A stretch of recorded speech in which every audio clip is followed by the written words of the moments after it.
The call of the ancient skill makes it possible to summon the creatures that inhabited this world about 4,000 years ago. These lands are called Tenma, and it is here that the extremely useless, completely unnecessary skill is awakened. But thanks to this unusual force, the young man is able to revive an ancient, almost forgotten civilization.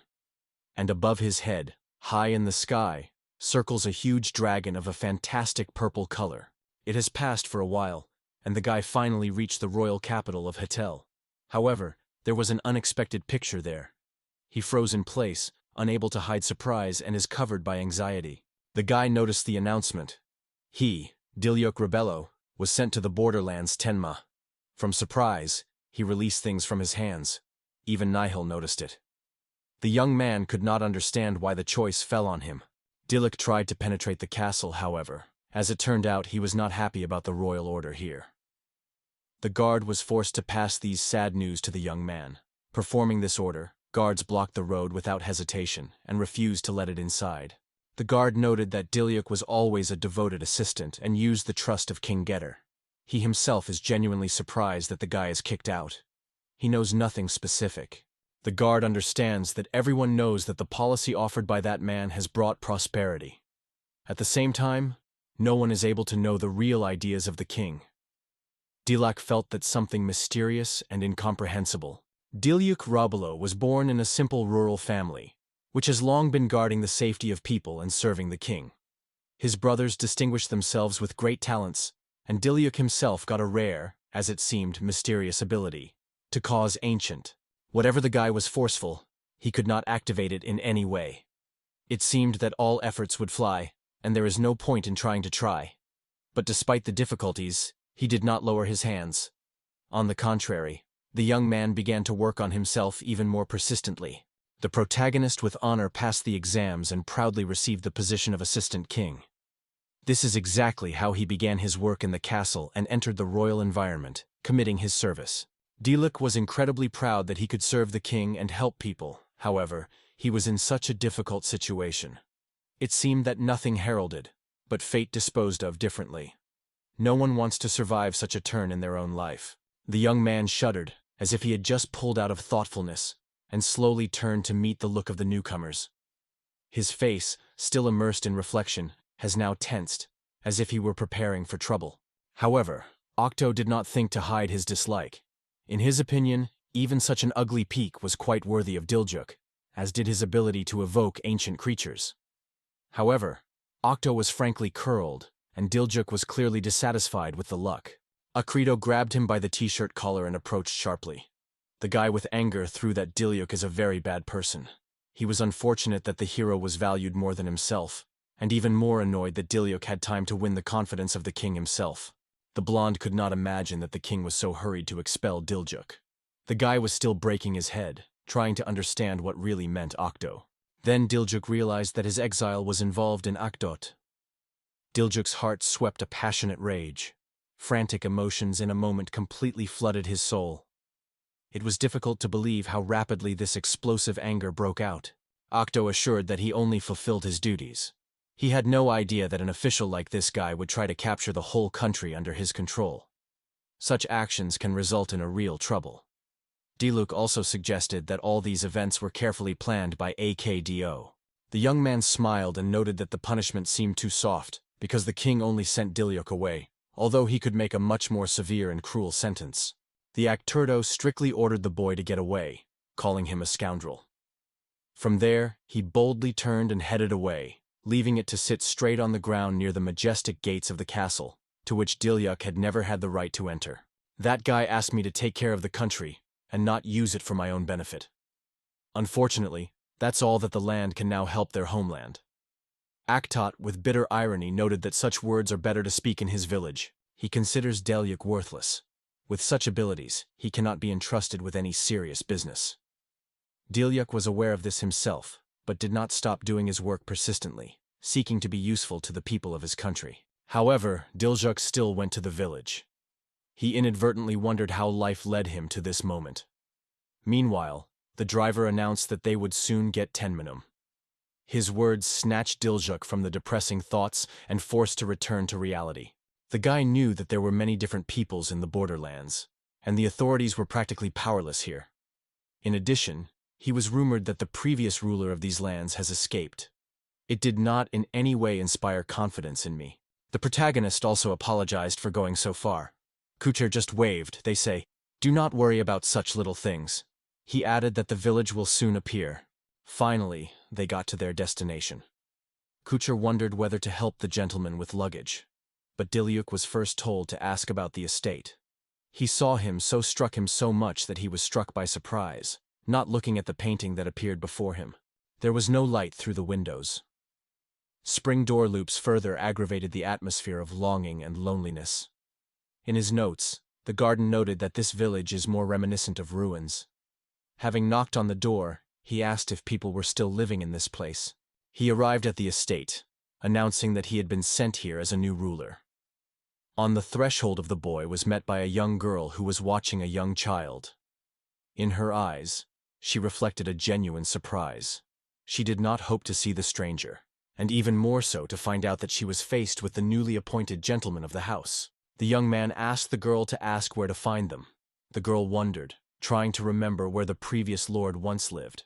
It seemed that it was a long time ago, because it took time to remember where this place was, and how to settle lord. She brought him to a wrapped hut without any windows. The roof was barely held on the squeezed, half-down boards, and the walls were shaken by holes and deep cracks. She noticed that the house was neglected and shared it with the boy. However, Dilyuk did not show dissatisfaction at all. On the contrary, it seemed that it did not worry at all. In the end, this house was little different from other homes in the village where people have to live. However, the girl stated that she needed to go to the mountains immediately. The young man was surprised, because soon it should be darkened. He was struck by the girl's determination to go to a dangerous place so late when everyone was already coming. The girl explains that nothing has been growing in their fields for a long time. Therefore, she has to go to the mountains to feed her younger sister. She adds, if the gentleman wants it, it can separate the modest food with them. Dilyuk cannot understand what the village is. Hungry children, even at that time, poor people between homes and on earth. In his native lands, such troubles have never been, both food and the roof over his head, and the land of good.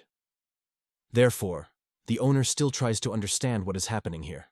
Dilyuk could not understand where in this country such a place could come from. He insisted that he would go to the mountains instead of a girl. He just couldn't let her young girl risk her own safety. The young man reassured that everything was fine with him. He just wanted to look around. Instead, he asked the girl to help the guide to deal with his things. The girl sincerely thanked the boy. He assured her once again that she would not worry. After that, Dilyuk moved to the forest. Dilyuk went to the forest. The road was rolled here, and the roots of trees that dug out of the ground were woven into a bizarre, intense maze.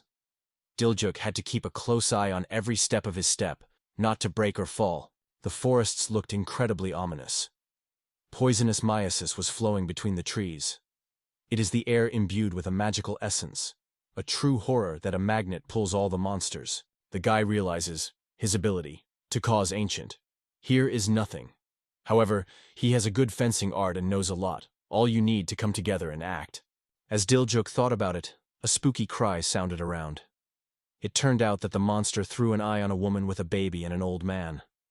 The defenseless residents had no chance to repel a creature that was several times larger than them. Dilyuk decided to take advantage of Robel. Instantly exposing the blade, he cut into one precise movement the star shadow, straightening with the monster and thus saving people. The man and the woman were surprised to look at their unexpected savior. They did not hope for salvation. The usual residents were stunned by learning that such a skilled sword appeared on their lands. It even seemed to the man as if he had fallen into a bizarre sleep. Dilyuk felt awkward, because in his opinion, he did nothing extraordinary. It was natural for him. Anyone who has strength should protect those who are weaker. The monster has already dissolved in the air. The guy decided that the opponent was quite weak, and it played his hand. Thanks to his own skill, he was able to end the enemy lightning and effortlessly, spending a minimum of resources. Suddenly, a sinister Rick came next to the guy. Lifting his gaze, he froze with horror. A huge monster stood in front of him, whose head seemed to touch the very clouds. Without a moment, the guy shouted to the residents, ordering them to flee immediately. A huge snake appeared in front of us, a monster of danger, Its size impressed the imagination. The mouth was half open, as if she were about to attack. This monster was not so rare, but his strength and scale were really scared. It turned out that the residents of the hut did not dare to escape. They were unknown. From fear, their bodies became like inanimate. Adults rushed to protect the baby, covering her with themselves, and exclaimed with anxiety that they had never met the snakes of such terrible sizes before. All the expectations were placed on the sword. Meanwhile, the snake rapidly rushed to the owner of the village, spreading his mouth. She hit the boy with a frantic force, and only the sharp sword he had managed to put in front of him saved him from inevitable misery. The guy realized he did not manage himself alone. Whatever he tried to overcome such a monster himself, too difficult test. His skill of possession of the sword here was quite powerless before such a giant creature. As soon as the snake hit the tail, the guy immediately realized how strong the scales of this monster. Whatever effort he tried to break through this armor, everything was in vain. It was surprisingly adamant. Dilyuk must immediately come up with a new plan of action. The most important thing now, how a young man can save innocent residents. Dilyuk realizes that he has no other goal, otherwise his stay here would lose any meaning. The young man rushed to the snake, squeezing his sword. In Diluk's thoughts, the smunted face of Octo came, and he was suddenly sought to see this smile again. However, most importantly, Dilyuk seeks to save these people. He stopped the giant snake with the blade of his sword. With desperate courage, he was able to hold back the monster's attack. The young man is well aware that, in addition to this worthless skill, he has nothing more. But, nevertheless, he is forced to try to protect them. When the snake touched the swordsman's tail for the second time, he suddenly realized. Right now, the crucial moment has come to apply the ancient art of call. In such moments, you cannot hesitate. You need to act immediately. The awareness of this opportunity stunned him, because he did not expect to be able to awaken his ability right now. Dilyuk could not understand why such an opportunity came right now, at a completely inappropriate moment. To take this chance, it was necessary to spend points from the storage. The guy was lost in guessing, trying to understand that all this could mean. The snake slowly crawled to the guy. Her leisurely movement did not herald anything good. Each time, shortening the distance, she pushed a long tongue and was preparing to attack. Dilyuk realized that there was no time for reflection at all. The guy clenched his sword's hand and instantly involved his skill. He failed to grasp immediately what was happening, because every second was too important to delay. The protagonist is difficult to breathe. Everything around was tightened with a thick fog of smoke. The snake hissed, staring forward. She noticed something that could pose a real threat to her. However, Dilyuk lifted his head, trying to see what really happens. But instead of a holistic picture, he was opened only by some parts of a giant being. The huge tail, the gorgeous wings, and the long neck impressed all those present. It was impossible not to notice how majestic and grandiose this creature looked. Undoubtedly, it was he who caught the horror of a powerful snake. The huge dragon returned to Dilyuk and asked how to deal with such a situation. Compared to a giant creature, the guy looked no larger than his leg. The white dragon looked carefully at him, waiting for the answer. The guy still could not squeeze how such a giant dragon could appear in this place. In a moment, it came to him that he was called the owner. The dragon confirmed the guess, saying his name completely. Dilyuk did not expect to meet a dragon, which suddenly arose right in front of him. The inhabitants fell out of surprise. What they saw simply deprived them of the gift of language. The young man felt a great embarrassment because he was able to urge such a spirit that, even despite the expulsion from the royal environment, treated him with great respect. The dragon reassured him, they say. Now there is nothing to worry about. The dragon realizes that this guy would effortlessly overcome such a weak monster. But Dilyuk denies. They say, in any case, because he is not able to use magic at all. The dragon reassures, you should not worry. With the skill, Dilyuk will be able to use the power of the Creed creatures. Now this guy should feel a rush of magical energy. Dilyuk is aware that now, like a dragon, has the power to create fireballs. The magical creature confirms his guess and advises to look more closely at his own weapons.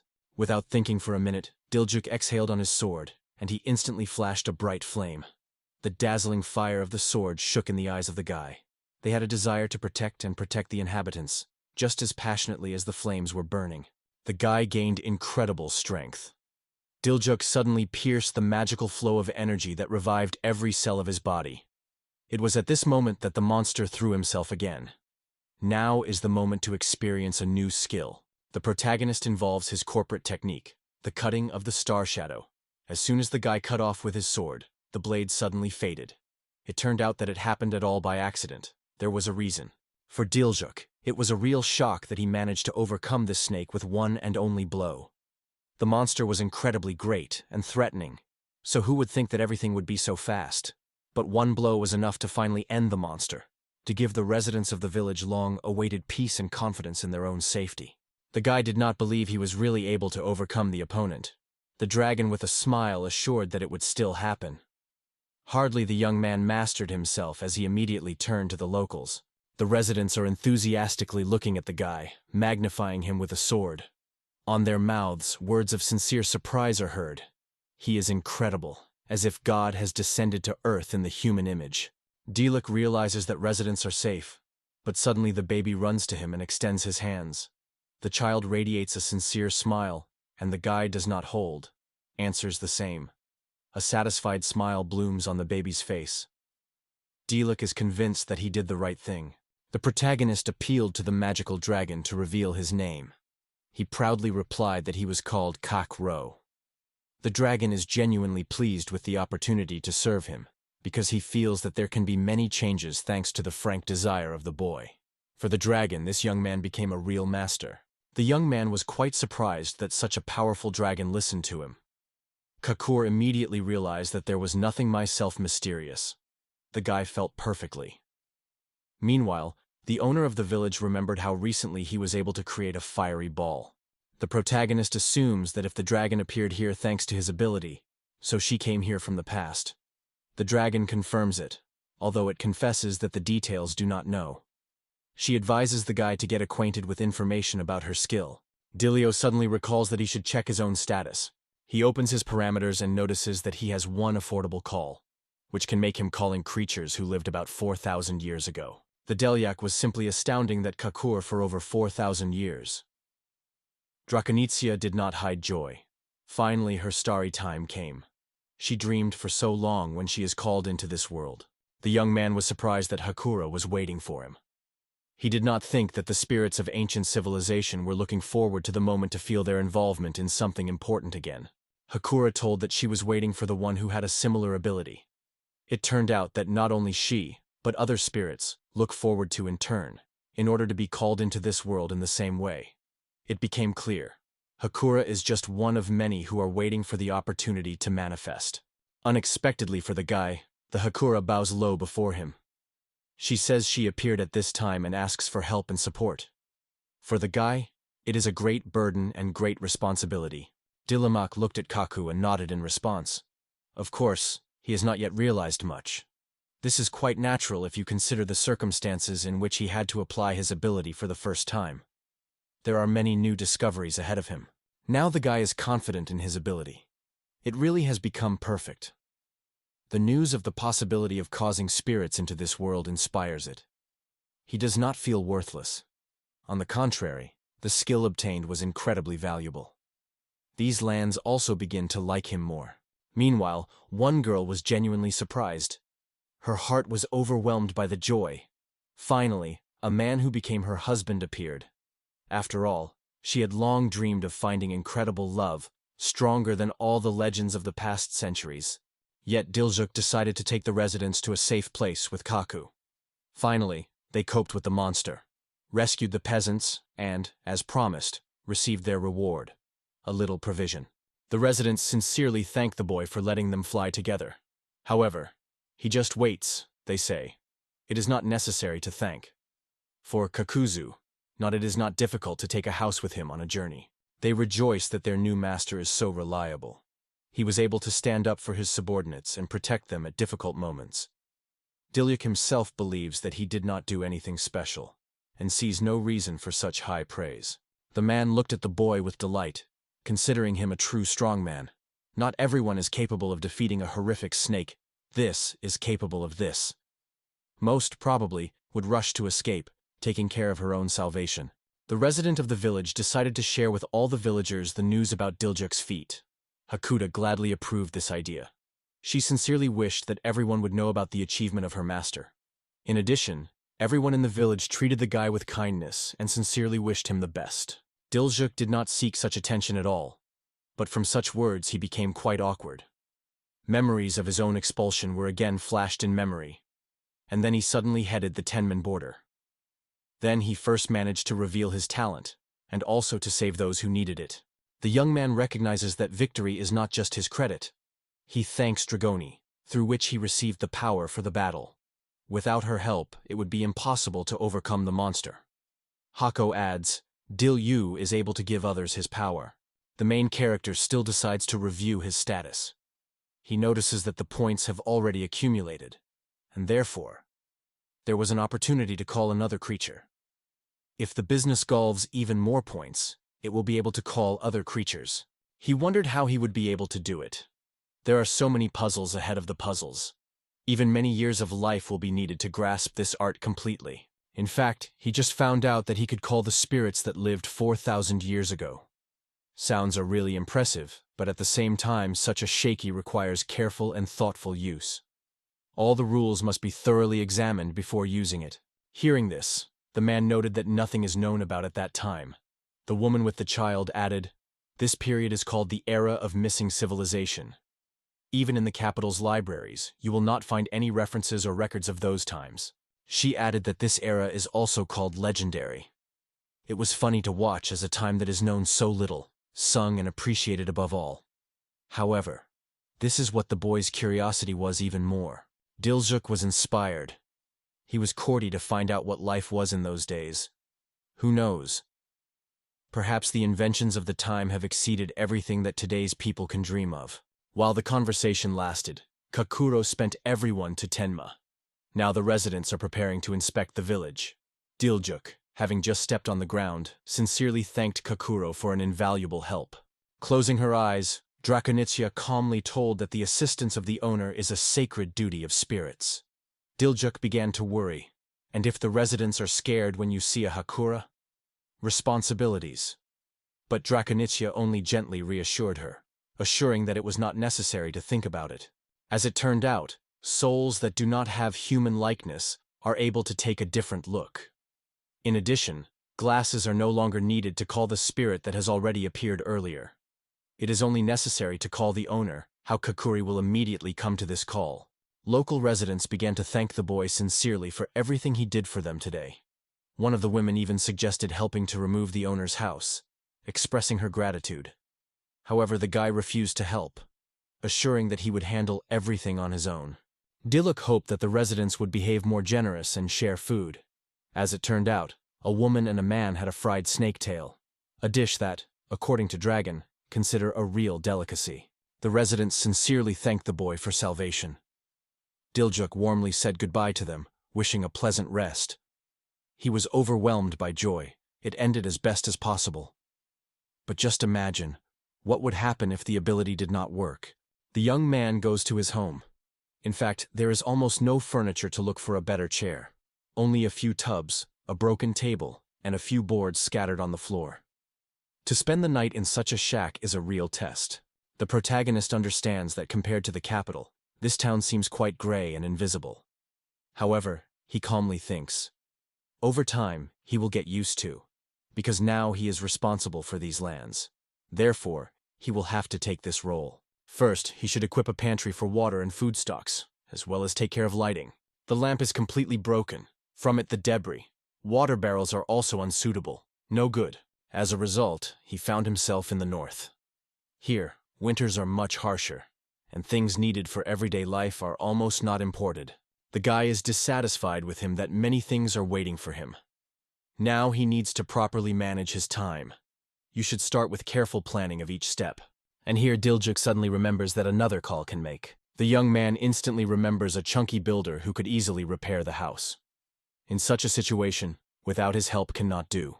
This solution looked absolutely correct, so the guy did not spend his time opening his status. Fortunately, he had a lot of experience to try to call the spirit. The guy involves the ancient call.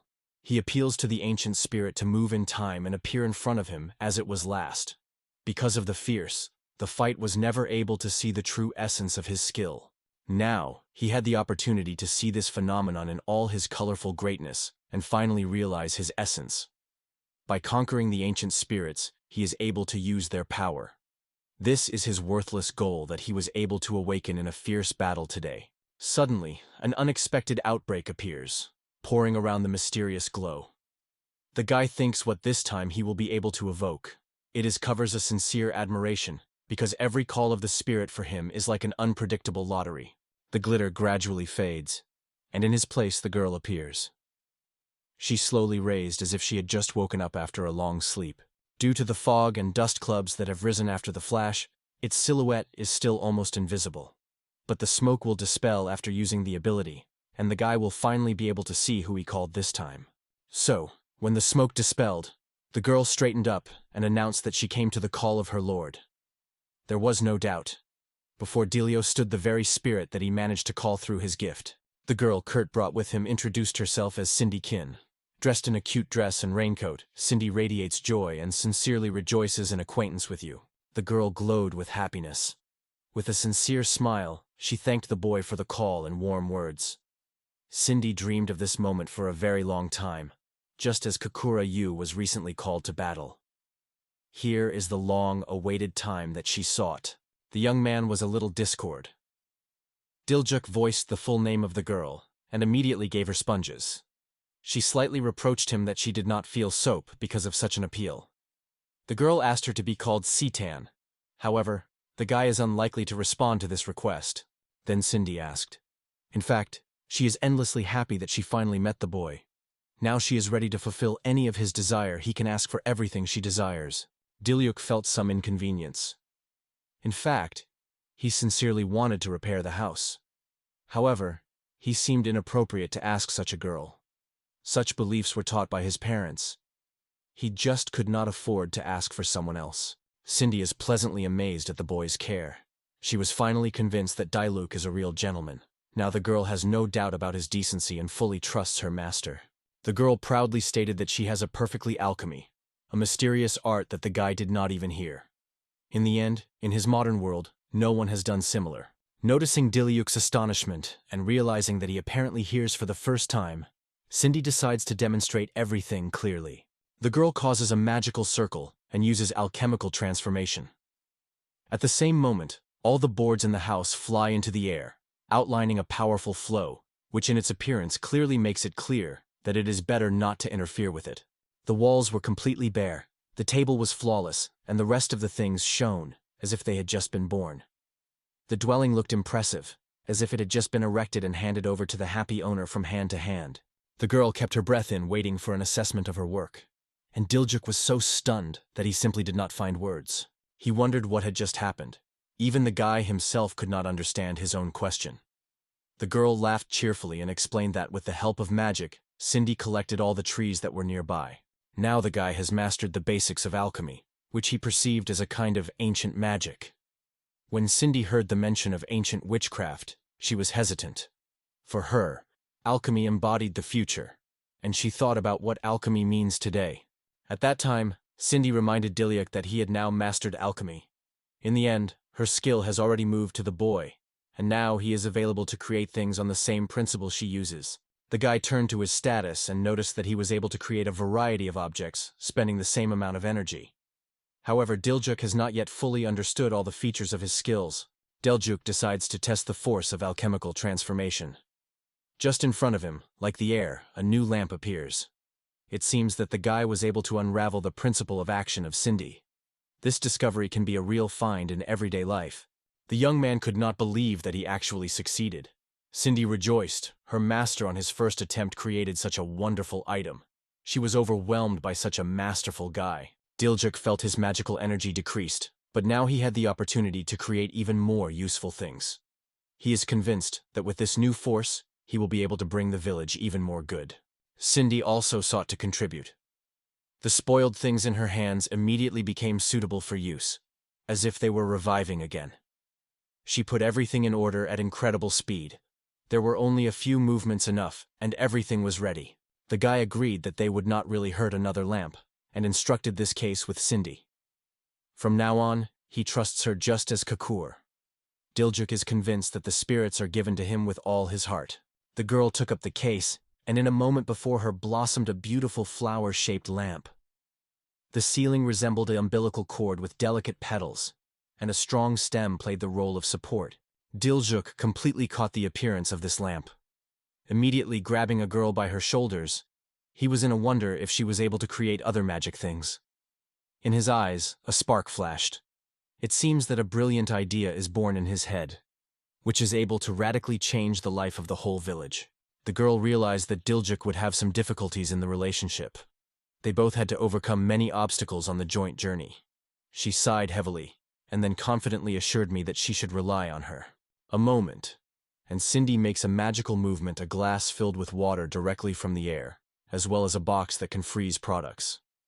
Undoubtedly, such things would be a real find for any home. The guy has never encountered something like that. Even the lamps that happen now do not compare this miracle. The present light is so dim that the best lamp in the city is barely illuminating the bed. The girl perceived this news in surprise. She immediately noted that the previous lamp worked quite differently, without any magic. In her native civilization, the lamps have always been inflamed solely with the help of magic, so this difference struck it most and seemed extremely important. 4,000 years ago, magical artifacts were not uncommon. The difference in their skills was really impressive. It could easily be seen even on the example of a regular lamp. Diljuk was amazed at what developed this ancient civilization was. Its inhabitants were far superior to contemporaries in all spheres of life. He was able to find out what caused such radical changes that eventually led to the decline of this society. The guy is aware that thanks to this technique, you can significantly change the lives of Tennessee residents for the better. Moreover, this technique opens the opportunity to reproduce the ancient civilization, the same one that has not yet been preserved. The boys are simply astonishing. The realization that such a little civilization is so developed, which is so small, can be reproduced. If this happens, humanity will receive many new opportunities and useful knowledge. Cindy stated that she would do exactly as much as the guy will ask. She is ready to make every effort to help him, because for this, she came to this world at the request of Diljuk. The girl holds a charming lamp. Her ray clearly delineates the features of the face, giving them a mysterious glow. It is this young man who is chosen for skills, and many spirits are observed with interest. However, this is only the beginning. New knowledge and unforgettable experience are waiting for the boys. Cindy, full of responsiveness and care, decides to cheer Diljuk. She assures him that everything will work out, because there are still a number of accomplishments ahead of them. The girl sincerely believes, now a new path opens for them. With these words, she extends Diljuk's lamp. The boy was kicked out, and he finally found himself here.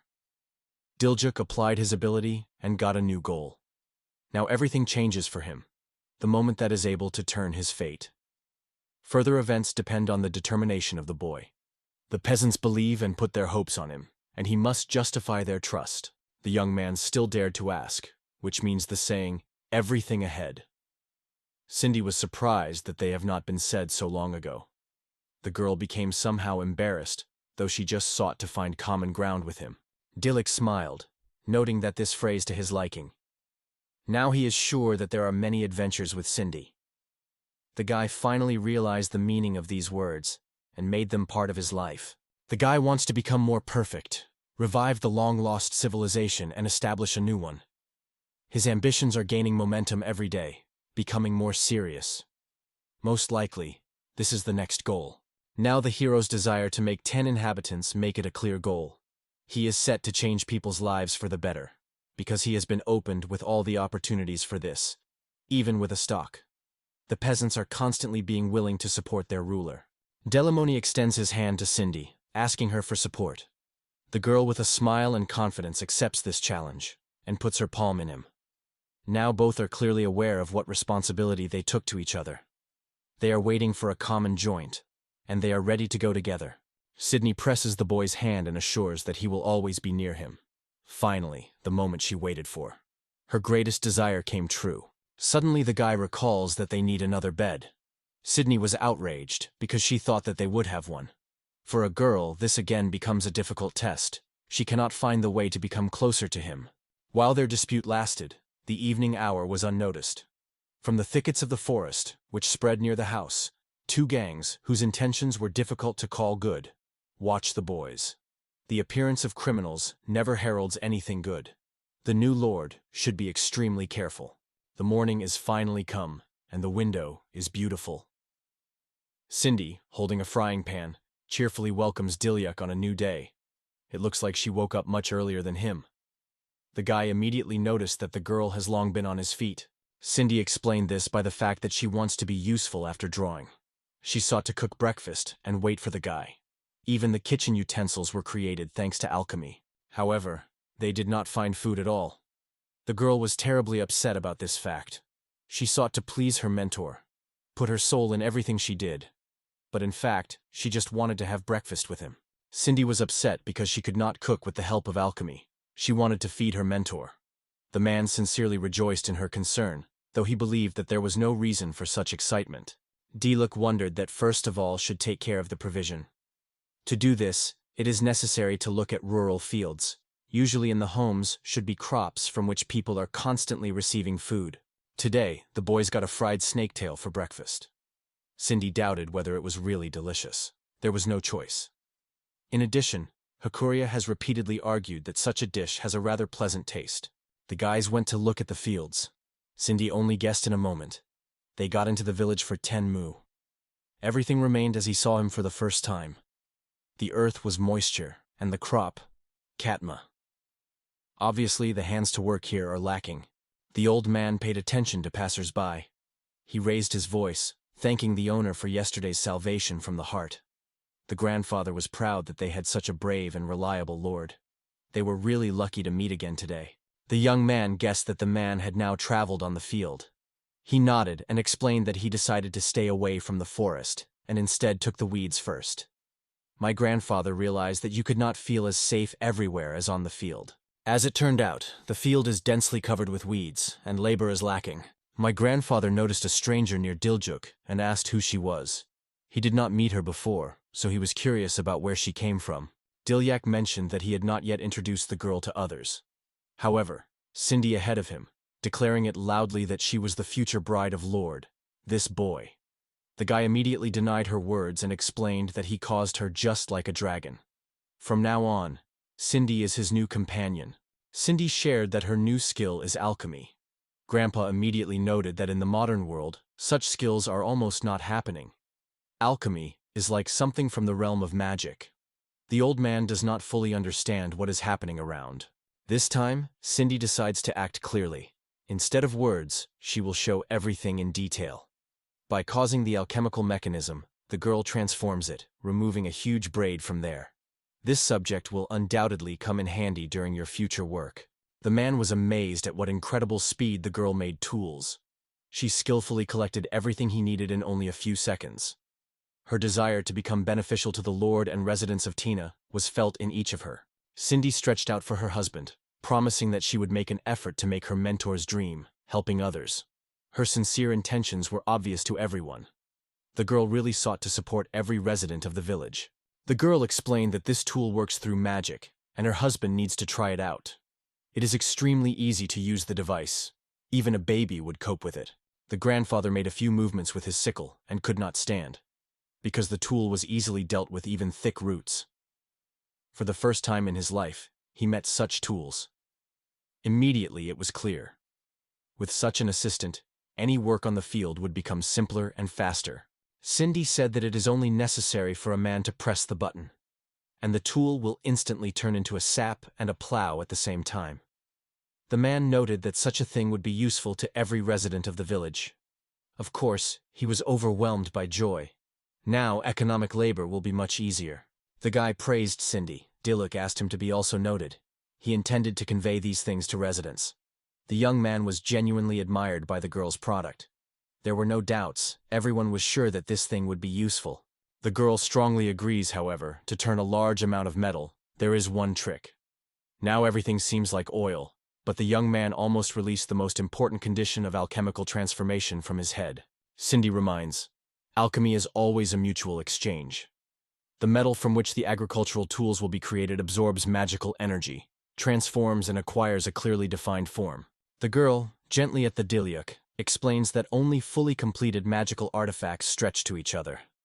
It is quite logical and easy to understand. Actually, we could reach this conclusion on our own. However, this guy perceived everything too literally and did not note the same in his notepad, giving an example of a magnet and iron as an example. Dilyuk is convinced that he cannot afford a single little thing that will help in something.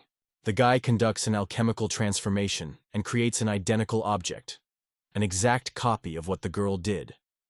It does not surprise anyone, because now their abilities are exactly the same.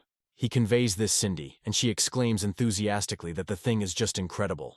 However, this artifact was studied through a strange sound and a magical glow that arose around laughter. As it turned out, the boy managed to score as much as 200 points. This means that the merchant can replenish them by helping with household chores. The girl was genuinely rejoiced in her master, because with every step he gained determination and became closer to the fulfillment of her dream. If the scale is filled to the end, it will be able to call a new spirit. To do this, you should even more actively support the peasants and gain even more victories over the monsters. In addition, calling the new spirit can be useful for local residents. In this way, the guy was able to solve 2 things in 1 feat. He was fully arranged by such a course of events, because it allowed him to save time. Suddenly, a piercing cry from the house. Everyone around the instantaneously jumped and returned to the sound in surprise. No one had to hear something like this in broad daylight, and even in residential buildings. The old man with a gesture pointed to the house that stood quite near. He assured that it was Letitia House. It was visible how it was covered by anxiety, feared on the face. This grandfather seemed to be worried about the villagers no less than the gentleman himself. Dilyuk assured that this is the house, and it is time to joke over it. The girl with a smile supported this idea. The guy is already heading to the house. As soon as they got to the place, as the front door of the house was barely audible, as if someone had opened them with a completely powerless hand. A girl who barely kept on her feet came out of them. She, with horror in her eyes, gave her gently to the master for help. The woman said excitedly that her sister had evil.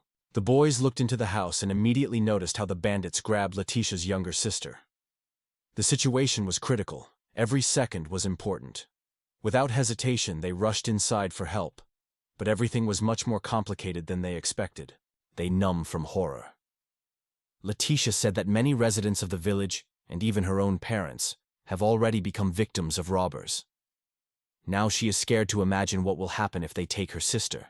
Dilyuk was already going to pick up the sword as one of the robbers shouted by suddenly, "Not a rush, otherwise the girl would be overflowing." The villain threatened to do something irreparable from Rishi, and everyone was worried about her life. Not having a choice, they had to obey the criminal's demands. The situation required an immediate decision and a clear action plan. In the eyes of the girl, a fright broke out, and tears shouted on her eyelashes. She dropped her hope for each of them, hoping for salvation. The young man realized, if he calls a Hakura, robbers can harm. If everything lasts and further, nothing good will work out. Dilyuk thinks intense, what to do next. It is not enough time, and every mistake can cost human lives. So now you cannot delay and hesitate for a long time. It is at this moment that Cindy reaches out his hand and turns to the kidnappers. She voluntarily offers herself instead of a little girl. All present were literally numb from an unexpected statement. No one dared to deny, because everyone was convinced that this girl has good reasons for such a decision. The bandit did not expect such a proposal. Cindy explained her position, that her only goal is to help the girl and save the village. It will not resist if the robbers leave other residents alone. The girl believes that this is a fair agreement. The robber looked at the girl from head to toe. He agreed to the conditions and released the baby. It was visible. He had no idea that they would be able to conclude so profitable at first glance an agreement. Dilyuk asked Cindy what she was doing, but only the neglect waved her hand. Smiling ominously, the robbers noticed that the girl would not burst any tears because she seemed voluntarily. Cindy was silent. She understood what was going on and relied on the fact that Dilyuk would make the right decision and necessarily find her. Cindy smiled gently and cast her gaze on Dilyuk. He seems to be lost and had no idea what to do next. Hundreds of assumptions were raging in his head. Why did Cindy do so? And what secret idea does her behavior hide? The girl rushed to her sister with all her strength. The others did not even know what fear she had to endure next to the bandits. Everyone understood. Who knew what would end if the boys did not appear on time? The robbers guessed that they would soon be restored. They hide quickly, resorting to simple reception. And in a moment there is no trace of them, as if they were dissolving in the air. Only fog and chicken remained in their place, which became an integral part of the disappearance ritual. Letitia, with tears in his eyes, asks the boy to forgive her. Her gnawing conscience. Instead of Rena's sister, Cindy went to bandits. Dilyuk reassures, they say. They are here to nothing. In addition, Cindy is not a simple girl. She has magic, so it is sure to give herself advice and return intact. And here the guy understands. A girl is not one of those who seem so easily. She clearly has some idea. Cindy will not mindlessly sacrifice himself. He is sure of that. The awareness of this only enhances his determination and gives him the strength to move forward in search of a girl. Meanwhile, the old man made horror fell to the ground. He did not fit in his head, where the robbers came so much boldness and a miserable cruelty. It seemed that these people had no conscience. It was at this moment that the braid, which was woven by Cindy, clarified with a strange glow. The guy realized that he was dealing with charming force. The sight confidently grabbed the tool, looking carefully at it and trying to remember how the process of creating a solder is happening. The young man immediately called Hakura and offered to go together. The dragon agreed without hesitation. It was even for him. The spirit was happy to help the owner, because it was for the sake of this hacker, and appeared in this world. The girl unexpectedly found herself in a mysterious cave, which was filled with bright light. The bandits had fun around her. They did not fall in thought that a young stranger could get here. Upon learning that she came to them of their own volition, they were truly shocked, while she was overwhelmed by the surprise from such development. Cindy is considered a real find. It was easy, like light prey. Robbers are sure that this girl will bring them a considerable benefit. Her appearance is evidenced. She is probably from a wealthy family, and therefore she probably has something valuable. However, when the robbers searched her things, they did not find any valuable prey and realized that no one would pay them. All their hope for a light benefit immediately dispelled. They never received the expected fate of this hike. The bandit was surprised by the girl's behavior. She said she would not resist. Here and now sits absolutely calm. He seemed as if she was bypassing her side, unlike other prisoners in the cave. The bandit points his finger to other victims by ordering the girl to go to them. The rest of the people froze with fear. They did not dare to say the words. The girl's heart broke from sympathy to these unhappy ones. She could not but worry about their fate. Cindy realized, in front of her, the disappeared residents of the village, who, like her, found herself in this cave. No one knows how much time these people had to spend in such a terrible and disgusting place. The bandit cynically states that Cindy is waiting for the same fate as everyone else. The entrance to the cave is securely blocked, so no one will be able to get here or release them. It is not possible to dream about the escape. Everything seems to be doomed to defeat. The girl assured that she should not worry at all. She was convinced that her master would certainly appear here. Despite all the circumstances, Cindy stubbornly believed in Diluc and was sure he would definitely come for her. One of the robbers suddenly became angry and sharply ordered the girl to keep track of words. It was visible. He was not used to the fact that someone had the courage to beat him. The rage swept it, and it was at this moment that everything went to a scraper. There is something that is no longer correct. The girl could not think that such trouble was chatting, and suddenly a loud explosion came behind the bandit. For some reason, this roar suddenly instilled peace in her heart. The whole thing was that she recognized the one who stood by this event. The angry bandit turned sharply and demanded that it had just sounded for the sound. Neither he nor his accomplices could imagine that someone is currently finding their hidden hiding place and destroying it. Anger and indignation were overwhelmed by all criminals. The Diluc stood nearby, squeezing the sword firmly in his hands, wrapped in smoke and dust clubs. He sincerely apologized for the delay. The young man walked the chosen path, adamantly believing in his own decision, and that's what led him to Cindy so quickly. The bandits could not understand where Diluc learned about their shelter. But this no longer had any significance. A confrontation was awaited in front of all, in which it would be decided which of the innocent people driven into this cave by criminals choose the right to life. Diluc explained that Cindy told him where she was attracted by magical energy.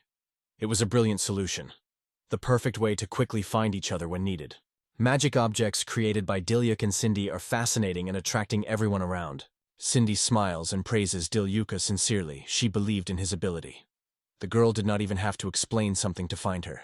She was convinced that Dilyuk would cope with this task. The robbers looked after worriedly, thinking about the situation. However, one of them assured, "It is not necessary to worry.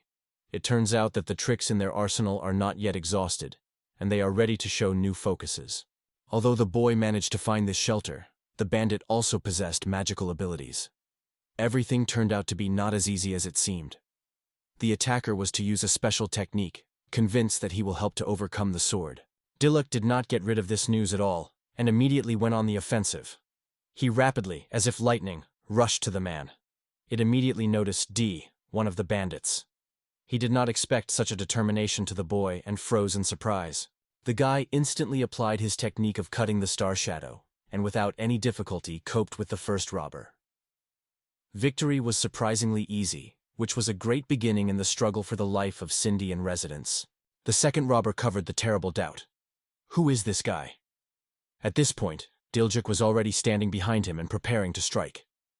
The attacker did not even need to guess anything. In a moment, he in his own experience was convinced in the skill of his opponent. As a result, all the bandits were hit and were neutralized. Dilyuk sincerely thanked Cindy. It was because of her that the guy found this place. Everything was so perfect because the plan was based mainly on trust. After that, the hostages exploded with joyful exclamations. They were saved. They had no idea what such a miracle was waiting for them. A moment ago, it seemed that they were about to fall a terrible trouble, and now, all the fears remained in the past. The young man was surprised. So many people in the village were affected by robbers. Not surprisingly, the village was in such a miserable state. After all, these surroundings are constantly choosing for the prey of wandering bandits, which will tirelessly burst in search of easy money. Dilyuk and Cindy rapidly rushed to free people from shackles, returning to them the freedom, who was treacherously taken away by criminals. At that moment, the guy and the girl did not even know how important they became for everyone saved. Dilyuk is aware that all residents have finally gained freedom, but suddenly noticed something strange.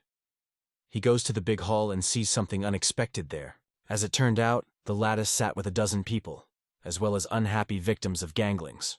Dilyuk delicately wondered in a creature whether she was injured. A small creature, like a gnome, could not believe that it was really released. Fear was so deep that he did not trust either salvation or his luck.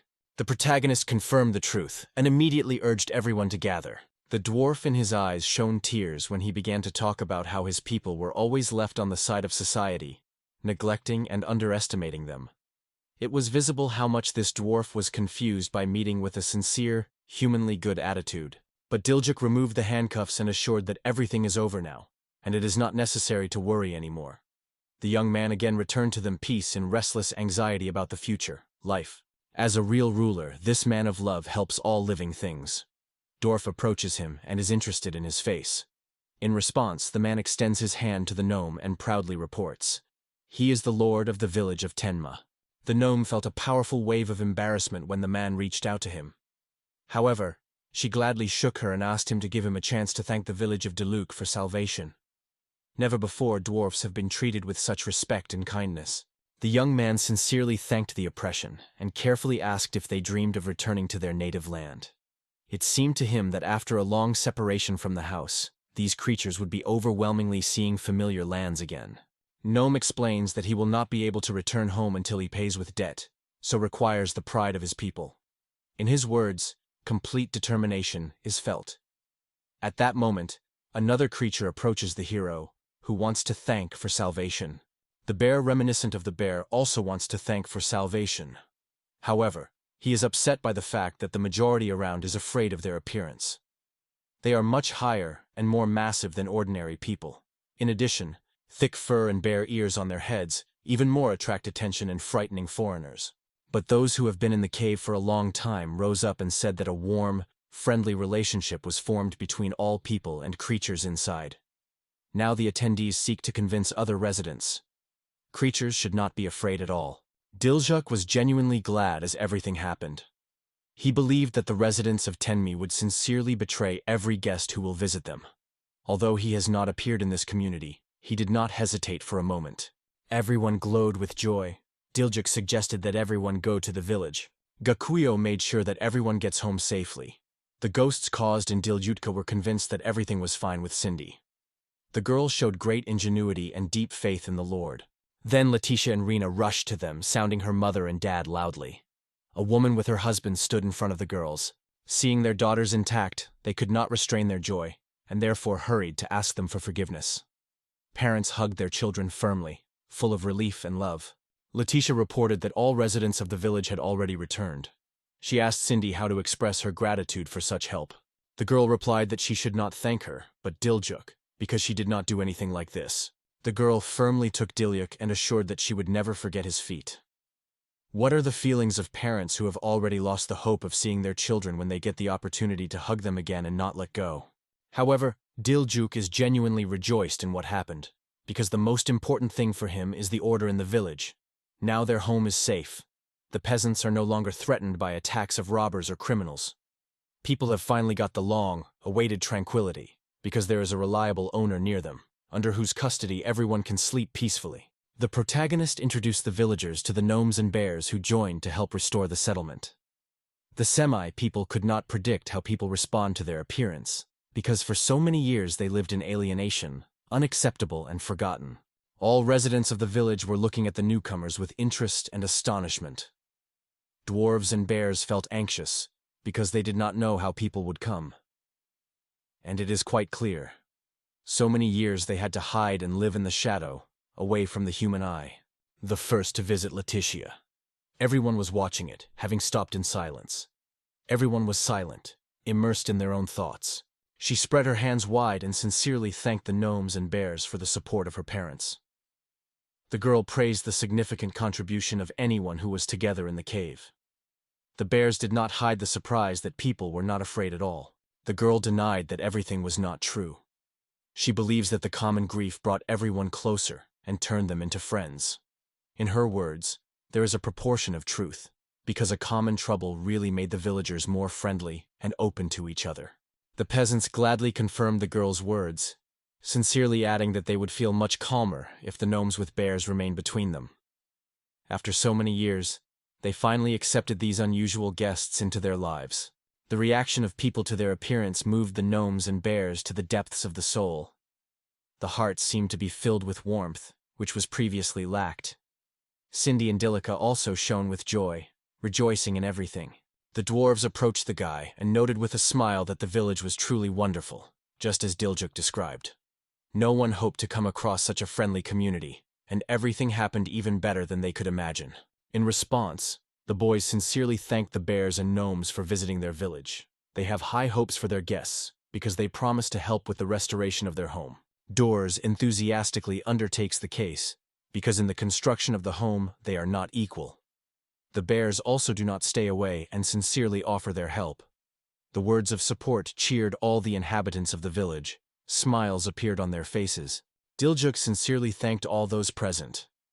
It was only a beginning to a dreamed life in Tenma, but the young man seeks happiness and well-being for every resident of the village and is confidently moving towards this purpose. The city has a lively energy full of energy. Everyone is enthusiastically engaged in their own business. Cindy and Diljuk won the honorary award. Their perseverance was generously rewarded. And for everything, they managed to save the missing residents of the village. Diljuk suggested that the police themselves had no idea how to proceed.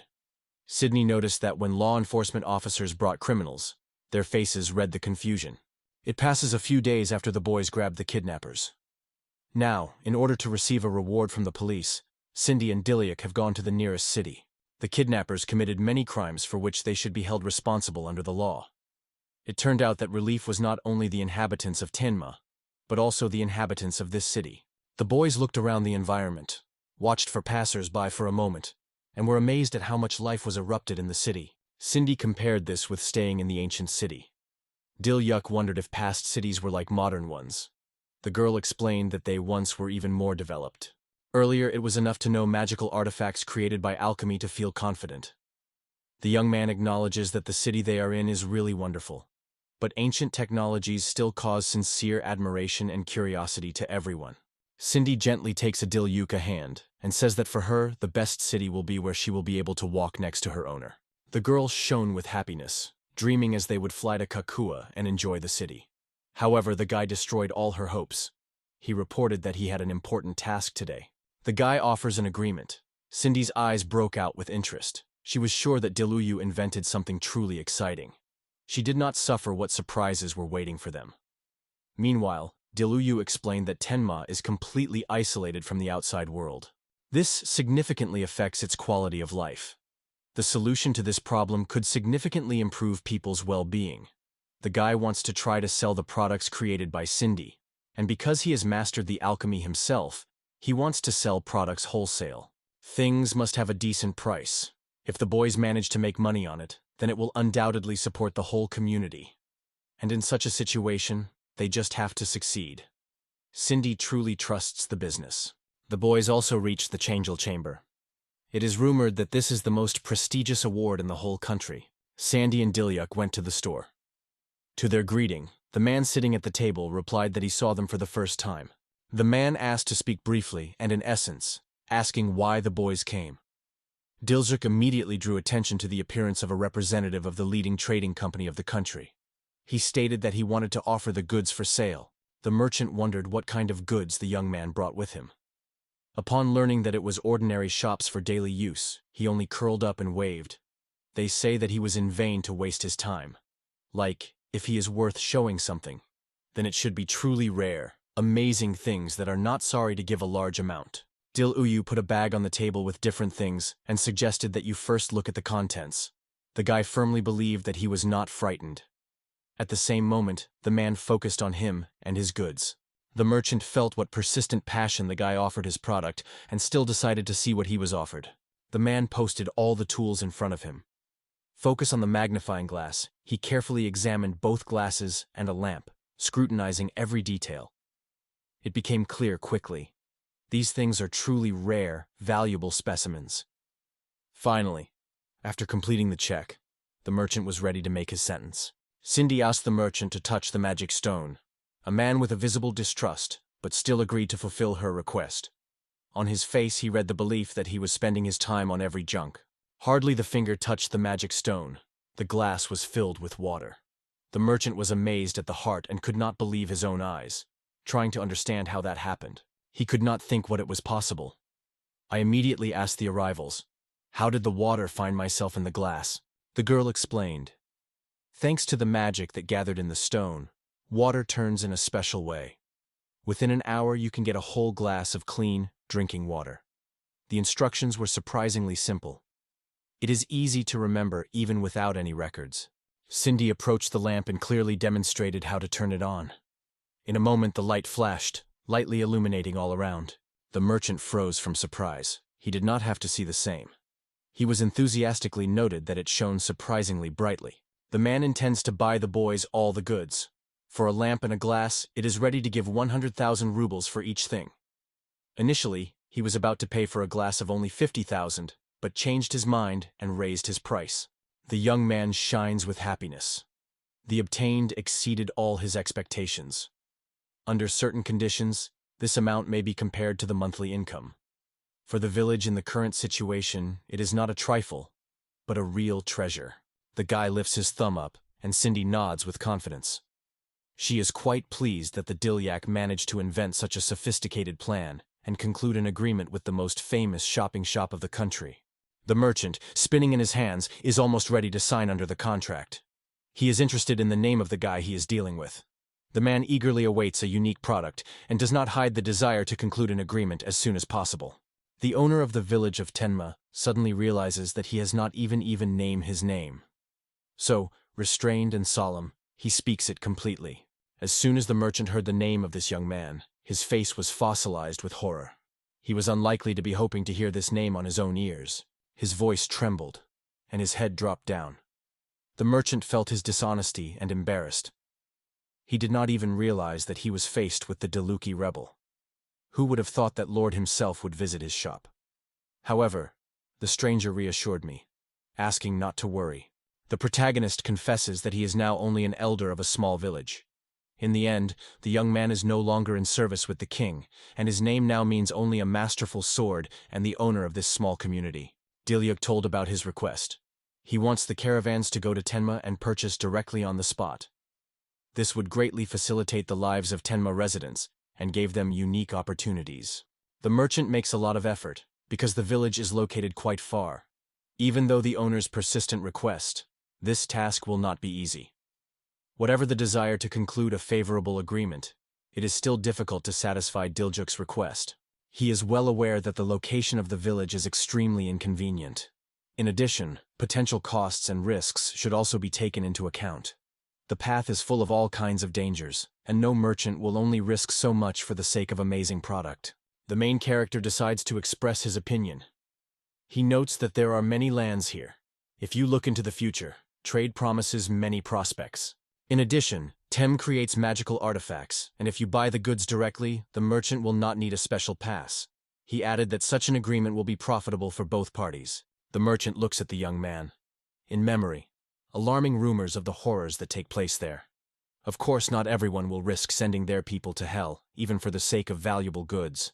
The guy extends a document that officially certifies all the questions are finally closed.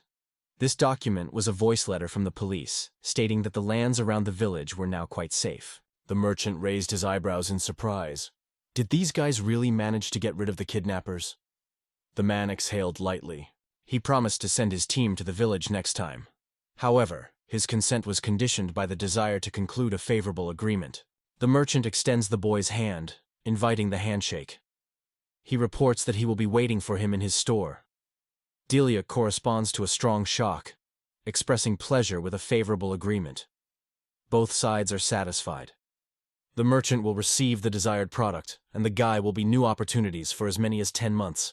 The boys return to their village. They seem to be desirable. So, their visit to the city was in vain.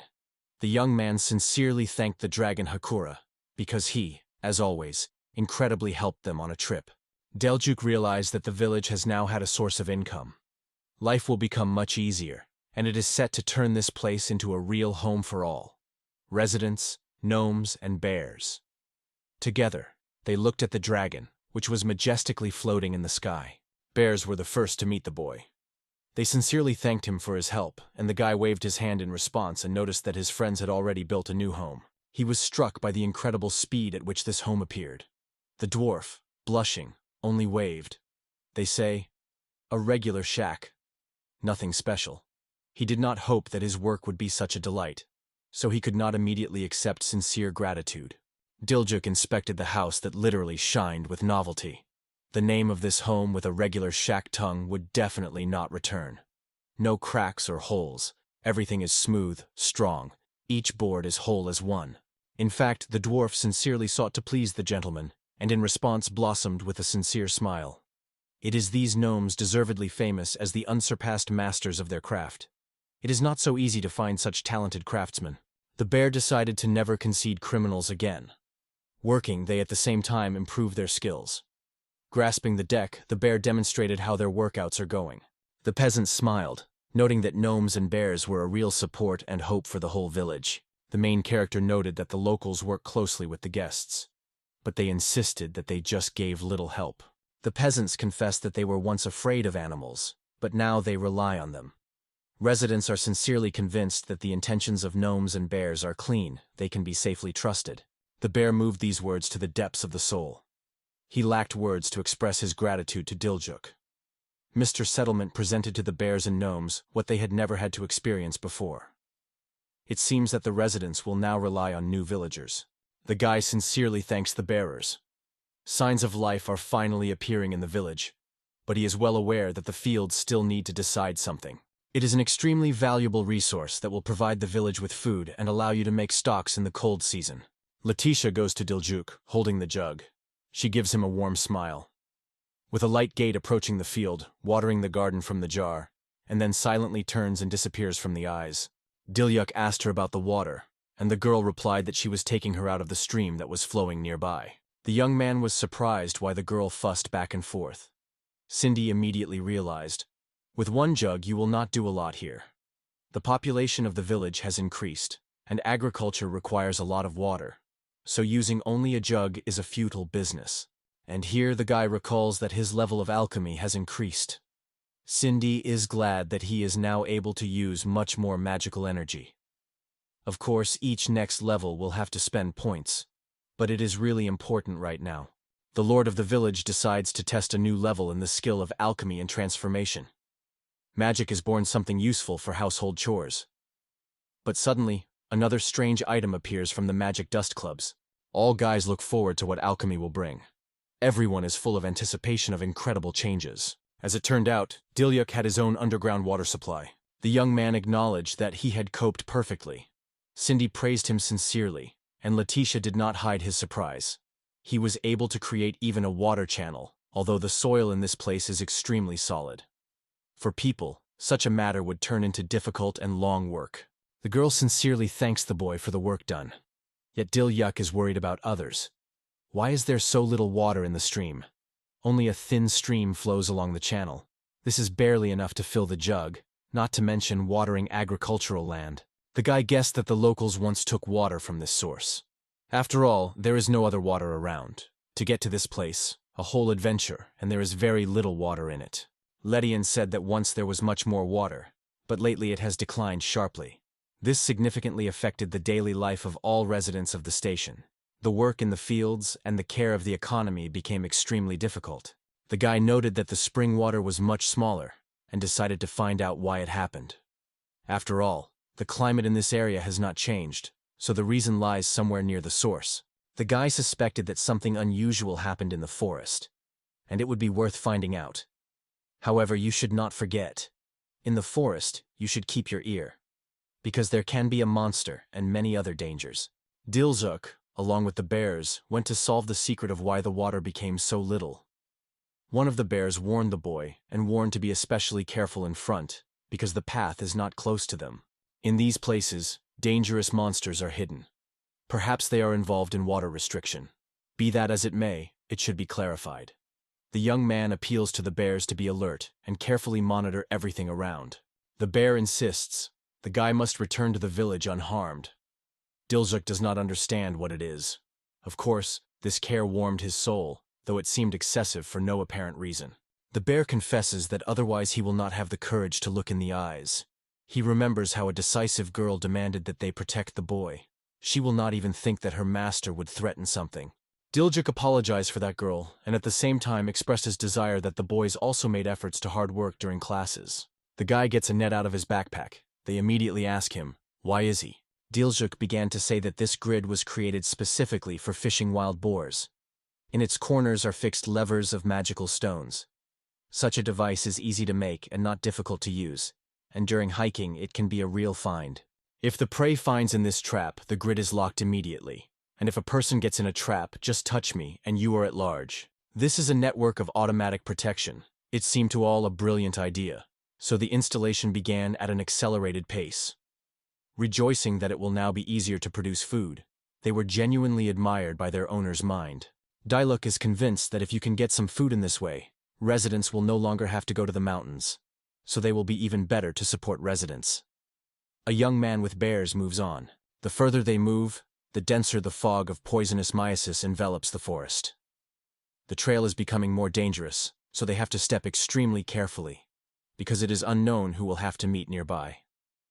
Meanwhile, the bear appealed to the village with a special request. The bear, with a focused expression on the muzzle, turned to the boy, asking them to organize the battle with the monsters as soon as it appeared. His confidence in his own aspirations was undeniable. The man recognizes that they really exceed people with force, but still trapped in the bandits. At first, it may seem like a bear, in fact. In the end, despite their power, they remained defenseless. In the end, the guy saved them, and the bears eagerly seek to show him his true power. They seem to have accumulated a lot of strength, which they are good to demonstrate to the owner of the village. Dilyak agreed. However, as lord, he cannot simply watch his people risk his life. So he asked the bear to allow him to lead his people in battle. The bears gladly agreed. But suddenly, a monster emerges from his back. It gives out such a ferocious rick that ants run on the skin. The guy, the herd, was not ready to hear it so fast. The creature was impressive in its giant size. Only the view of it is able to give a true horror. Instantly straining, they accepted the battle.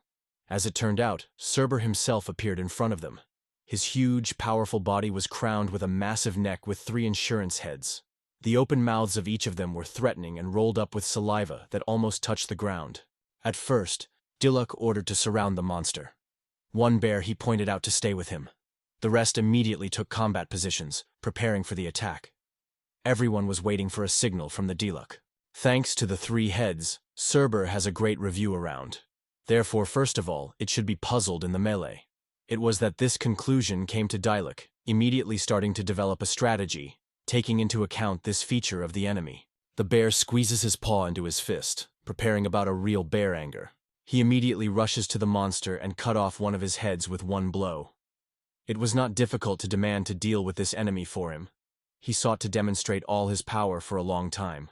You consider it a great way out, but you have no right to lose vigilance. The guy orders one of the bears to throw a stone at a monster. The bear listens carefully, and without hesitation performs the order of the village old man. As soon as the creature was partially neutralized, another bear rushed at him and pierced his spear. He demonstrated all his strength, once again proving the young man's loyalty and reliability. So, the monster fell. Bears are convinced that this was only possible thanks to the master.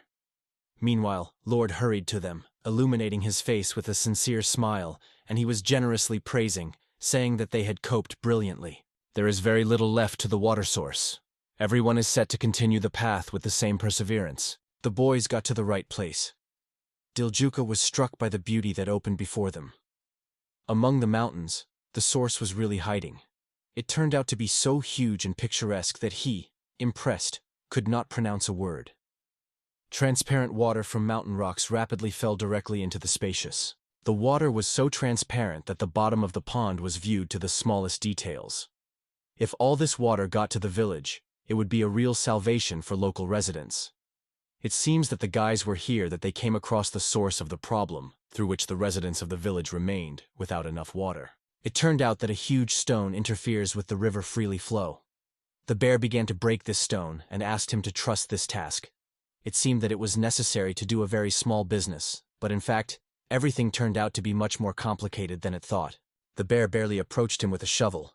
As the stone moved and began to make strange, mysterious sounds, it turned out that it was not just a stone block, but a real gate. The terrible monster straightened his titanic body. In a few minutes he was already standing, straightening his shoulders, and threateningly stood in front of people and bears. The creature turned out to be so giant that they had to tear their heads to look at it completely. Diluk ordered to throw large stones into the monster, although the bears did not understand what benefits it could bring. But they did not even question his instructions, and continued to comply with the order. At the same moment, giant stones flew into the monsters. The bear quickly realized that such a technique would not produce results, but the guy assured everyone that everything was going according to the plan. It was these words, Diljuk, that they inspired my trust in him. The actions of the guy in the past influenced our faith in his words. Diluk snatches the sword from the vagina, disrupts sharply from the place, and demonstrates the technique of Revello. If you support the monster with that stone, acting like a wedge, you can stop it. The idea is simple and does not need a great mind, but the effect promises to be impressive. You should aim at the same stone. The guy launches a burning cut in the form of a full moon, and the monster loses one leg. The golem's leg is scattered into fine dust until it is visible. Huge stone debris with a deaf roar fall directly into the water. The young man realizes that if the garbage continues to scatter, it will fill the whole pond, and clear the source for the locals. As they conceived before going to the forest, it will no longer succeed. So now they need to look for a different way out of this situation immediately. Diljuk is calling for the help of the dragon. He again uses the style of Rebello, and then one powerful blow demonstrates the devastating skill of the sword. The guy strikes just in the trunk of the monster, and then it immediately breaks down into small stones. The stones dissolve one by one in the air without leaving any trace. The bears spread their mouths from surprise. It was difficult to imagine. The boys killed the blade of a knife into a stone that remained after the monster. It turned out that this stone is a source of energy that enlivened the golem. The young man cautiously lifted him. The bears, smiling happily, began to glorify the Lord. Diljuk thanked everyone for her help. The goal was scattered to powder, and the problem of inaccessibility of the source disappeared. From now on, locals will be able to use water freely. Water should flow to the village again. The boys decided to come back as soon as possible. They were credited to see the joyful smiles of the villagers. At that moment, an important thing is solved in the royal capital. Akgyo arrived in the ruler. The king looked at him without much pleasure. Akdo also did not feel joy when meeting with his majesty. The monarch hoped that the young man guessed the reason for the invitation. Because after all, it was accepted that the ruler himself explained why he calls for himself. The king wanted to talk about the work of this man. The act felt anxiety immediately.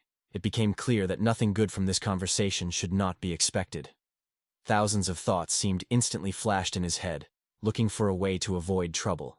After the king lost his previous assistant, he appointed that boy to the post. But what is his duty? To endure the monsters in the castle itself. It is absolutely unacceptable. The king thundered. The guy who was quarreled only stood silently and caught carefully every word of reproach. The knights raised by Dilyuk were destroying demons, and it was at that moment that he learned that Akalato had frozen in place without moving. Meanwhile, others directed their swords to a giant creature, a terrifying wolf monster. His new assistant was even worse than the previous one. The king engulfed frantic anger and bitter disappointment because of this unfortunate situation. Not holding back emotions, he exploded with a cry, trying to convey to the assistant all the depth of his indignation.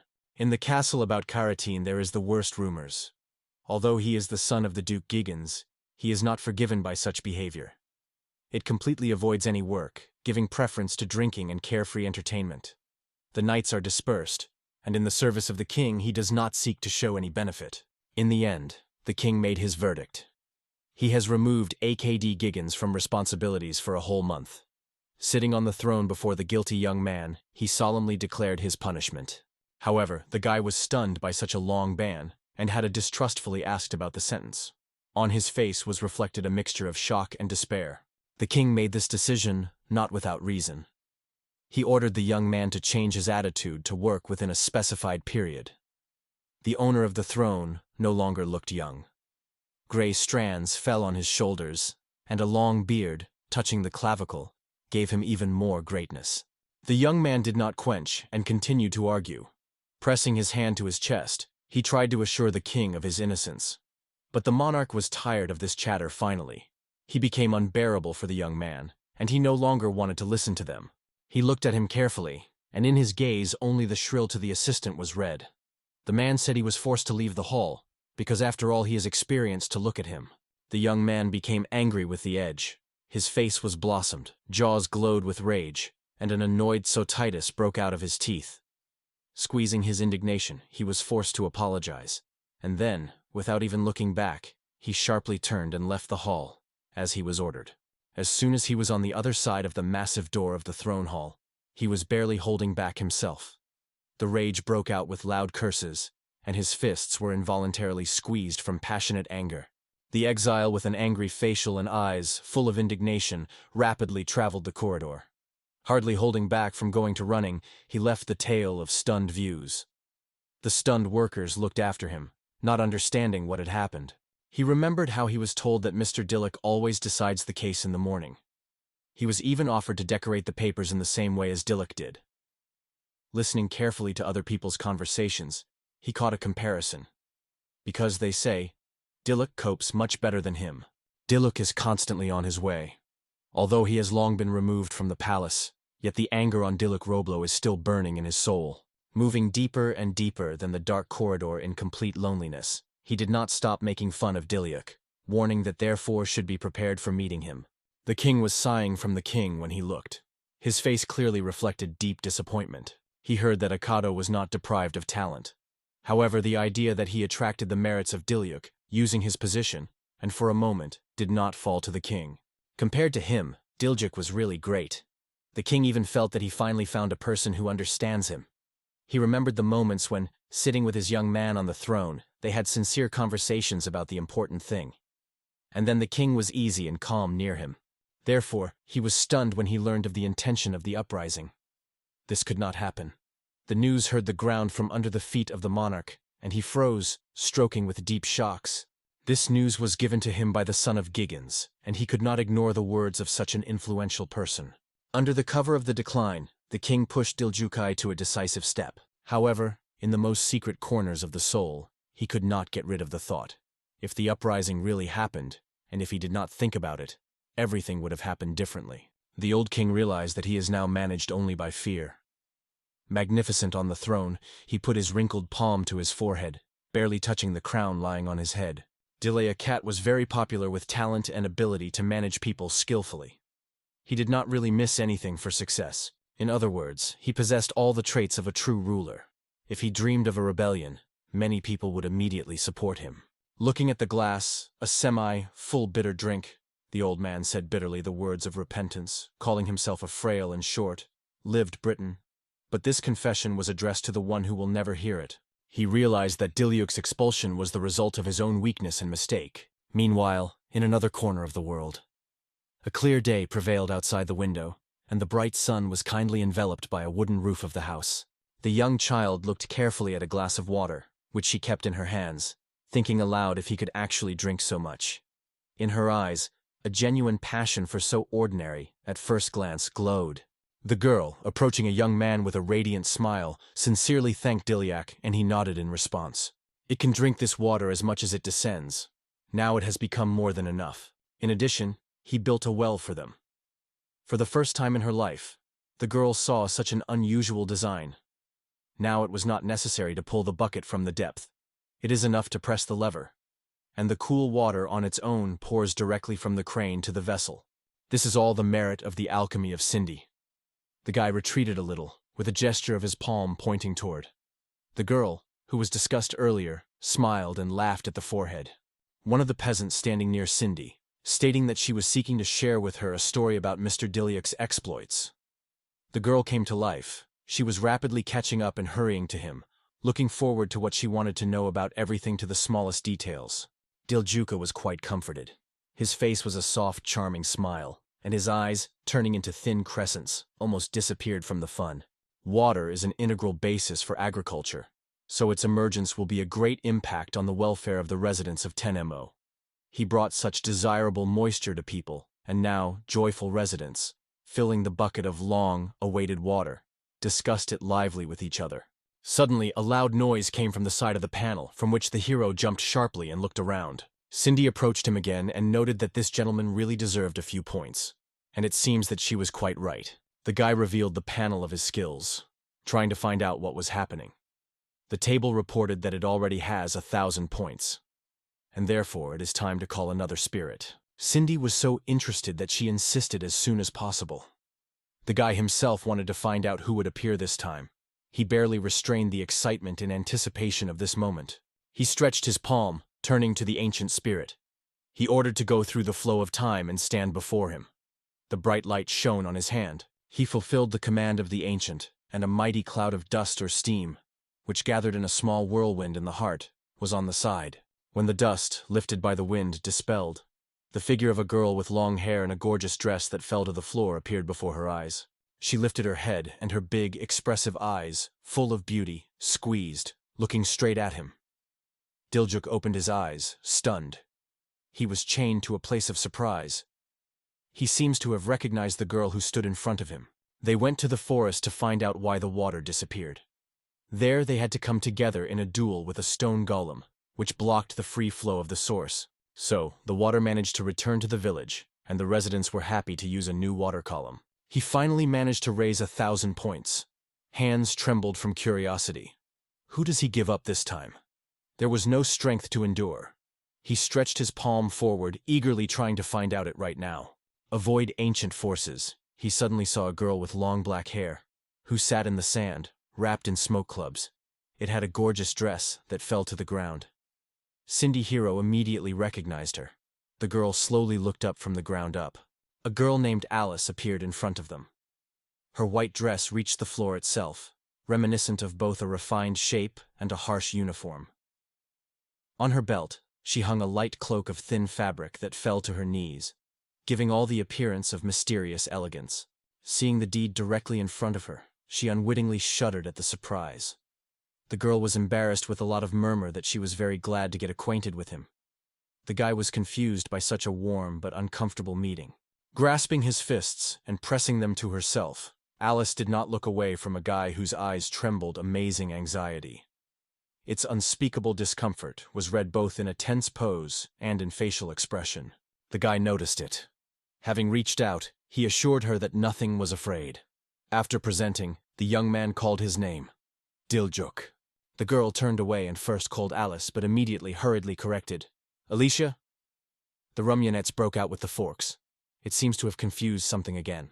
The young man reached out to her, obviously wanting to say hello. He stated with a smile that I was very glad.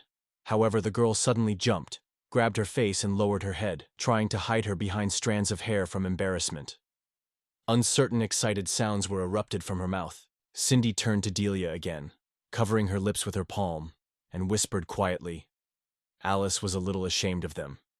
The guy himself already noticed it, paying attention to her behavior. However, it remains a majestic spirit. In addition, an incredible cook. Listening to the enthusiastic compliments at her own address, the girl flashed with a blush and grabbed her arms for her cheeks, trying to hide the excitement. The guy heard about cooking and was quite surprised. Touching his chin, he wondered, and then asked if she really had such a skill.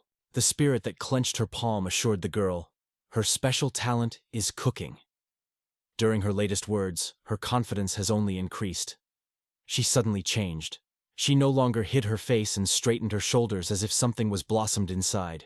The young man was extremely surprised to see that the spirit before him was a chef. She barely mentioned the food as she was hungry. She closed her eyes as if she had already felt the divine taste of Alice cooked on her lips. She grabbed the girl by her hand and confidently led forward, urging to show everyone her abilities. Cindy was glowing with joy and excitement. With a radiant smile, she vigorously pulled her friend behind. They had a kitchen utensil created by Cindy with the help of alchemy. Alice could use everyone to demonstrate her culinary talents. The kitchen in front of her was extremely clean and spacious, equipped with everything necessary for convenience. Having seriously, Alice gathered her hair in a tail so that the strands did not interfere with her and did not get to the dish. She focused on the case, skillfully and quickly cut the lettuce leaves with a sharp knife. After the salad was ready, she began to cut the rest of the ingredients, cleverly grinding each until she coped with everything. The food was already warmed up, and it mixed it with a small spoon. She then asked Cindy to cook another portion for her, and instantly fulfilled the request with the help of alchemy. The guy noted how Alice changes when he was cooking. As soon as they met, she seemed to him too shy and uncertain. However, she should stand to the plate. Her movements became rapid and accurate, and shyness seemed to dissolve in the air. Finally, everything was ready, and the result exceeded all expectations. The girl's face clearly reflected the pride for the successful dish, which she prepared on her own. She decided to treat the guests with fried wild boar meat, boar cheeks stewed in cream, wheat noodles, and chicken broth. The guy was stunned not only by the number of dishes, but also for how appetizing everything looked. However, he was not abandoned. Did she not prepare too many dishes for only 3 people? Just in front of him stood a few huge pots, almost up to the food filled. The girl became discouraged and immediately began to apologize. She acknowledged that she was too fascinated, so everything went so far. The guy assured that everything is fine, and there were no problems. His face glowed with pleasure because now they are a luxuriously covered festive table. Deciding that they had a lot of supplies, they also decided to feed the villagers. They placed many dishes on a large, long table and invited residents to their home. Everyone looked at the dishes just served before them. When Diljuk put his last plate, everyone turned to him with smiles on his faces. The first piece of dish sent to his mouth a bold peasant, similar to a bear. Together with the dwarf sitting nearby, they exclaimed instantly. The guy did not hide how delicious the food was. He has never tasted such gentle, juicy pieces of meat. Cindy noted that the dish was delicious. She filled both cheeks with food and smiled happy. A young man, who recently expressed his admiration for her culinary skills, asked if she was really called Alice. In his opinion, with such abilities, she could safely open her own restaurant. The girl, a little ashamed, confessed that she had really had her own dining room. But no one envied her because of it. Finally, Diljuk tasted her dish, and, without hesitation, joined the approving reviews of others. Everything was really delicious. The girl shone with joy, seeing that he liked her culinary work. She stood interestedly, watching carefully how a delicatessen with her appetite flavors her food.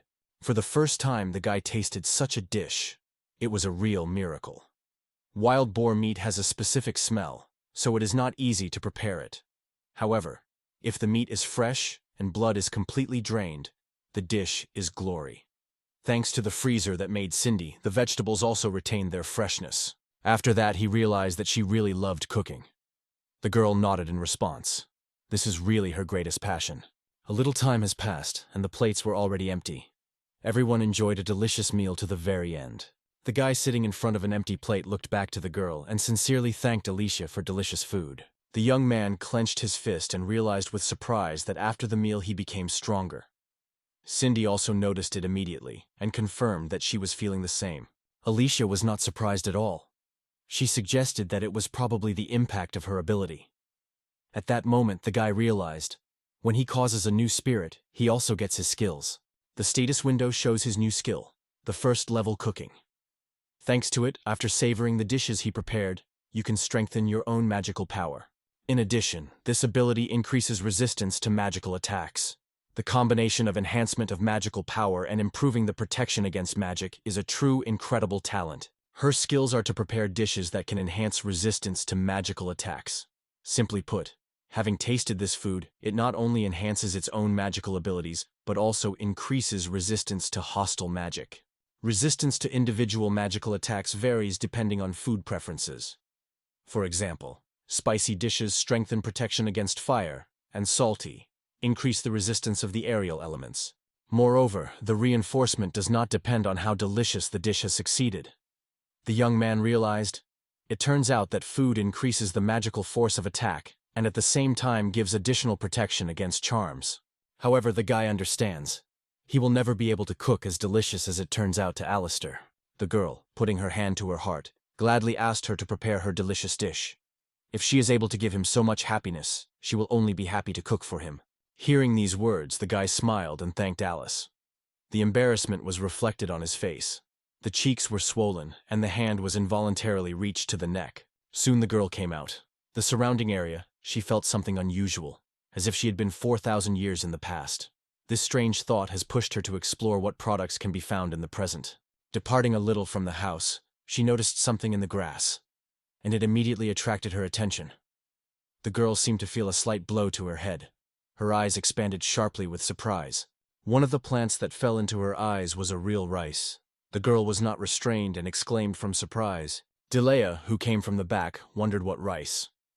He was hard on his knees, as if exhausted with fatigue. She was quite surprised when he confessed that he did not know what rice was, and screamed again.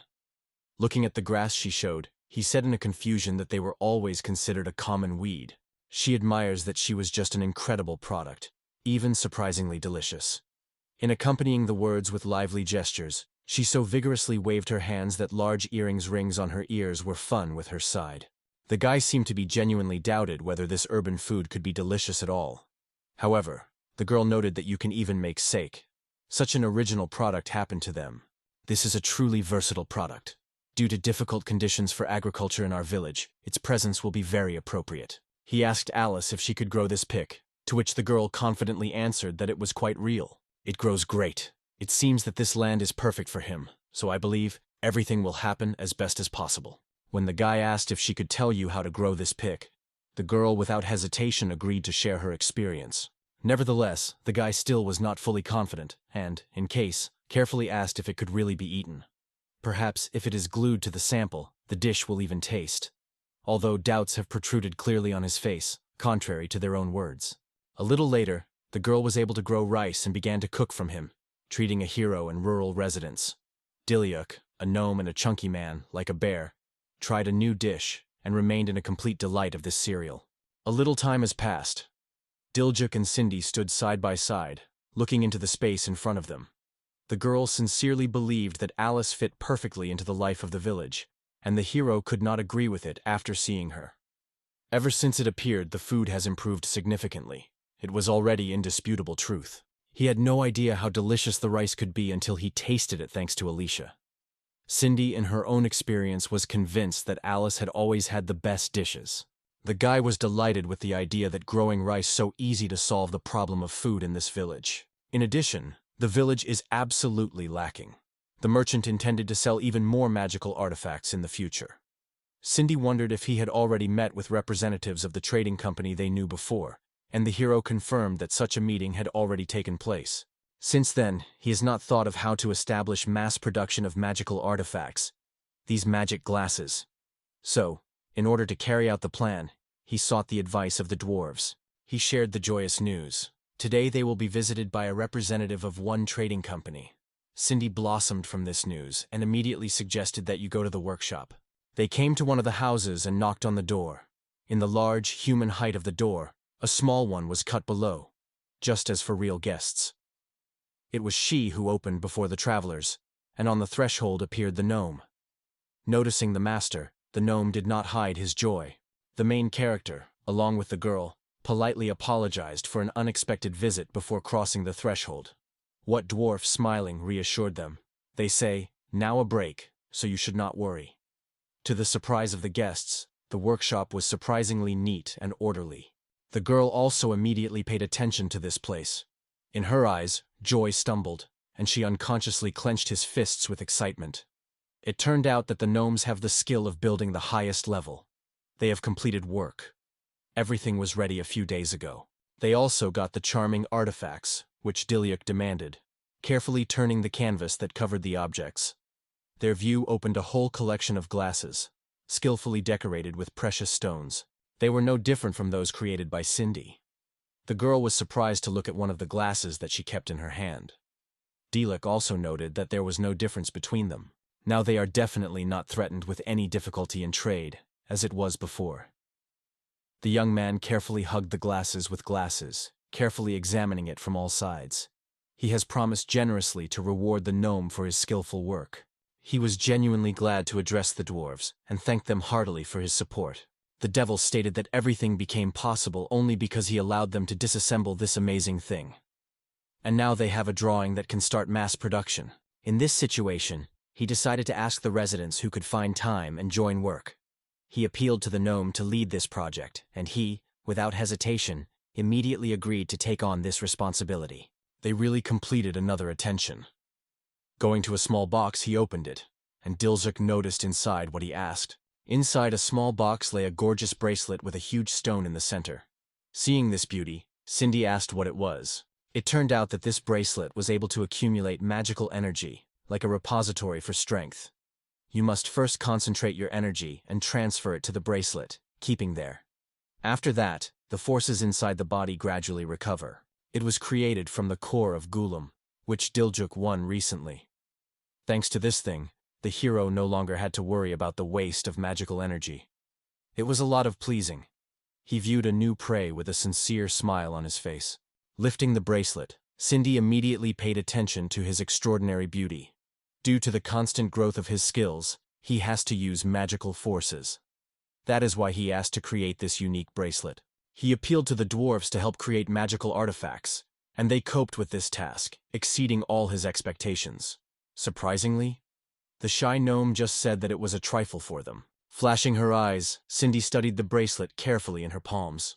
She appealed to the gentleman to allow her to wear this bracelet herself. She asked him to extend her hand, and gently took the palm of Polyuk. Wearing a bracelet on his wrist, she glowed with pleasure. In a few seconds, the bracelet on his hand shone, and the hero suddenly felt the charming energy gradually absorbed inside. Gnome explained that in the decisive moment it would be enough to squeeze a bracelet in a handful, and the strength will escape. Cindy did not hide the delight, constantly admiring how beautiful the bracelet seems to him. She confessed that she would dream of having the same. As if anticipating everything in advance, the gnome stretched out another bracelet, quite the same, and explained that they made a copy with an identical design. Cindy was delighted with this news. However, the second bracelet was only a copy that could not accumulate energy, although it was almost indistinguishable from the original. The girl was genuinely amazed by this resemblance. Cindy attached her palm to her cheek, closed her eyes, and smiling, extended her hand forward.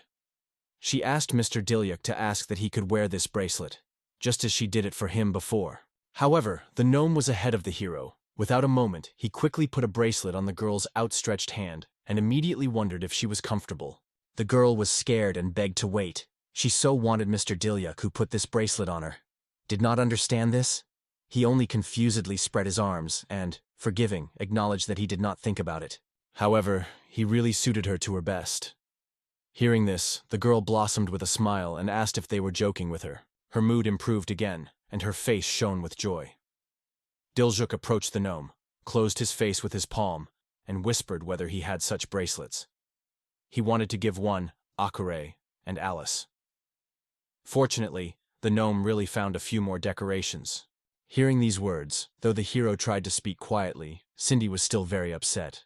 It turned out that she is not the only one who will wear such a bracelet, but it will become awkward if someone is upset because of the lack of such decoration.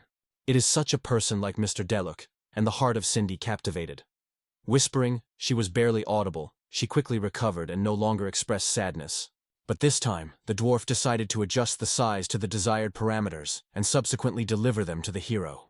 He sincerely thanked for such care. The caravan of merchants is about to appear on the horizon. They first visited these lands, so they should meet the guests themselves. Cindy sought to join, so their friends have in a hurry to say goodbye to Dwarf, and left the premises. 143. No one will mention how much time they have shocked here. Only from time to time Cindy, hiding boredom, yawning. One thing was obvious, the caravan went up. Diljuk also noticed this. He looked at his pocket clock, which he had already shown half. Can't happen something unexpected on the road? Diljuk felt anxious, so he decided to call a Hakura. A huge white dragon arose in front of him. He explained that he should survey the surroundings, and she immediately understood his intention. Once on the back of the dragon, they rapidly climbed into the sky, spreading over the tops of trees and looking around from a height. Cindy sat behind Diljuk, without bringing her eyes from below, and vigorously twisting her head in different directions, trying to see the cart. Suddenly she exclaimed a hero by name, pointing her hand on a lonely Visa standing between the trees. He jumped lightly from the dragon without even waiting for him to touch the earth. I turned to the driver. The one, looking at the boy in front of him, asked if something evil had happened to them.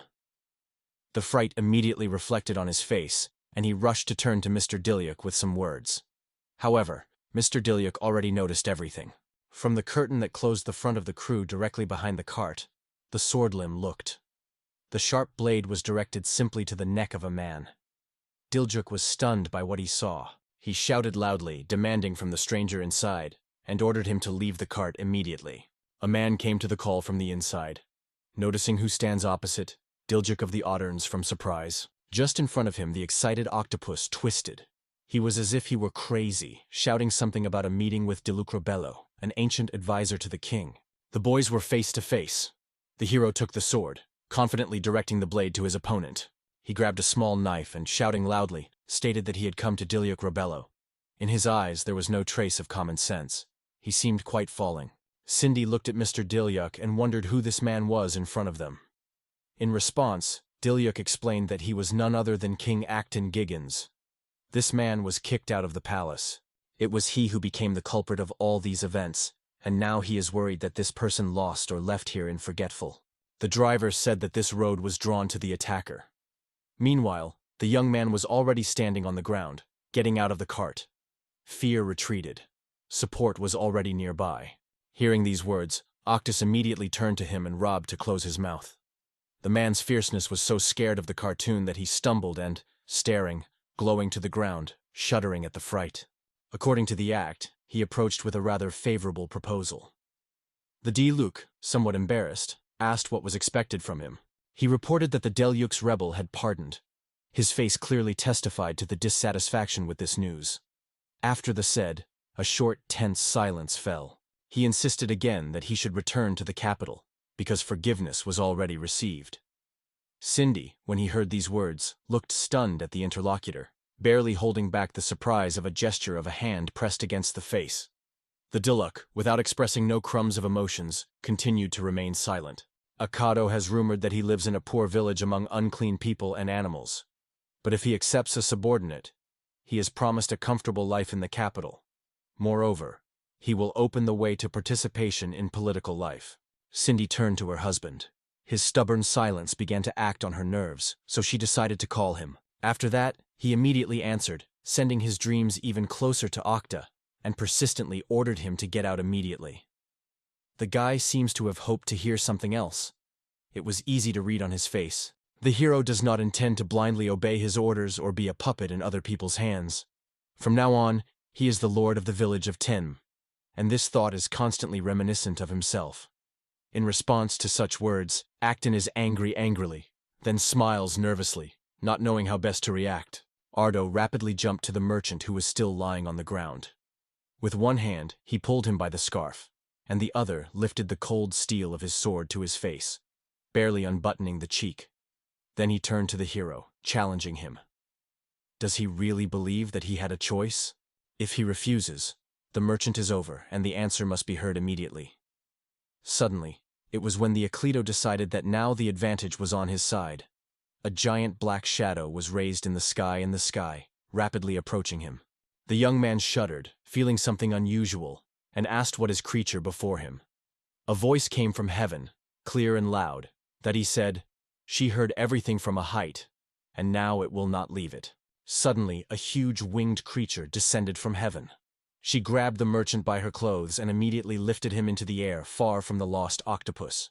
The merchant was still trembling with fear, but thanked her sincerely. In response, she just smiled and assured, "The main thing is that everything is fine with him." The hero thanked Hakura with a smile for her support in a difficult situation. Octo, stinging, wondered, "What is this creation? A new kind of demo?" Delic replied that she was not a demon, but his girlfriend who appeared due to his ability. Octo could not believe his own ears, and, full of surprise, asked about this skill. He exclaimed that his worthless skill never took him in his life. A person is worthless, even from a poor family. So he presented himself. He remembered what a merchant was in the past. He swallowed all the images that fell on him in silence, not looking away from the Acto. Akado threw his short saber to the side and stated that at least Dilyak did not call for help. It would still remain only a slight figure. Apsfrado grabbed a longer sword and directed him to the hero with a sharp blade. His determination to battle was obvious. He stated that the hero could not achieve anything alone. The land agrees that it may be too often relied on its friends. Looking back, he noticed them and, glowing with a smile, looked with gratitude in their direction. However, the call remained his true element. At that moment, magic enveloped it from head to heels, penetrating each cell of the body. Akurado could not understand where this flame came from and what magic it was created. Why did his tongues wrapped in Diljuk and his weapon? The hero stepped forward, lifting his sword and preparing to strike the first blow. His opponent was completely confused and frozen in place, as if frozen in numbness. The hero cut the distance to the enemy, swung, and the sword blade was near his neck. The enemy immediately squeezed his fingers, and the weapon with the bell fell to the ground. Retreating back, he stumbled and collapsed to the ground, lifting his gaze on Diljuk. What happened seemed incredible to him. A real panic and horror were reflected on his face. He breathed a fragmentary, and his cheeks were alarming red color. Diljuk reached forward with his open palm, and stated that he was now wearing him. Applying the skill of alchemical transformation, he forced the roots of the surrounding trees to rush to the boy suddenly, tightly surrounding him from all sides. In a moment, he was tightly tied, without any chance to break free. Soon the Gigan's family will notice his disappearance and go in search. Without paying more attention to the linked man, she turned around and hastened to her friends. He approached the merchant and sincerely apologized for drawing him into such a mess. However, it is impossible to spend time. You need to hurry to the village, and the merchant has fully supported it. He was still too stunned by events and almost did not find words. Cindy turned to the gentleman with delight, enthusiastically noting how impressive he was during this battle. She swore to stay with him forever. Around her, like balloons, she was circling hearts that reflected her passionate admiration by her mentor. He smiled in response to her and thanked her sincerely. He cast his gaze on a cart and noticed that he was barely pile. It was an urgent need before the road to the city. Cindy suggested that you take it. She went closer, waved her hand and took a spell. The wooden building gradually began to recover under the influence of her magic. Only one remained unclear for Dilyak. How did Okado at all here? It is unlikely that the king himself would allow him to leave the palace and take a vacation. The situation looked rather strange. Just a horse raced on them, lifting a loud roar around them. Dilyak alerted and wondered that it was a noise. Looking back, he saw a white horse on which a man proudly sat in shape. On the saddle of Major's coat of arms, which he has already recognized at first sight. In front of him put the rider in the royal robes. Surprised, he asked what he was doing here. The young man wondered if Mr. Diljuk was facing him. The officer looked confused. He explained that by order of the king he was looking for Mr. Diljuk. Hearing these words, widened his eyes in surprise. He nodded to Higgins, who was sitting away, and explained that they tied for an attack on a civilian. The officer was stunned because he had already fled from the mansion. However, having learned about this escape, it was even more surprised. Only now did he begin to understand the true essence of everything that was happening. After jumping from the horse, the man came closer to Mr. Brivillano. He reported that he received orders, deliver it back to the capital. He also showed him a letter stating that Octo Giggins is removed from the office of a royal assistant. The removal will last for 2 months, and for the final punishment, the decisions will be made later. The officer's words about release and punishment stunned the act to the heart. He was convinced that his father would not allow such. However, it turned out that they have already received permission from the Duke of Giggins. He also made a written confirmation, so he insisted on resistance and quietly go with him. Diljuk instructed everything else to the officer, who sincerely thanked him. After that, the officer approached the associated man to lift him to his feet. Cindy has already completed the repair of the cart and approached the hero. He thanked her, and then informed that they were now finally returning to the village. While the merchant was talking to the officer, he was already comfortable on a dragon that watched everyone closely. Meanwhile, Cindy, along with the hero, had fun and laughed, slowly approaching them. "Akaudo, witnessing all this," shouted Diljuk, begging to stop. Meanwhile, the officer who tried to grab him failure, Diljuk skillfully avoided every attempt, skillfully shaking from the attacks. He called the hero so that he could not even see that it was an end. However, his words remained unheard. Diljuk, standing next to the dragon, stroked him gently, smiling, and did not pay attention to the cries. This aroused him to the beasts. His face faded, and his jaws were stuck in anger. He struck his fists on the ground and exploded with curses. The moon passes. In the village of Tenma, residents do their daily affairs, fully immersing themselves in a mundane routine. Coming out of his workshop, the gnome held a box in his hand and welcomed the carrier. A woman with her children pick up water from the pump, filling the jug. 2 of them have fun watching the youngest child try to help adults to bring a bucket of water. Diljuk and Cindy were in the room when suddenly knocked on the door. They invited visitors to log in. They were approached by the Sergi merchant, known to them from the company Clinova Trade. He greeted Mr. Diljuk, and the hero kindly answered him reciprocity. At the same time, he noticed that the scar on the face of Sergeia, who was recently, has completely disappeared during this month. Serge proudly noted that all this was his merit. He was glad that after that case he increased security in the area, although the hero still felt anxious because of his experience. Serge apologized, saying that if those events were repeated and he was retracted again, he would feel extremely uncomfortable. The heart reported the joyous news. The magic glasses he gave him flew instantly. No couple left. The number of applications for the maintenance of magic artifacts is increasing. The hero this news was quite comforted. Sergei still could not believe that he turned the usual service into a real business. Thanks to his efforts, things go to cheers, and sales are growing day by day. He hopes to continue to cooperate with the Clen Mall. The merchant was already going to say goodbye and bowing to leave, and Diljuk suddenly stopped him. Smiling, he wondered in Serg whether he wanted to get back before the long road from the village. A little later, a plate was placed in front of him, from which a fragrant steam was still rising. The waiter gently apologized for expectations, and finally the dish was on the table. For the first time, seeing such a dish, Serge did not resist the question, what it was. Diljuk proudly replied that he was the creation of the best Tenma cook, and a gesture pointed to Alice standing nearby. The girl, embarrassing from praise, shyly confessed that it was a special pilaf. The day of the day is a delicious deer meat enriched with fragrant spices and rice. Rice for pilaf is prepared on a small amount of water, so it turns out to be crumbly and tender. It is added to the newly broken carrots, which is pre-fried in fragrant oil. The merchant first heard the rice, so he could not hide astonishment. He lifted a spoon, gathered a little dish, and with a smile nodding, assured that he would certainly taste it. Serge was a spoon a little from the plate, and as soon as he tasted, as if he were struck by the current, that taste. Stunned, he exclaimed what kind of delicious rice. Serge was amazed at how a regular dish could be so unmatched in taste. Diljuk noted that all the ingredients of this dish were grown on their earth. The merchant turned to Mr. Diljuk. He was especially interested in the rice and all the spices that were included in the dish. He wondered if he would be able to sell this dish of a maple syrup trade. The taste was so refined that he wanted to leave her for a moment. The hero did not see this at all, but instead asked for them to sell the product, indicating the place of origin. He wants to turn him into a real brand. He also joined the table next to the merchant, and they lived in Vibrate to discuss the idea.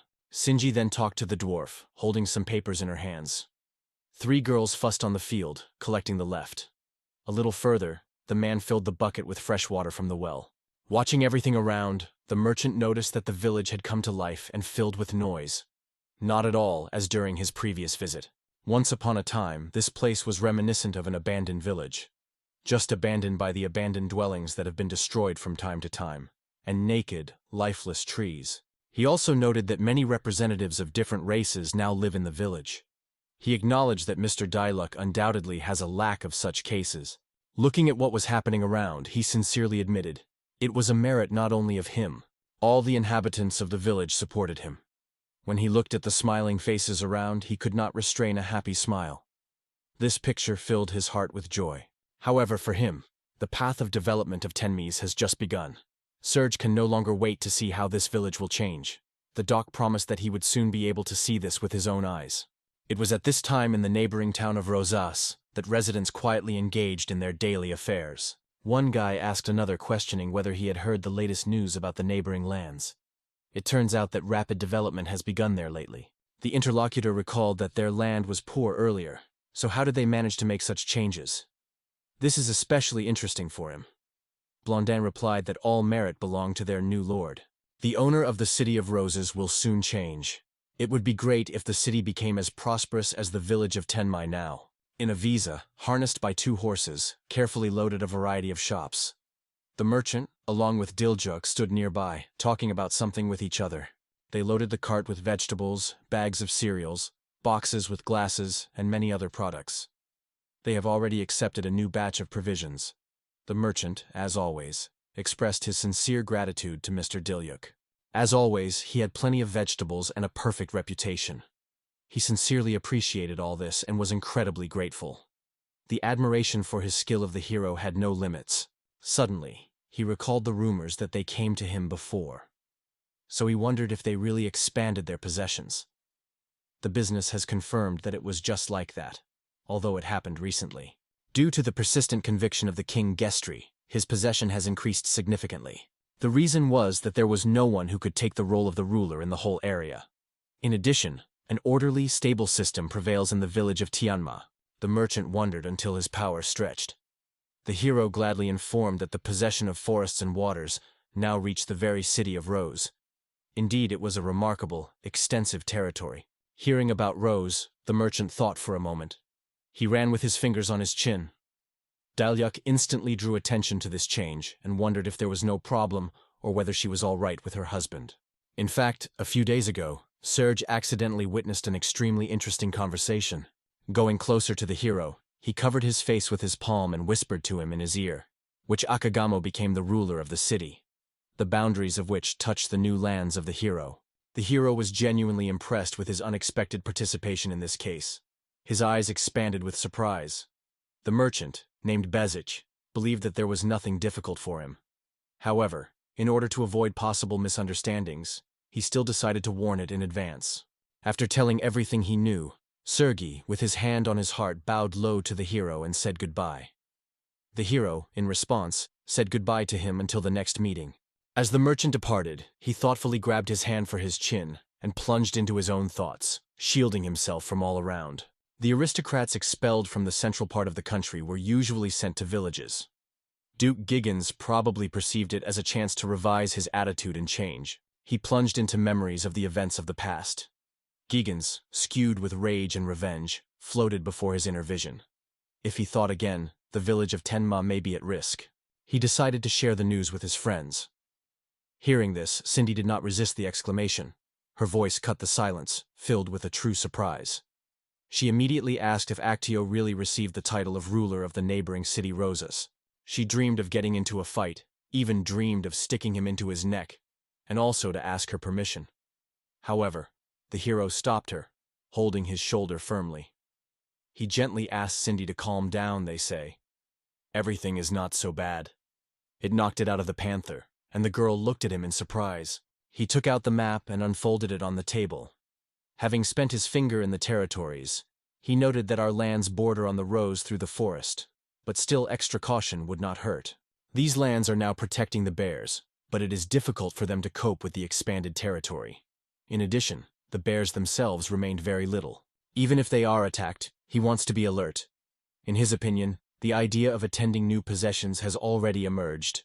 Until it is not in the village, it is completely relied on the gnome Devardo. He was going to say something Cindy, but she did not let him open his mouth, immediately stated that she wanted to go with him. He did not argue with her, so he suggested going to the forest, which she willingly agreed. It takes a little time. In the thicket of the impassable forest, several people are moving forward. Cindy and Diljuk carefully looked around. The hero immediately noticed that although there was not much around the smog around, but for some reason, this is where a whole flock of monster gathered. In the event of an octopus attack, it would not be difficult to hide, but just in case, he suggested that the traps around. The heroes, leaning to the ground, carefully straightened the traps and spread them on the ground.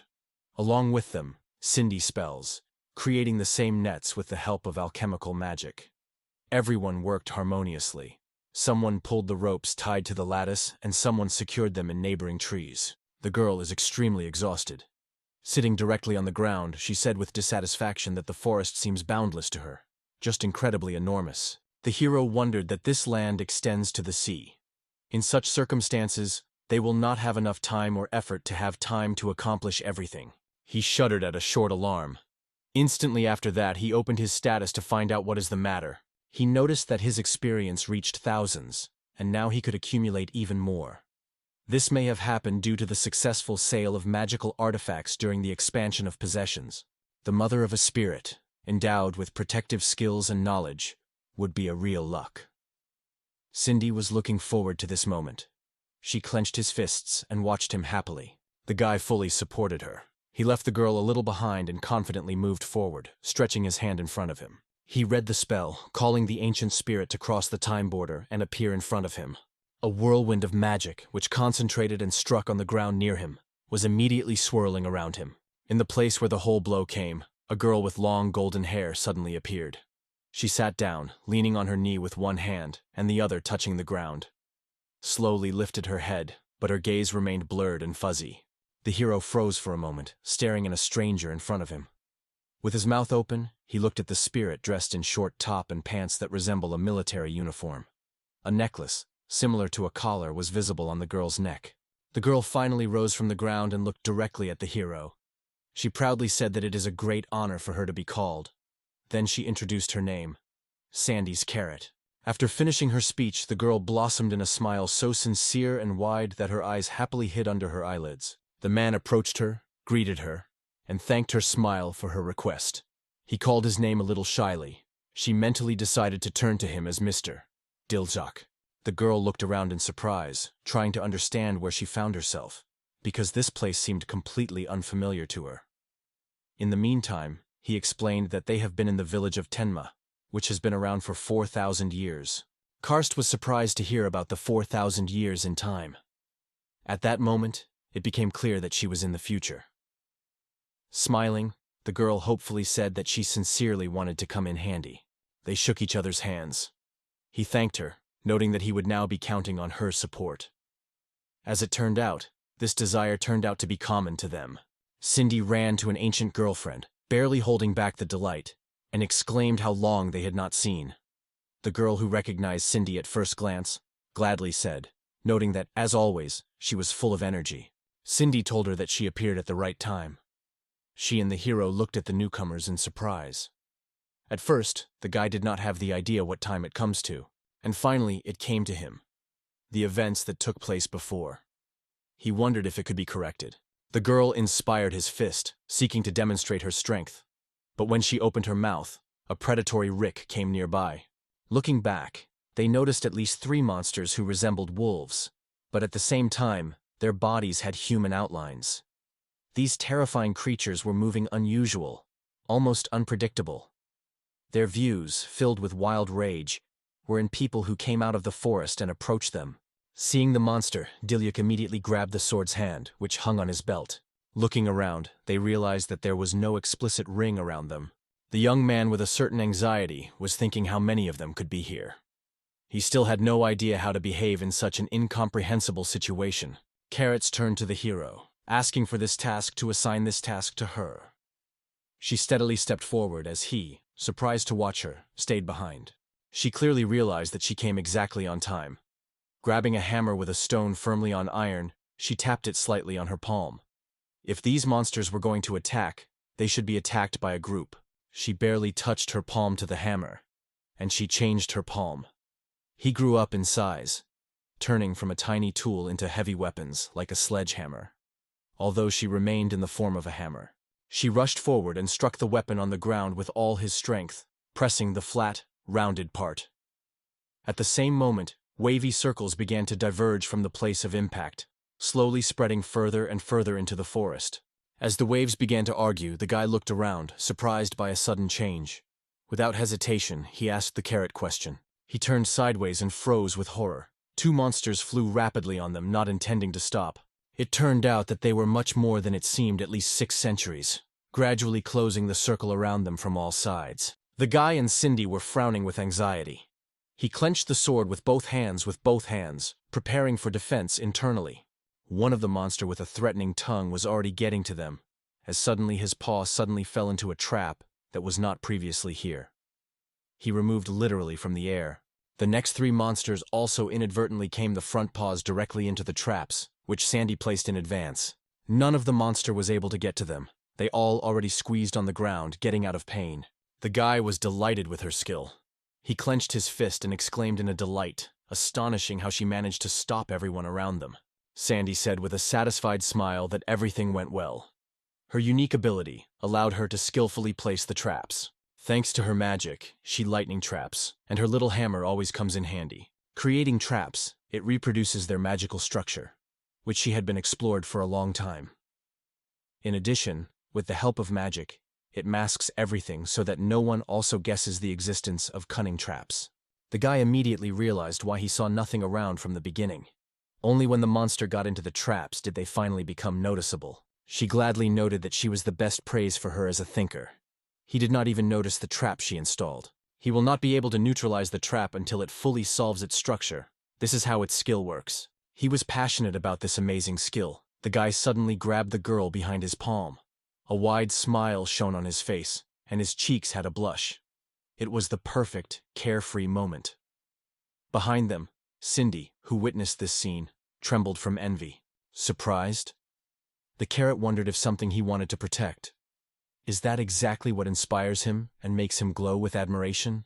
The young man sighed and called himself the lord of these lands, explained that his possession was just beginning to blossom, so it is natural that he feels a sincere desire to protect them. However, their possessions have expanded significantly lately. Therefore, he wants to be alert so that in the event of an attack of monsters or foreigners, be able to repel. The girl smiled confidently and stated that in such circumstances she was perfect for this role. Cindy instantly got up between them, returned to the hero and agreed with him. In her opinion, Carrot was indeed an extraordinary person. She said that in ancient times, this girl brought a grand castle of incredible height with complex architecture in the village of Tenma. Its towers were different from each other. Not only classic cylindrical but also a variety of outlines occurred among them. The young man wondered if she really brought the castle in Tenma. After all, he had never even heard a similar building in this village. The girl was a little squeezed. She extended her palm forward, as if trying to distance himself from the situation. She assured that she did not really do anything prominent. Noticing how she was embarrassed, Cindy decided to tease her a little. The carrots decided not to keep up and shared with the hero that Cindy was a court alchemist. It creates charming artifacts for the royal family.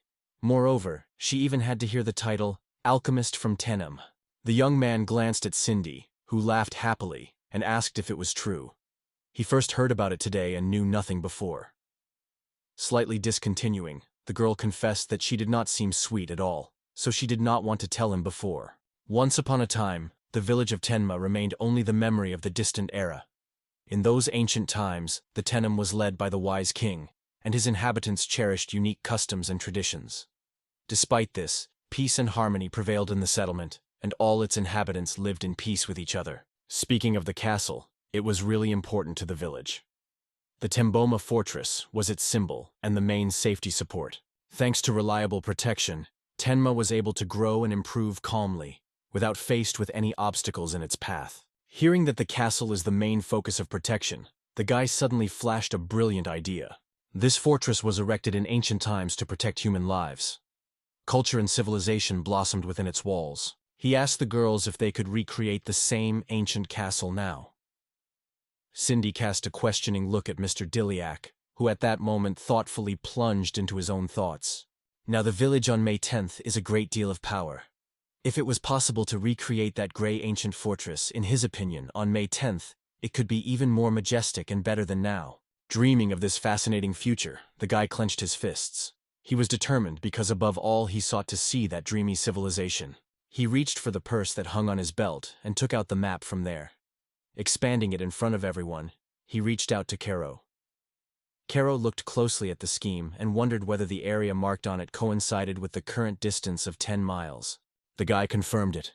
It turns out that the terrain has hardly changed since then.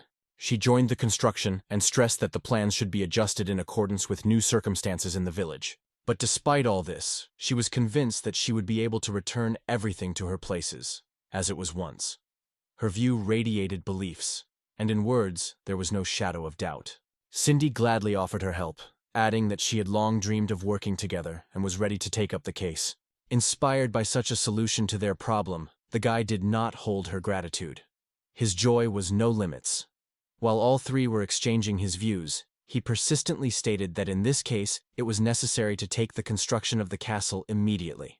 Meanwhile, in the city of Rosas, the streets here are now striking with emptiness, not at all what they have been recently.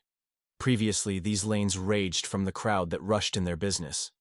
It was here that the ways of two familiar guys intersect. Last time they mentioned the village nearby. Now the news has come. The exchange of trade and supply of agricultural products has stopped sharply. One of them could not understand what had happened so suddenly.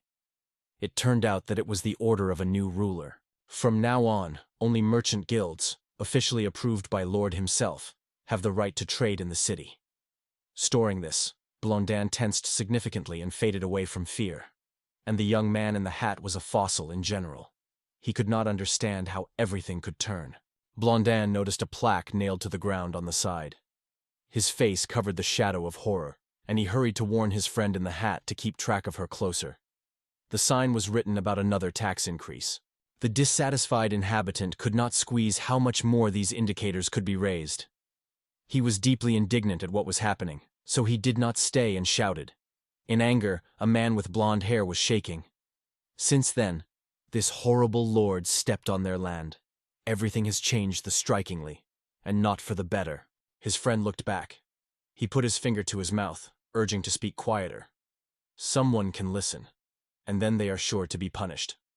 He was genuinely excited about the fate of a friend, because they both were unclear what was happening in this strange city.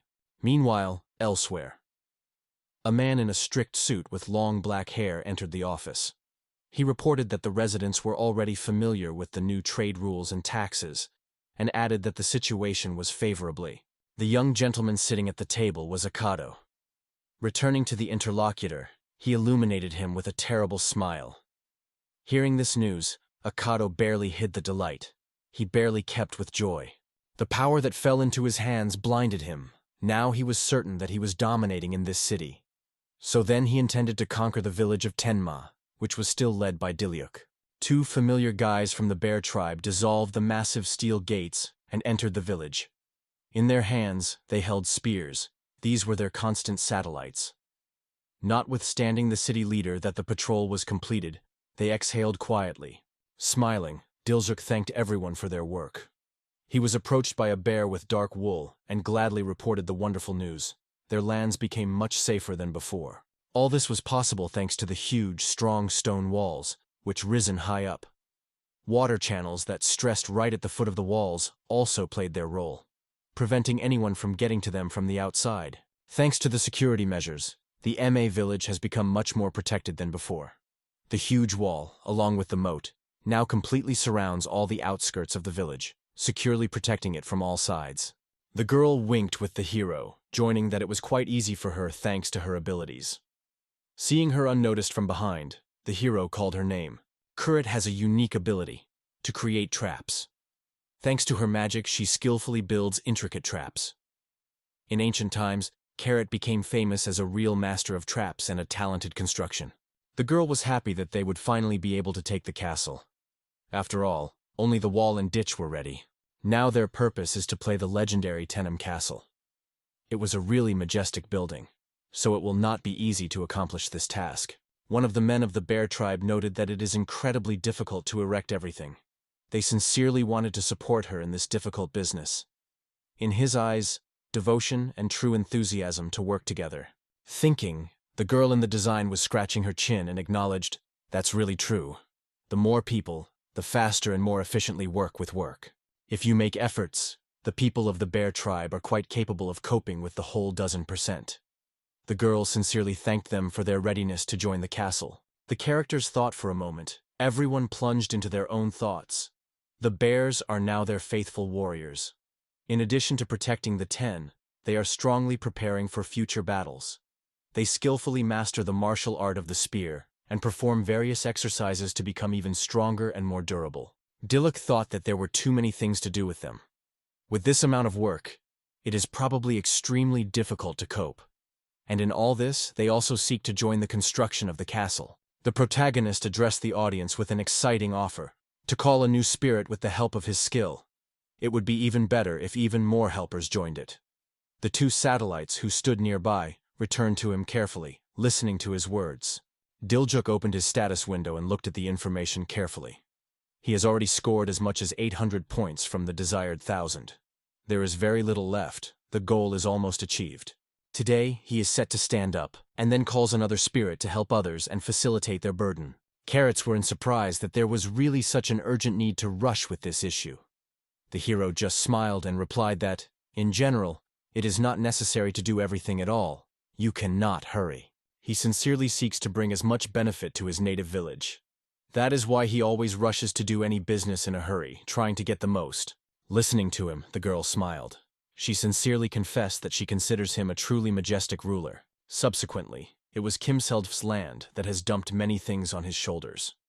Together with Cindy, they once made magic glasses with the help of alchemy to sell them through the Maple Trading Company. Sometimes he helped the familiar family pump water from the pump, filling the jug under the watchful views of the children.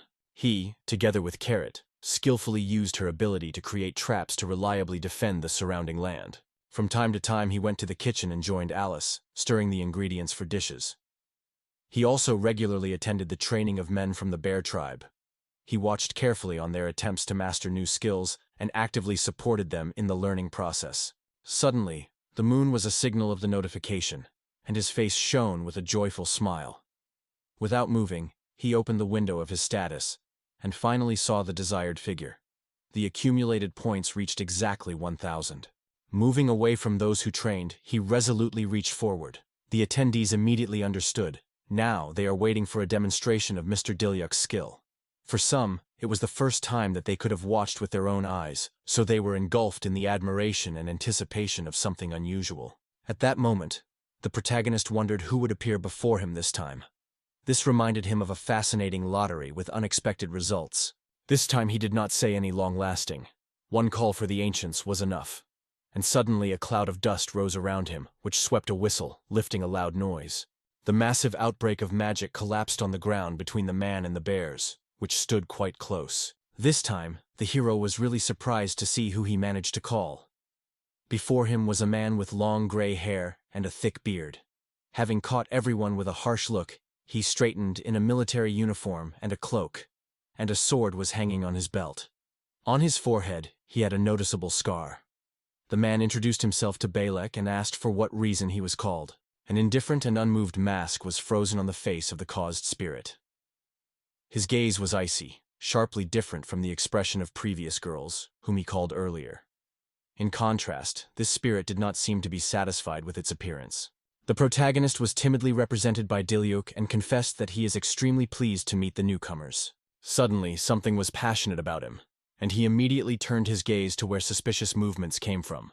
Despite the stunning, which was reflected in the wide-open eyes, the guy reacted lightly. The old one opposite, struck by such agility, stood in a fighting rack, bending his knees slightly, and watched the young man's movement closely. It turned out that on the side, he noticed nothing but a long sword of the old one. It was with these weapons that the ancient spirit attacked the hero. However, he managed to notice the rapid attack, immediately grabbed his sword and repelled the attack, managed to defend himself. Using a blade as a shield, the hero took him a devastating blow. Men from the bear tribe indignantly raised a noise. They clenched their fists and exclaimed the old man angrily and why he suddenly attacked their leader. They were clearly covered by irritation and depression. Finally, the spirit turned his sword to the vagina and stated that he was not going to obey the weak. If Balak seeks his loyalty, let him prove his power. Only then the spirit will follow him further. The protagonist felt some disappointment with this situation. He did not expect such a cold reception from the spirit that has just been so cold. It turns out that this old man really needs his strength. Balak announced that a duel would take place between them. He finally had pleasure on his face. He no longer seemed indifferent, as when he was first summoned. He seems to be truly interested in the fact that the hero was able to repel the previous blow. Hearing about the duel, Dilyuk froze in place. He frozen, gloomily and desperately looking at the opponent. Finally, he agreed. He agreed to this match with the spirit. With both hands, he clenched his sword's hand and strongly directed the edge towards the old man. He turned to Balak and already confidently stated that he was accepting his call. Behind the old, like stone statues, had frozen 3 bears, watching their every movement carefully. The spirit of his courage appeared. Once again grabbed the sword from the vagina. Hanging on his belt, he aimed at the hero in a direct movement, inviting him to the duel. In a generous gesture, the spirit suggested that the opponent take the first step, allowing you to attack in any way. The protagonist instantly felt the incredible aura of this spirit. Without even moving, he radiated a tremendous power that seemed to shine with a bright light from every cell of his body. Dilyuk did not pay attention to his skills, but his power increased significantly. The same mighty glow was already heard from the hero himself.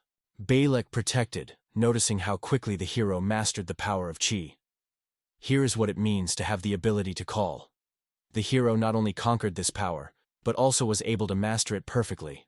The protagonist heard about her for the first time, not even knowing what it was. He realized that the difference in the combat experience between them is enormous. If you do not stand up during this duel, the defeat before the ancient spirit was inevitable. 3 representatives of the bear tribe silently watched the development of events. Some of them lowered their hands, feeling frustrated, and in others, annoying from what he saw broke out. Changing the position of the legs slightly to get comfortable, the hero with confidence thought that he was no longer a chance to lose. Krepko clenched his sword with both hands. He decisively rushed forward. The old man pulled his hand with his sword and cleverly repelled the hero, crossing their blades. The cold steel of the weapons clasped when the blades were sliding one by one, and the owners of the swords were struggling, trying to repel the enemy. In the end, their swords dispersed, giving space for a new collision. The man did not look at the opponent, tensely watching his every movement. He noted that the energy of the hero has increased again, and his aura radiates even more power. Without a single pause, he rushed forward without stopping the attack. Completely concentrated, the hero moved under the cover of the recently obtained aura, which clearly illuminated his figure. Over time, it was increasingly difficult for a man to repel. It was clearly noticeable by the expression of his face. The jaws were tight, and the eyebrows strictly came together, forming deep folds on the forehead between the eyebrows. Seeing this expression on Balak's face and realizing that he was becoming more difficult, the protagonist realized that his time has come. Only a decisive attack can now ensure success. He chose the style of Rebello. His reception was to cut the shadow, lit with stars. Pushing from the ground, he rushed forward. The edge of the sword flew back to gain power, and the hero prepared to strike another decisive blow in this battle. Dilyuk raced past without stopping for a moment, and soon found himself behind the old back. Now they stood their backs to each other, as if the clock arrows that had parted in different directions. At first glance, it seemed that the hero had missed, and the old man cleverly evaded the blow. Both froze in their places without turning to each other or lowering the swords.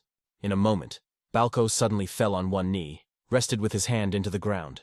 His sword slipped out of his fingers and fell right. Despite the defeat in the duel, the old man just smiled. He barely turned his head to the side where the hero stood motionlessly without moving. Balak was enthusiastically noted that this is great.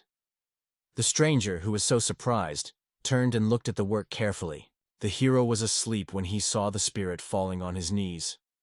He bowed his head in deep respect, recognizing defeat. Turning to Diljuk as a young lord, he actually perceived him his master. The hero saw so struck that he only spread his mouth with surprise. Diljuk, slightly nervous, lifted his palms forward and asked what he was doing now. He asked to get out of his knees, because this scene clearly embarrassed him. Her behavior caused in it a sense of inconvenience and embarrassment. Smiling, the old man lifted his head and, looking at the main character, noted that during his battle, he was striking with his incredible force. The hero wondered what the question was about chi. Suddenly, the man realized. So far, no mention has been preserved in the memory of people. Meanwhile, the bears froze away, watching them carefully. The old man explained that in fact, this is a completely different way of improvement, not like the training of magical power. Ki allows you to master any business. Possessing Ki, a person gets extraordinary physical abilities. After the explanations heard, Diljuk finally realized where the powerful spike in force came from at the beginning of their duel. However, Bulk still noted that the flow of energy of the young master was felt quite differently. He explained that his energy is called stand. The protagonist was interested in wondering that he was an unusual, intrusive energy. These are divided into stable and soft. To win the monsters, you need an indomitable, while to curb more flexible, a soft.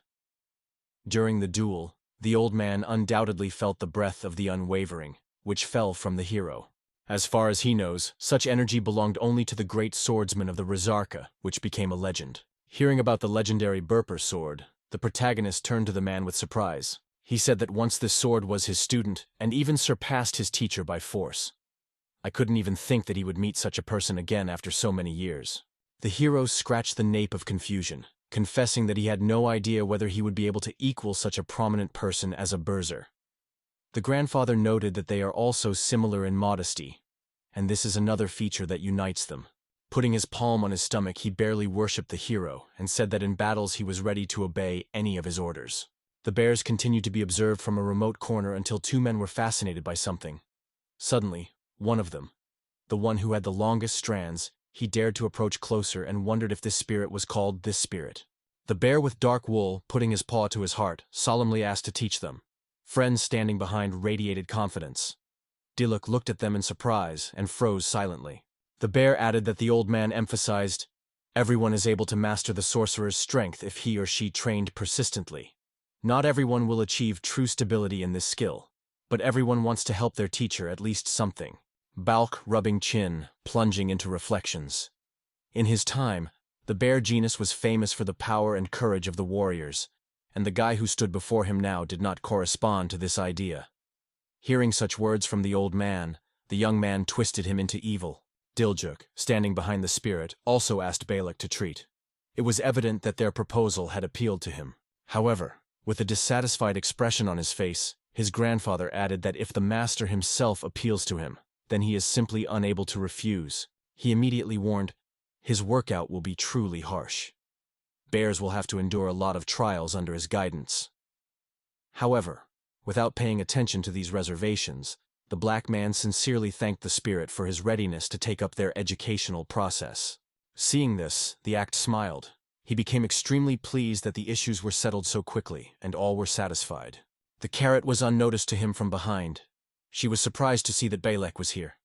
Hearing her voice, the hero looked around and shouted from a distance of several steps. Meanwhile, Balak himself discussed something lively with the bear guy. Apparently, they just planned the following workouts. She immediately noticed that he had already taken up the training. Soon, they had to take up the construction of the castle. Diljuk apologized to her for these circumstances. The assistants became much smaller. The protagonist assured her that everyone who stayed nearby would do their best to help her. She reassured him, assured that everything is under control. She also urged me to trust her. It seemed that she had already matured a plan. She was looking forward to the moment when the brave warriors would protect the castle she would bring. Through training with Balak, The deck members of the bear tribe will master their QU and return much more powerful. The hero agrees with her. He was also looking forward to this moment. The sun's rays suddenly broke through the clouds, brightly illuminating the part of the wall, which was recently erected around the village. In a few days later, the coastal lands of Tenma. The wavy hills, densely overgrown with the forest, rose around. The noisy sea remained very close. The bears do not stop their training under the close mentoring of Bulk. They work tirelessly, repeating the same movements repeatedly. Chi has a strong body from nature, so you need to act even faster. Bulk constantly adjusts his students, trying to light a thirst for victory. The business came to them, with a slight smile, watching how everyone work and train hard. This sincere enthusiasm inspired him and gave joy. Having visited him, Balak smiled and bowed to greet his mentor. He wondered if he also patrols this area. He said that since their possessions expanded, he decided to survey these surroundings. Upon learning of this, Balak praised him. They say he coped well. Turning from the boys from the bear tribe, his face became serious again. He reported that everything is fine with training, so the business of the Yuk may not worry and quietly go bypass. After that, he strictly ordered the boys to complete 100 approaches of this exercise. Seeing such a scene, the hero with a slight irony and sympathy turned to the boys. They say, apparently, this is the true truth. After that, he finally decided to move further and reported it by Balak. He asked him to be careful on his way. The protagonist traveled the path that hid between the trees, and at the same time did not look from the surrounding monsters, keeping them under close control. There are also many bandits near the coastal territories. The authorities of the rest of the country do not extend to Tenma, so the attackers have remained here. He remembered the episode from the past when they had already encountered bandits, and then Cindy could suffer. He clenched the sword's arms firmly, realizing that he should be even more careful. The light breeze blew to meet his hair. He waited patiently. The strands began to come into the eyes, so he was forced to cover one of them. The wind from the sea was rapidly to meet him. The sun's rays shimmer brightly on the silver surface of the water. Before his eyes, a wonderfully picturesque landscape unfolded. His retch was so impressive that the main character did not resist and exclaimed it aloud. Moving a little further, he noticed the harbor. There, near the rocky shore, he was not waiting for a large wooden bridge, but a simple masonry made up of boards. The protagonist continued the way, bypassing the stones. Jumping over the hills, he reached the harbor, went deep along the shore. Behind the rock, he noticed the boat and, without hesitation, headed in his direction. What he saw further stunned him to the depths of his soul. Something lightning movement was something right in front of my eyes. The trinity of the opponents surrounded the boy on all sides, instigating spears and swords on him. The enemies aimed at him in his head, leaving him a chance to escape. The boat he noticed behind the rock was a real pirate ship of considerable size.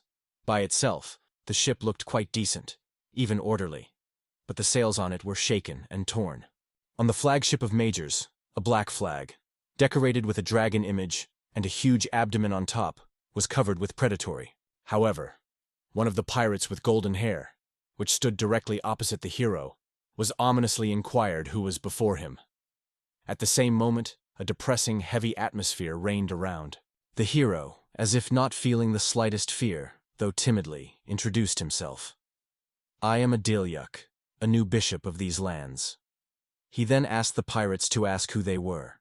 At the same time, his gaze remained confident and straightforward. He did not take his eyes from the interlocutor. The pirate quickly realized. Here his power over the sea was powerless. He seemed quite young, strong physique, with decisive, strict facial features. Something noticeably annoyed him, and dissatisfaction appeared in every movement. Pirate noted that the task of the hero is not easy. He also said that together with the team they make up a pirate flock called Pterodactyl and live here. Hearing that the pirates were in front of them, the characters were immediately petrified. It seems that even a banner of the skull did not tell them who they had to meet. A second pirate sat next to him. He brought the spear to the very face of the hero and boldly warned that he would not even think of moving. A smug smile was fluttering on the pirate's face. He already considered himself a winner. The protagonist focused on the edge of a spear that quickly approached his face. In an instant, he grabbed the tip with his hand, on which the bracelet created by the gnome. His body was again enveloped by a powerful aura. The pirate surprised and asked what he was doing now. Instantly, the main character broke the spear in half with one hand, cutting it into two parts. The pirate, who still held a fragment of the spear in his hand, exclaimed in surprise, not believing that the enemy broke his weapons with his bare hands. The third pirate with a black bandage and a frightened face with a sword waved, trying to hit the hero. Diluc immediately grabbed his hand with his sword and pulled him to him, holding one hand firmly. The other palm struck his hand sharply, forcing the weapon to slip and fall to the ground. The surprised pirate looked at his own trembling hand and began to swear. This situation seems to scare him well. The pirate, who first dared to speak, fiercely clasped his teeth and indignantly called him a cursed official. Grabbing the sword's sleeve with both hands, he moved towards the protagonist, shouting that therefore should be stopped immediately to interfere with their affairs. The protagonist did not wait for a strange weapon to approach him. He immediately grabbed his sword and knocked out a blade from the hands of the enemy with one rapid movement. Armed pirates surrounded the main character, hardening around him. The youngest of the team turned to Blondin with an asking look, quietly asking what to do next. The new moon anxiously added that if they are caught now, they will definitely return to the city. Blondin reassured him, urging not to lose his self-control. Once again calling the hero an official, he exclaimed that he really wanted to destroy the calm corner they sought for so long. On his face, fear and anxiety were clearly drawn. The protagonist wondered that he is unlikely to find a common language with them. The pirate, having extracted another saber, stated that he would not allow him to do so. He set his weapon just on him. Watching him, he realized that the fights no longer pass. Breaking out of place, he would have taken off into the air, enveloped by a flickering glow of magic. The stunned pirate asked if he really went. The protagonist chose a careful but dangerous in his art style of night dance with a sword. The magic spirals around it, covering the body and creating an aura of mysterious power. The pirate instinctively covered his face with his hand, trying at least to protect himself from the piercing wind without thinking about any protection. He was completely disoriented and did not understand what was happening around. Strong wind gusts were beaten directly into his eyes, which made it all merge into a foggy spot. At that moment, the main character suddenly rushed on the offensive. However, instead of grabbing the sword, he confidently reached out and called Hakura. Suddenly the dragon fell from the sky, waving powerful wings. She asked the master to ask if he was calling her. Pirates, lifting their heads up, watched a huge creature, from which sharp spikes stuck out of the trunk. The main character instantly found himself on this creation like lightning. Now he stood in the air, hanging over the robbers from the dizzying height. All three men froze in place, spreading their mouths with surprise. A huge dragon creature raged in the air in front of them. In the pupils of the pirate leader, all the events that unfolded just before his eyes were reflected. It is not able to believe in what he saw. He hardly said the question whether it really was. The young man reached out, as if he wanted to touch this legendary being. He still could not believe in their existence, and tried to put up with this incredible truth. Lowering his head, he sighs, admitted. They would not be able to overcome the dragon under any circumstances. The hero, comfortable on the wide back of the dragon, watches the pirates from height. Suddenly one of the robbers, the one who stood in the middle, covered with horror and anticipation of the inevitable death, falls on his knees with a roar. Seeing this, Diluc is surprised. It seems to him that pirates are no longer set to attack him. The protagonist jumps off the dragon and landed next to them. Leaning with his knees, he smiles gently and turns to a man who fell down, inviting him to frankly share his intentions. After that, the relationships between people are significantly improving, and the guy finds himself in a circle. The man, nervously lowering his eyes, begins the story of how it all began. His team became pirates after escaping from the city, remembering those distant events from his past.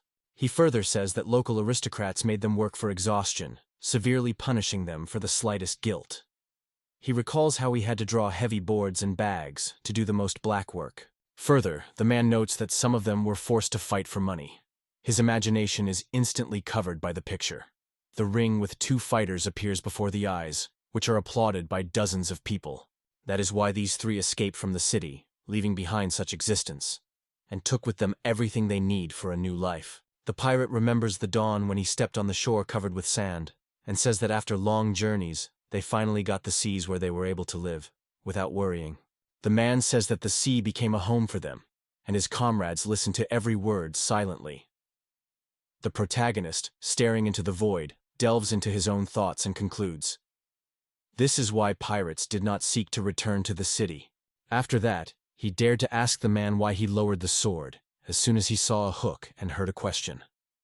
The pirate suddenly lifts his head to look at the dragon and tries to answer something. But he recalls that even when they worked with their friends in the city, one of the acquaintances told them amazing stories about dragons. These stories were extremely captured by men.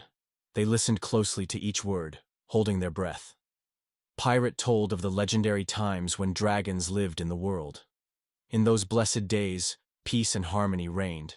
There was neither famine nor injustice. Hearing the references to the legendary era, Dialek feels the cold runs on his back. He instantly guesses that he is Tent from the past. At this point, Pirate says that they went on a journey, dreaming of freedom and peace, which is why this dragon became a symbol for them. But, raising his head, he notes with a bitter smile, all their hopes were only fairy tales. It turned out that there was no real rest in life, so people had to survive, robbing the rich. Suddenly, a gloomy shadow emerges on the face of the protagonist. It comes to him that he was a victim of oppression. Throughout the story, the man is increasingly inflamed. He squeezes his fist and adds that it was their revenge for all the humiliation they suffered. However, Dilyuk denies, emphasizing that this does not change the essence at all. Pirates were still stolen. Further, concentrated and strictly, he adds that so easily this crime will not pass. However, a man just smiles broadly, surprised by the stubbornness of the protagonist, and confidently assures him that he, together with his comrades, will be able to get out from everywhere. Suddenly Dilyuk is sharply raised, getting ready to say something. He asks pirates if they would have an agreement with a Tenma under such a condition. These words are stunning the man so much that he opens his eyes wide, and the pupils narrow from surprise. The Golem hero tells of his intention to hire pirates in his village, which causes a real shock in three men. However, the land does not stop. He strongly emphasizes what requires their devotion and experience of maritime affairs. In response, he promises them stable earnings and housing, without removing a confident, friendly smile from the face. The man cautiously replies that they, of course, can share knowledge of the sea, and at the same time asked why he generally in general. The protagonist recalls the conversation of pirates who came a few minutes ago, and notes that if their words were sincere, then all of them have one common dream with him. Hearing this, the man is being smoky and asks what exactly is meant. In what sense is their dream the same? After that, Dilyuk says that the legendary era, which was mentioned by the pirates, actually existed in Tan. He confesses that he wants to bring her back to life. The man suddenly explodes, asking if he really wants to return these times, and is sure that it is no longer possible. However, the protagonist does not give any answer. He just smiles mysteriously, demonstrating unbreakable confidence. Squeezing his hand into a fist, he states that he is capable of calling ancient creatures through his skills.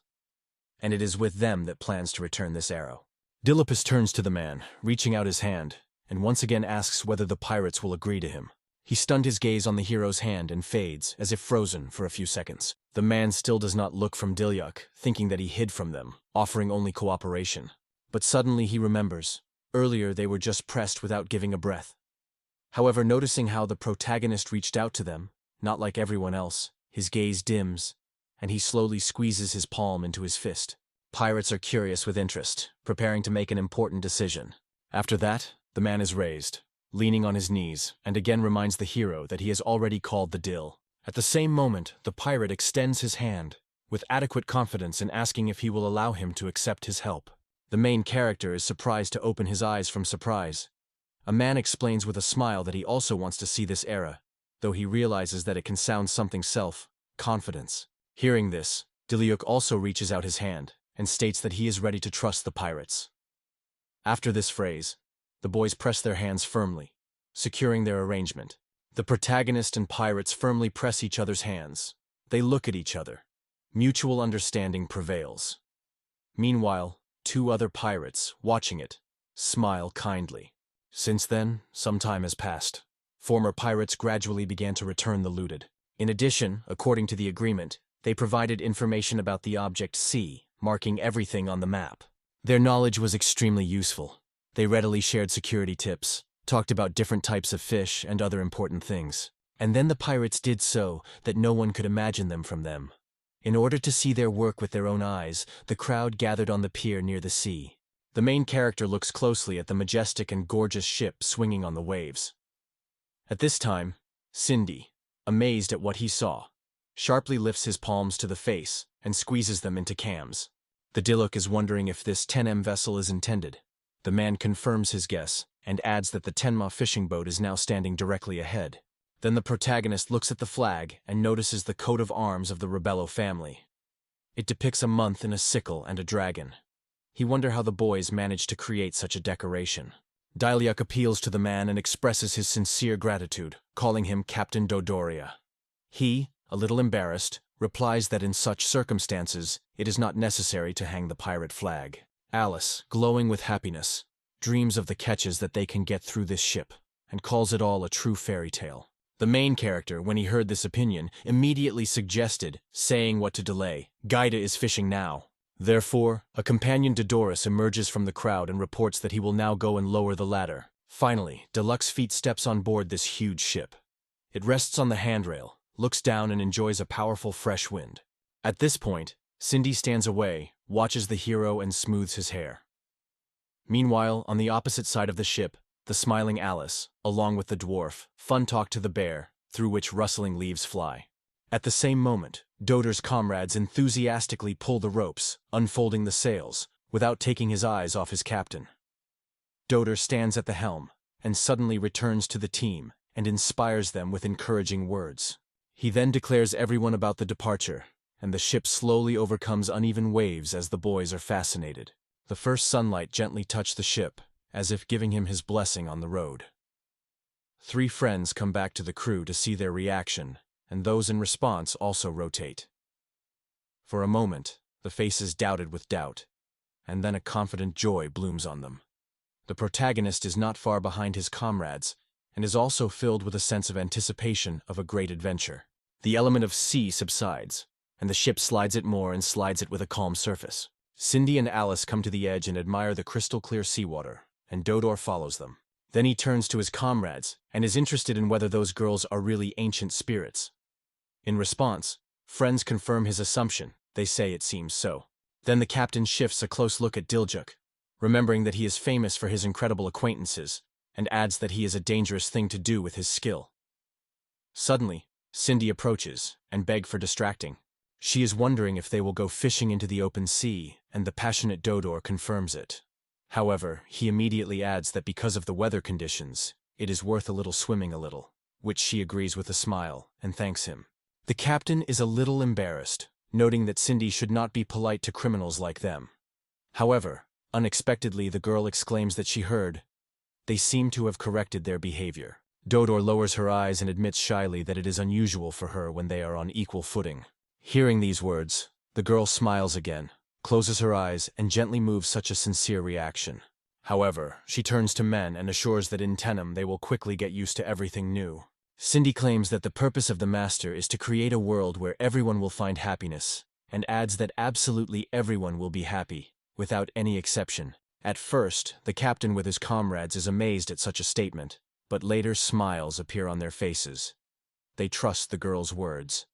Suddenly, as soon as she comes to the board of the ship, Dodor is delighted to make fishing to please the residents of Tenma with a delicious catch. Suddenly, Cindy strongly turns to the hero, forcing him to turn away from learning and get away from thoughts. She asks if he feels something special, and in response hears that this activity is little different from the search for a monster. The division closes the eyes, focusing on the inner sensations. He tries to penetrate his thoughts into the depths, as if examining the ocean bottom in search of something invisible. Suddenly, the main character opens his eyes, confidently points his finger down on the girl and announces, "There is a full fish." Seeing this, Cindy is delighted with his palm, not hiding his admiration for his abilities. Therefore, the girl approaches the gnome and reports that the magic artifact is already ready. The girl thinks about it. Then she shows on a fishing device and assures that it is her charming grid. It is only necessary to get inside, as the grid locks instantly. She then proudly states that she made the trap even as much as possible to hunt as much as possible. The protagonist, hearing it, thanks her happily. In response, Cindy barely covers his face with his hand, and quietly says that for the sake of Mr. Diluc, he is ready for anything. After that, she decides that she needs to restart the network as soon as possible. But turning around, she noticed Alice has already taken up the case. This unrestrained girl apologizes, explaining that she just couldn't wait anymore. Cindy approaches his place with a joyful smile and admits that when it comes to food, she simply cannot hold back. She immediately joins Alice to help, and soon both girls get together. The girl undertakes to lower the net, with the hope that they will be lucky today with a big catch today. But suddenly the main character feels something familiar to the pain, and the expression of his face changes sharply. At the same moment, he turns sharply to the girls and shouts to stop immediately. Suddenly Alice hears a strange noise. Anxiety appears in her eyes and she thinks with surprise, what can it be? Here, both girls suddenly notice. Their net is torn and some of it sinks, disappearing in the depths. It is a great wretched by a shout. He confidently states that there is someone under the ship. Hearing this, Dodidi also strains and begins to guess who can hide there. Suddenly a giant monster emerges from the water abyss, and the boys immediately recognize the sea monster. At his head, a long horn stands, terrifying fangs stick out of the mouth, and a thick mane is fluttering around the head. When Diluyu notices a monster, a slight fear makes him open his mouth. The pupils narrow sharply, and the eyes are wide open from surprise. The protagonist tells how he once visited the shore, which later became their patronage. There, he was surrounded by a pirate team headed by the unknown Dodoria. However, it turned out that their ideas about the ancient civilization were surprisingly coincided. This also pushed them to combine the forces for the future Tenma. Then Dilyuk says that after these events they received a ship from pirates, and now he became their fishing vessel. Since then, the guys have been going to the sea to fish. Frightened Cindy and Alice look at the hero, waiting for his following instructions. However, he continues to look at the board, as if he could not realize that they had to face a sea monster. At that moment, the monster rises a little from the water and moves to the ship, preparing for the attack. Suddenly, she roars stunningly, flashing with scum and sharp teeth, after which she rapidly rushes to the ship. From a powerful collision, the ship begins to shake from side to side, so Hiro and Cindy have to make considerable efforts in order not to lose balance. Unexpected Dodor, holding on to Dilyuk firmly, telling him about it. They say that Taudusir is called and rumored it breaks the ships with its own horn. At this point, the monster C category is again measured to attack the ship. Seeing this, Dilyuk realizes that he should be taken away from the ship. He realizes that fighting with a monster in the middle of the sea is to condemn the ship to inevitable damage, so he begins to find a way out feverishly. At that moment, the protagonist raises his hand up, deciding to call a Hakura. At that moment, a huge dragon suddenly appears in the sky. Its appearance is simply impossible to ignore. The monster immediately switches all his attention to a new formidable opponent, forgetting about the attack. Dodor's brothers stare at Hakureya. For them, his appearance was a real surprise. The captain also recognizes in him the same dragon who went out into the arena during their duel with the hero. At that moment, the dragon is a little closer, allowing the Dilyuka to grasp him. The protagonist does not hesitate and holds firmly, after which, along with the Hakura, he lifts high into the sky, pulling the sword.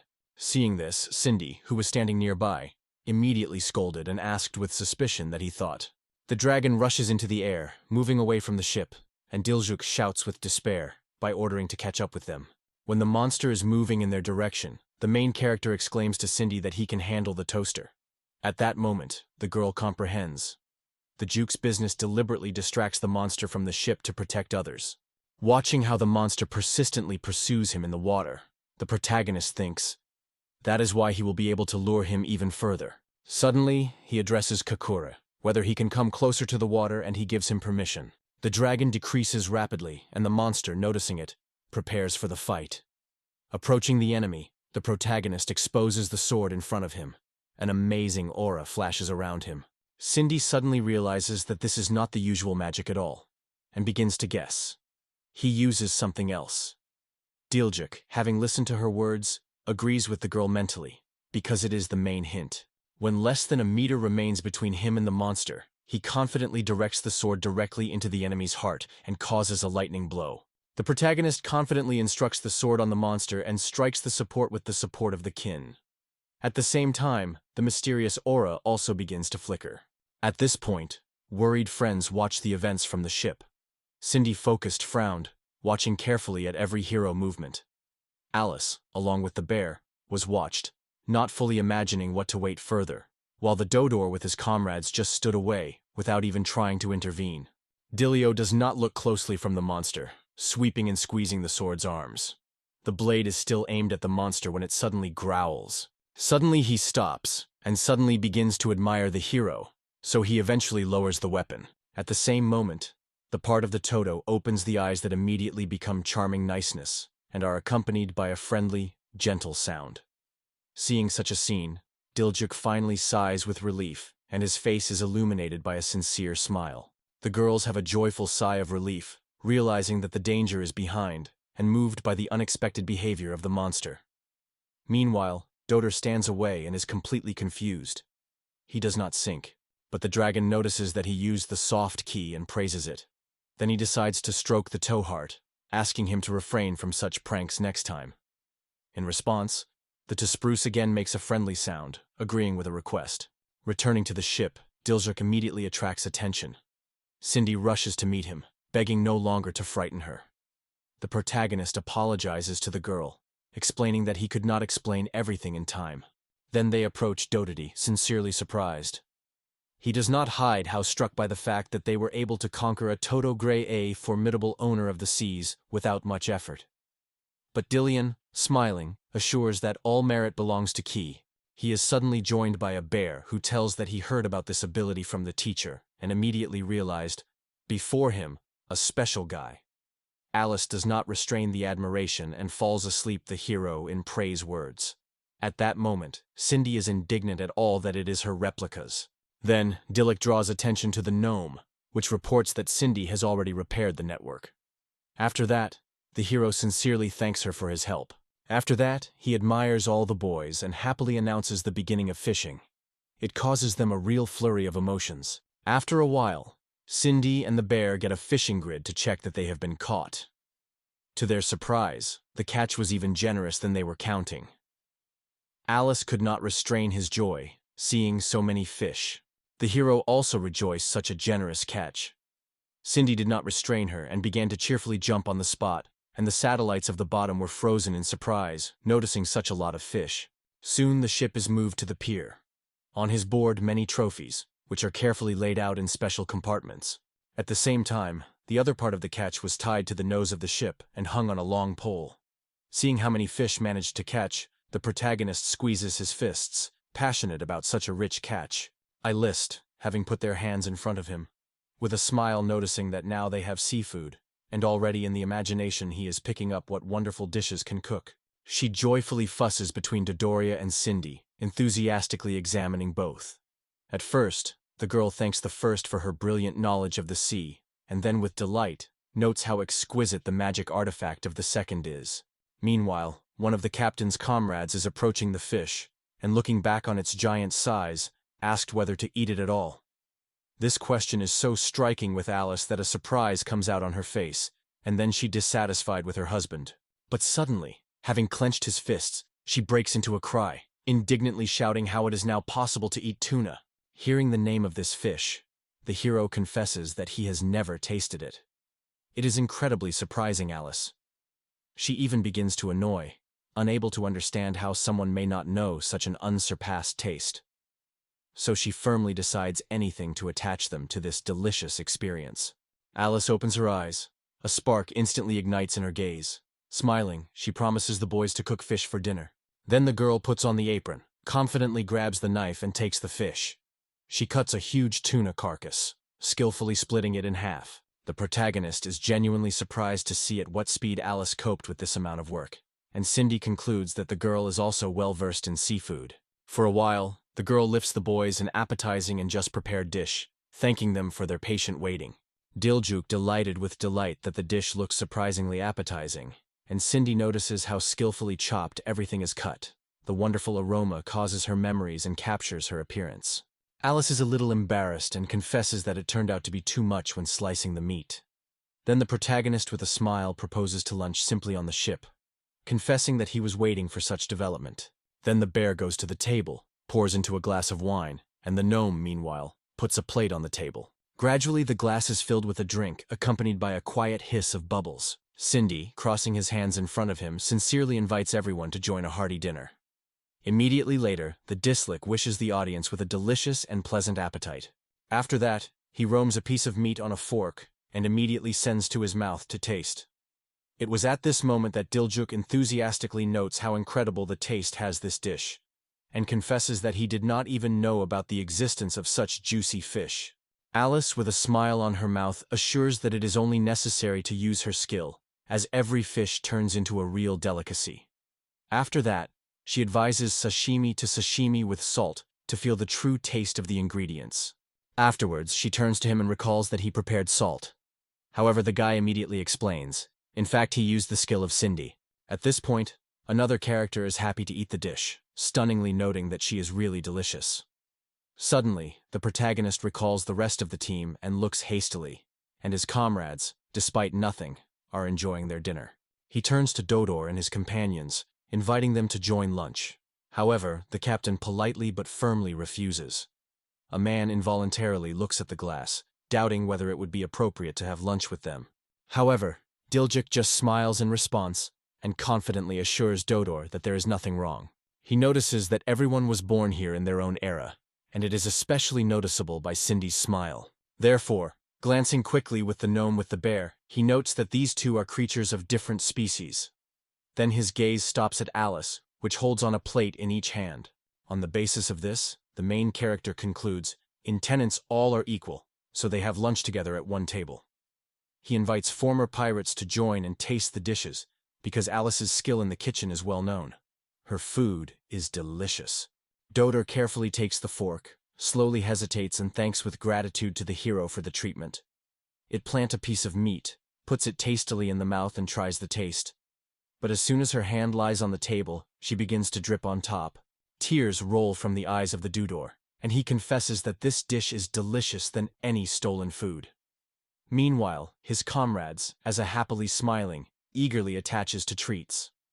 One of them also does not stand and blur in tears, and the other is struggling to keep emotions. Dodor recalls that he has recently seen Diljer, and although their meeting was just recently, I am glad to see him again. In response, Diljer sincerely agrees with this feeling. But here he takes a bottle of wine and jokingly notes that not only this meeting to him.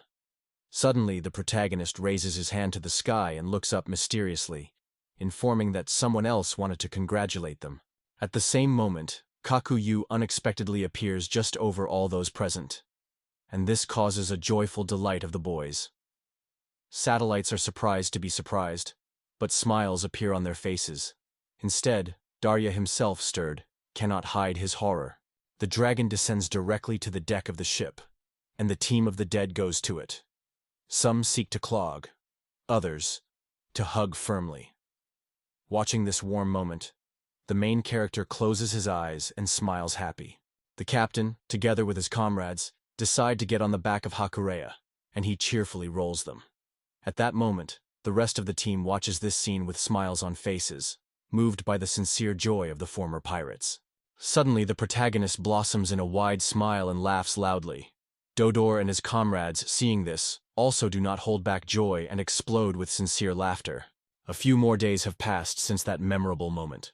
Diljuk tells that soon the port began to equip a port on the coast. Dodoria with Cindy focusedly study the map on the pier, trying to solve something important while the main character tests his forces. Diljuk notes that the pier has long needs to be repaired. The captain is guilty to ask for such a mess. The hero notes many trees and boulders around, thinking about whether it is necessary to discuss the issue of safety with the punishment. Suddenly something has moved in the bushes, and Diljuk accidentally notices it.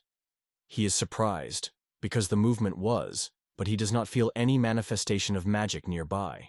The protagonist decides to inform the boys that in the bushes someone has hidden. It instantly distracts their attention from the lesson and causes genuine surprise. Carefully squeezing to the place where he just noticed the movement, Diljuk suddenly notices the tail protruding from the thick leaves and tirelessly swings from side to side. At the same moment, a girl with her ears suddenly jumps out of the bushes. Seeing that she was noticed, she immediately stops the hero, warning, "Do not come!" Then he boldly calls him Arai. Her unexpected appearance is amazing the boys. Dodoria tries to understand what is happening. Cindy examines the girl in a confusion, and Diljuk immediately asks who she is. The protagonist faces in the bushes with a girl with her ears who is openly tuned. He decides to find out who she is, turning to a stranger, while Dodor and Cindy are silently watching him from the back. But the girl suddenly begins to shout, warning the Dilyak not to approach closer and calling him her husband. She reaches out her hand and suddenly notices that people appeared here. Once it realizes, her hand suddenly turns into a paw with sharp claws. Dodoria notes in amazement that the girl changed the shape of her hand and confesses he only had to be seen once. The main character, meanwhile, concludes, in front of him a semi-human, which has properties inherent in dogs. But the girl breaks again on a cry, forbidding him even to remember her brothers, and almost in his face calls him a handy rose. He heard a stunning Dilyuk. He is dying, trying to remember at least something related to roses. Cindy thinks and recalls that Russia is the same town nearby. He agrees with her guess and suggests that something evil happened there. After that, the main character decides to find out more and asks the girl about the details. Therefore, he introduced himself. Rebello, the owner of the village of Tenma. He then draws attention to the flag of the ship and notes that the coat of arms is different from his own. But suddenly the girl breaks into a cry, commanding the hero to silence immediately. She has indignantly stated that people are her enemies, and she swears never forgive them how they burned her home. Hearing this, the protagonist is instantly frowning and alert. Judging by all, someone attacked her house. Without wasting time, she decides to ask about events in the Rose and begins to turn to the interlocutor. The girl refuses to talk, assuring that Mr. Hakura will decide everything. Having said this, she turns away from Yuk's deed. Then it breaks sharply from the place and begins to jump through the bushes, jumping from one to the other. At this point, the protagonist remains to stand, watching her without moving. Dodoria also notices that the girl has disappeared, and Cindy with anxiety turns to Dilyak. He thoughtfully touches the chin, trying to understand that she was referring to, because almost nothing from her words. He recalls that Octo is now the ruler of Rosas, and is aware that it is extremely dangerous to neglect such events. Returning to friends, he confesses that he wants to learn more about the events in the Tenma area. He then proposes to follow the girl to find out all the details. Cindy immediately agrees to say that he goes with him. Dodor fell, lowering his gaze, and emphasized that this situation could not be left unanswered. They say, it is necessary to repel Rosas. But the hero did not share his opinion and noted that he should not give the enemies a single reason for the attack. So now he just suggested that you go for intelligence. Suddenly it is covered by new thoughts. He remembers the angry face of that girl and understands that it seems much more difficult than it seemed. He then offers Cindy and Dodor to move to the forest. They willingly agree and follow him. They decide to go there with the dragon, and resting on his back, rise into the air, spreading high above the tops of the forest. Dodor is questioned by the hero, where those to whom this girl belongs, at the same time carefully examining everything around. He later returned to his friend and reports that their home is in the woods of the White Wolf. Dilyuk says that this forest extends both on the Tenem lands and on the territory of Roz. Since no state controls this locality, a lot of semi-humanities settled here. But suddenly, the main character notices the space of the lawn among the trees and is concerned about. He tells the satellites that they are almost on the border with the Ten, and points his hand forward. When the boys land, they carefully go to the ground, looking around carefully. At first, the main character hesitates, not finding words to say something. However, catching something unusual ahead, he stops unexpectedly, in surprise, thinking, "What is it?" His gaze comes into the wreckage of mutilated homes, burned trees, exhausted half-living people and a girl, which he first met among the bushes. Seeing this, Cindy applies his hand to the face and calls what is happening a true horror. Dodor also notices that everything around has burned, and says it aloud. The protagonist, contemplating such a picture, changes sharply on the face. He is seriously serious. Suddenly the girl rotates sharply and asks whether they pursue her. Dilyuk carefully addresses her, first apologizing. Only then does he dare to ask what really happened in this place. The girl does not move from the place, and assures that in this horror, the residents of the City of Roses have nothing to do with. At first, she looks at a lonely girl and then, on a child sitting near her parents. The girl asks if it is interesting for the boys to find out what happened in this place and how people did with her people. The girl is overwhelmed and notes that all these events began after the Lord of the Sovs changed. Hearing this, the main character is suddenly alert. Suspicion will move in his soul. There were few demons in the woods of the White Wolf, because this territory was inhabited by numerous semi-people, which peacefully and calmly led their lives. But one day, the messengers of Rosas came to them. They brought money and a provision and promised, if the animals obey Mr. Octo, their land and life will remain intact. Then the Akbato himself hinted that they themselves are well aware of the consequences of refusal. The leader of the animals suddenly waved his hand, which surprised his subordinates. The girl tells that her father, being the head of the settlement, agreed with it and signed the document.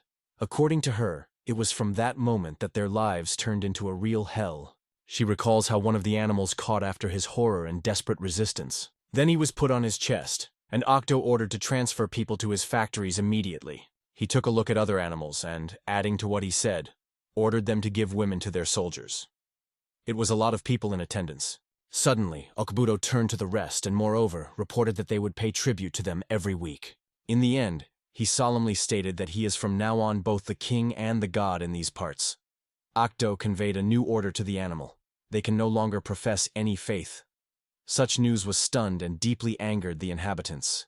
Then he turned his gaze on the statue and decided to order to destroy all the figures of this dog, threatening everyone who did not obey, evil.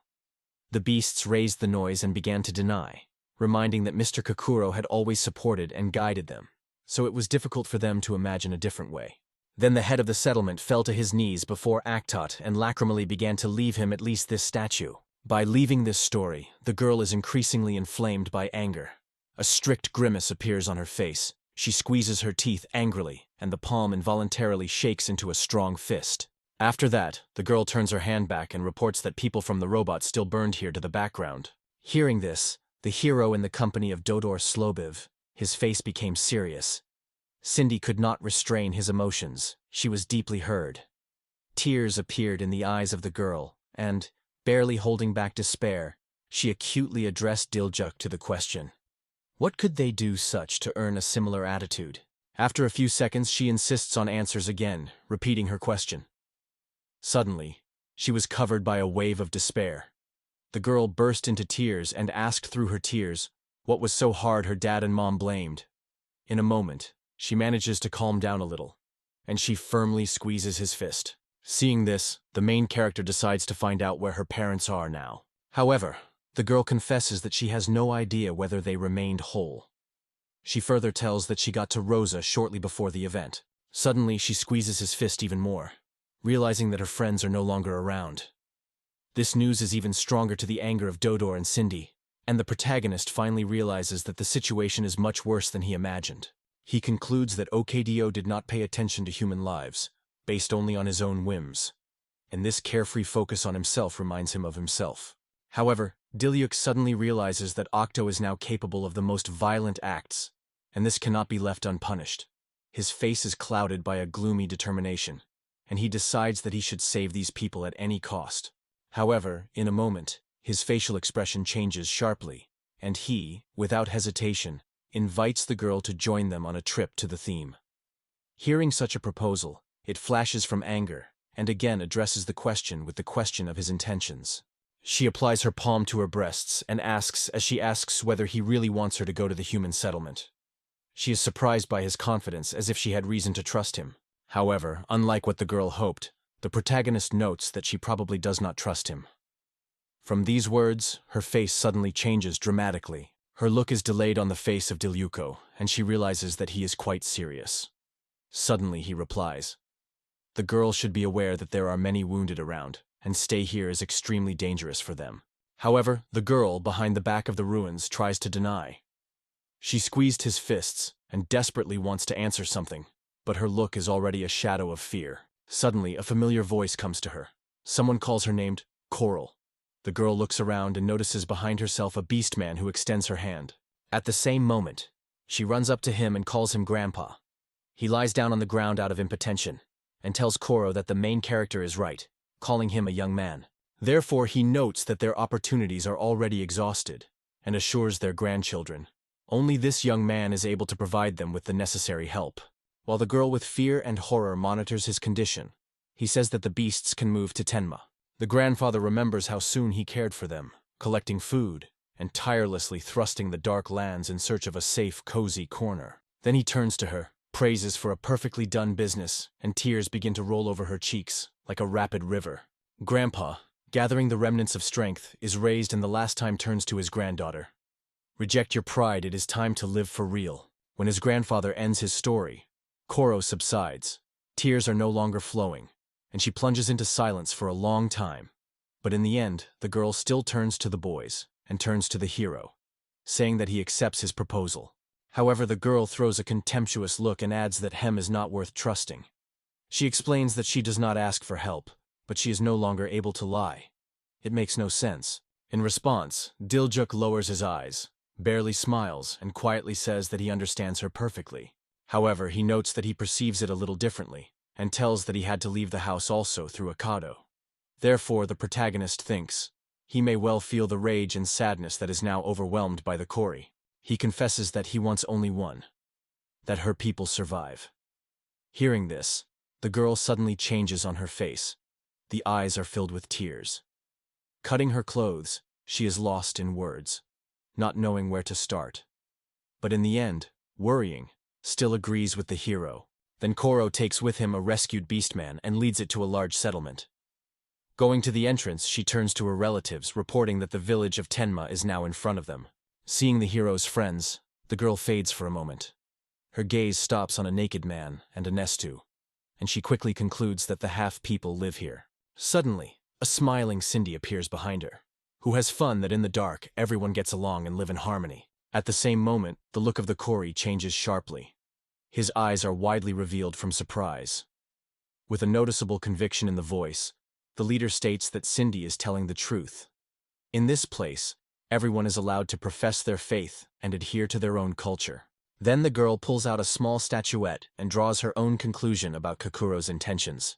The protagonist approaches her, confirming her words with a handout. First, the cow gives him a statuette. Diluyu looks at her, and then a girl with sadness on her face confesses she is the only one who was destined to survive. But suddenly, her look stops on the statuette. Deep cracks are visible on the entire surface, and the condition of the souvenir leaves much to be desired. Diljuk looks carefully at an unusual object. Suddenly, he is illuminated. This statuette is a symbol of the pride of the people, the part of which is coral. It becomes obvious when he sees how gently she presses her to her chest. The protagonist smiles politely and proposes to help repair her thing, asking for a wondering whether she will not be against it. Hearing this, the coral lifts his sadness full of sadness, in which, however, the spark of hope. Uncertain, but hoping, he asks whether he is really able to do it.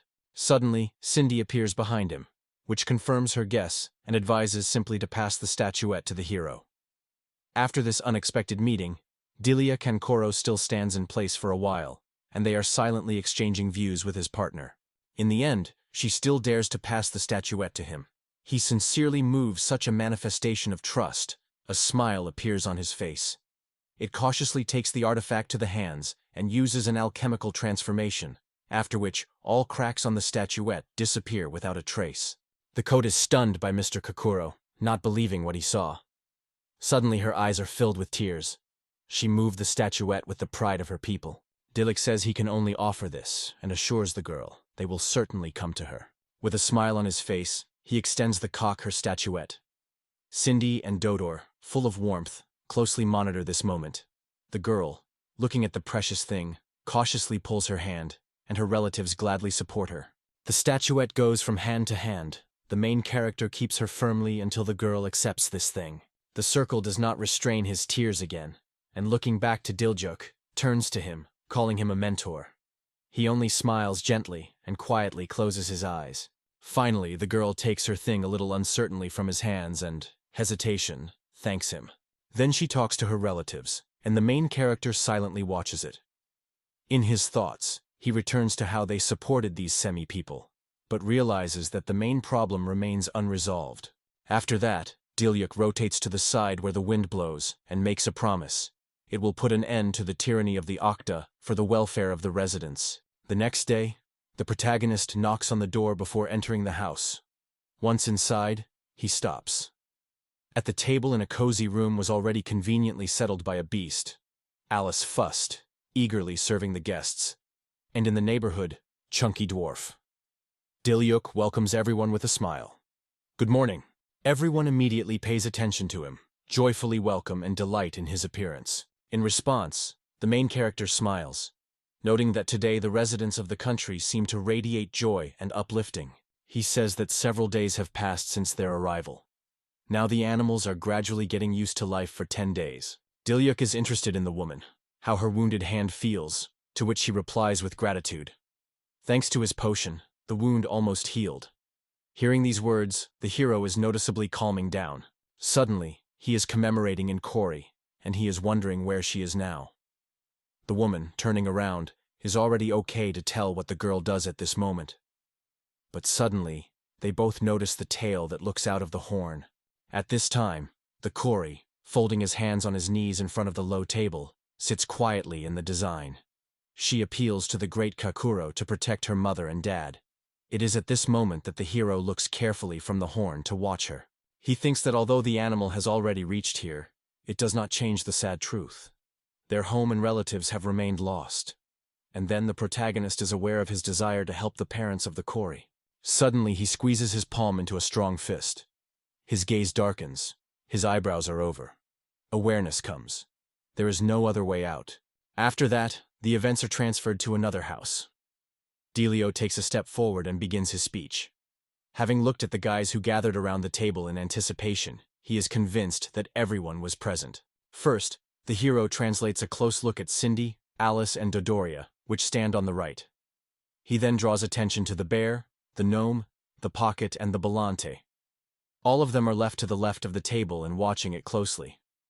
Finally, his view stops at Sirius Koro. Then he finally dares to start and initially admits that he plans to fight the city of Rosas. But in a moment he is corrected and specified. In fact, he will have to compete not with the city, but with a cold. Such news is stunned by all those present. In the room there is a depressing silence, and the boys try to comprehend what they hear. In a few seconds, the carrot immediately asks whether they are going to attack from here, and the Balet immediately specifies whether it is safe. The hero replies that he is aware of such a risk, but adds that the parents of the court are now in captivity, and circumstances can change dramatically at any moment. The girl is surprised to respond to the hero's determination to endanger the whole village for the sake of saving her people, and persistently asks him for the second time. Diljuk replies to her that sooner or later, the collision would still be inevitable. He adds that if you do not stop the OKDO, he will definitely answer the same. The hero squeezes his fist again, pressing him to the table, and already wants to add something. His face is full of determination, and his eyebrows came together in a harsh wrinkle. Without hesitation, he firmly states, he will never forgive those who will hurt the residents of Tenma. The hero lifts his fist to the face and solemnly states, his duty is to protect every inhabitant of the village, so he will swear that he will no longer allow them to hurt. Each of the boys responds to this in its own way. The bear is genuinely surprised. Dodor smiles with interest, and the gnome grows a significantly growing belief in the hero. Karaf gladly supports this idea, because he decided the village head. Other girls have not time to say anything yet, and Balak just smiles and bows their heads in agreement. Cindy replies that as a ghost, it will certainly help, although this is not the only reason for its support. She tells that Deliuk always stood in defense of Tens, remembering his numerous battles. The girl emphasizes that she witnessed it with her own eyes. From this, Cindy concludes that this time they all work out. The hero, pleasantly surprised, says her name with a smile. Then Dodor is called to act, and the bear promises to help, the same as the Deliuk helped them. Subsequently, the gnome joins them. Suddenly the hero hears the voice of a Hakura, which reminds that he is not forgotten. Anaves thanks him.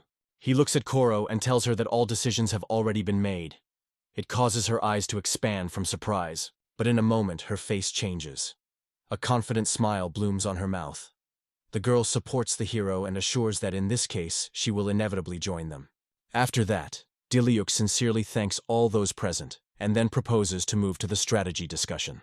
Dodor crossed her hands on her chest and asked what they would do with interest, because it was simply not an option to attack. The hero replied that it was too dangerous to invade this territory from here, so he would prefer to refrain from such a step. Kov notes, the real problem is that the inhabitants of the Rosa never crossed the border. She tells that at first their village was between the lands of Tenma and Rosas. The reason for the arson, as it turns out, was the actions of the latter. The angry Dodor states that the village on the lands of Tenma has also turned into ashes, and suggests that the inhabitants of Rosas will probably try to justify themselves by accusing all the usual forest fire and all. The protagonist thinks that he tried to avoid penetration on the ground. It seems to him that Akdo does not have accurate information about the borders and boundaries. So the question arises: who revealed this secret to him? Then the chat proposes to attack on the other side. But Diljuk notes that opponents are unlikely to guess such a step. Suddenly, his gaze changes markedly, and in his eyes, a spark flashes.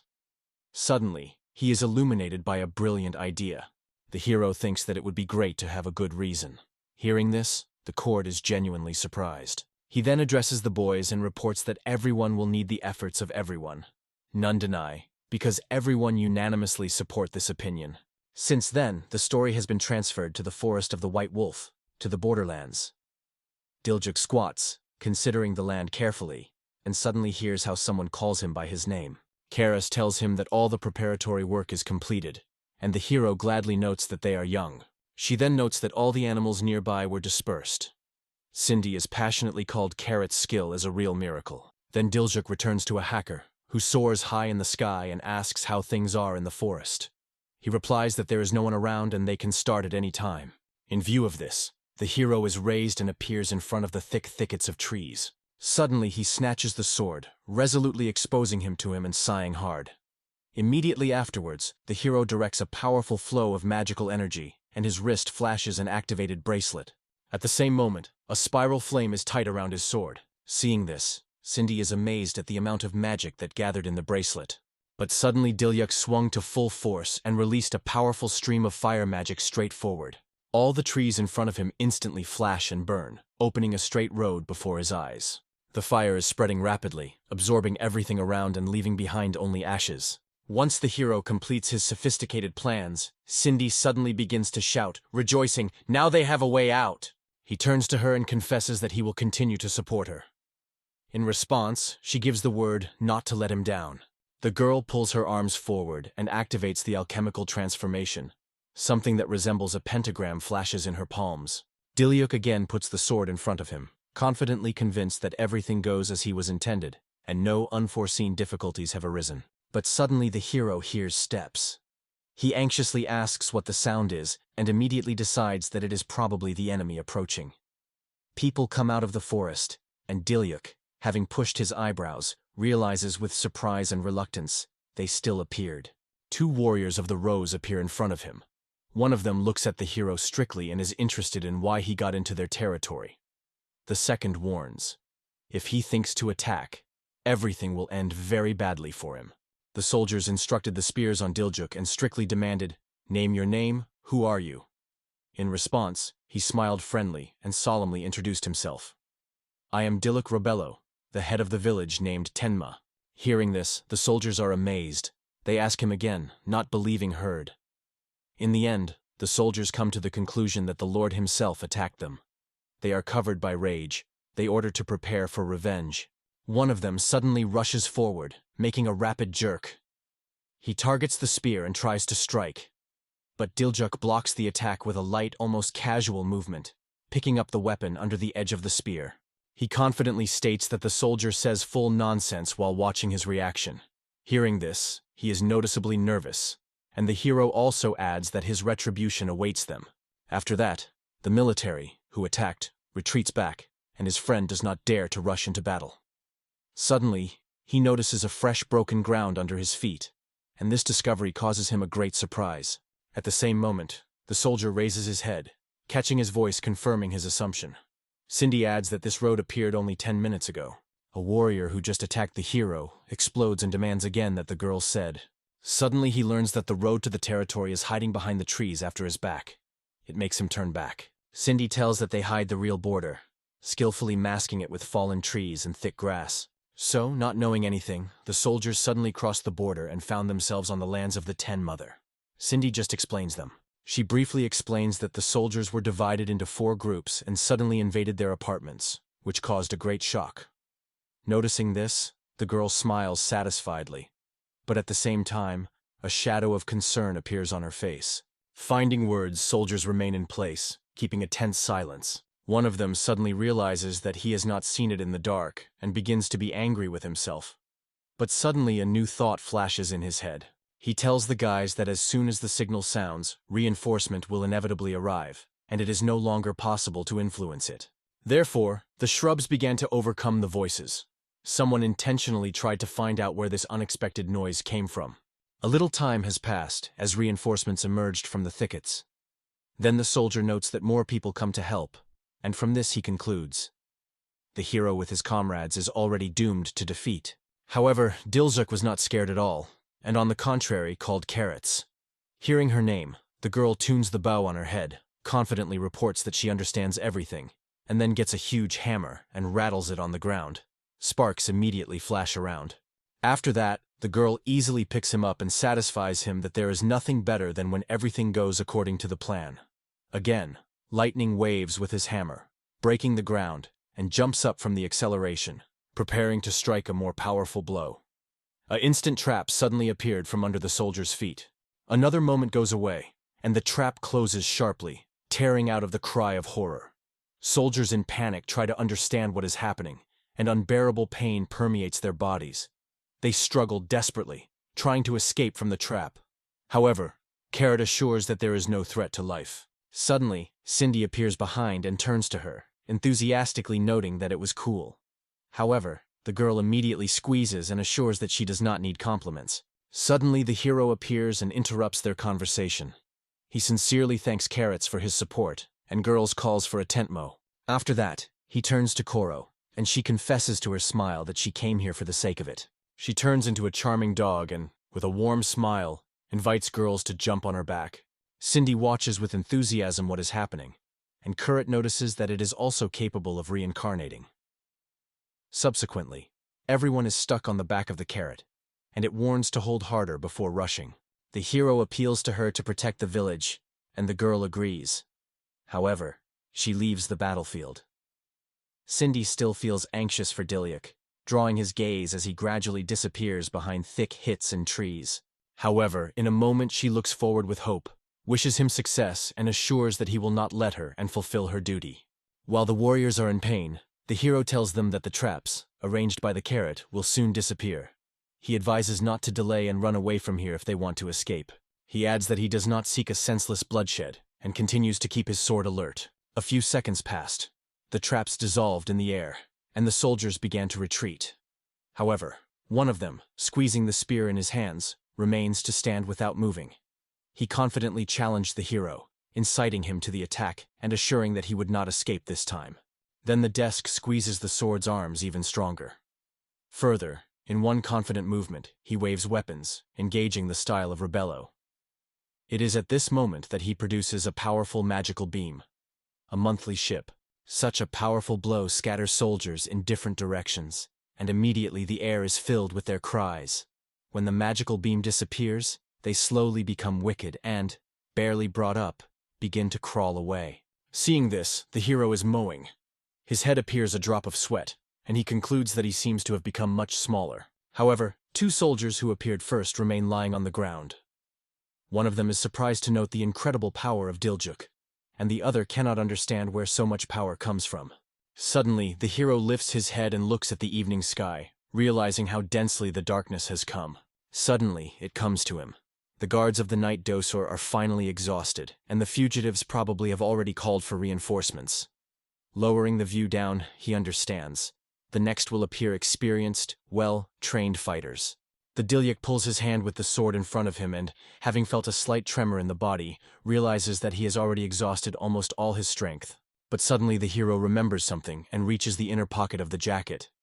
He explains that such cases always have the food that Alice has prepared. Suddenly, memories fly before his eyes.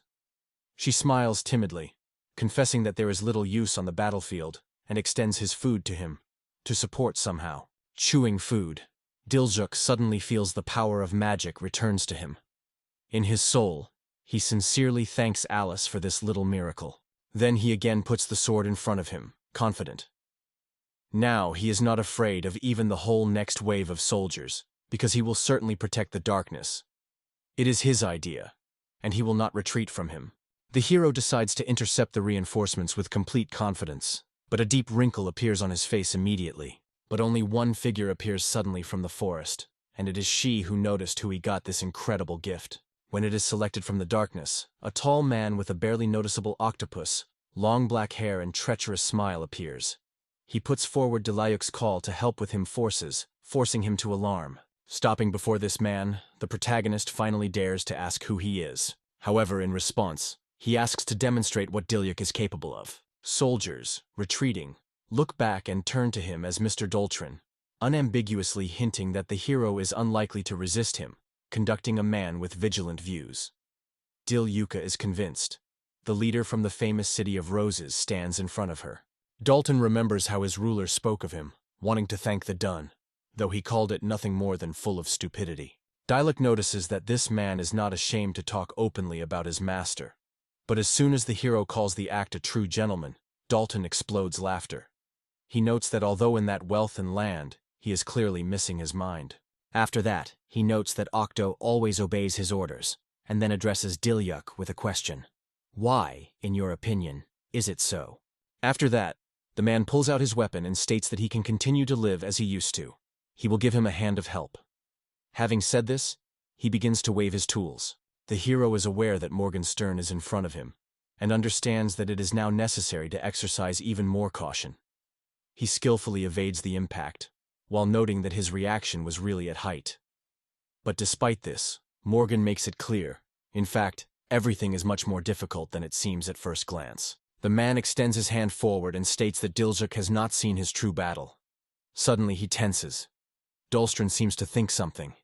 He has a special technique. He then addresses the hero to the question whether he hears nothing suspicious, and states that it is an echo of his inevitable defeat. Dilyuk hears noise from the forest, but contrary to expectations, it is not covered by the usual thirst for killing.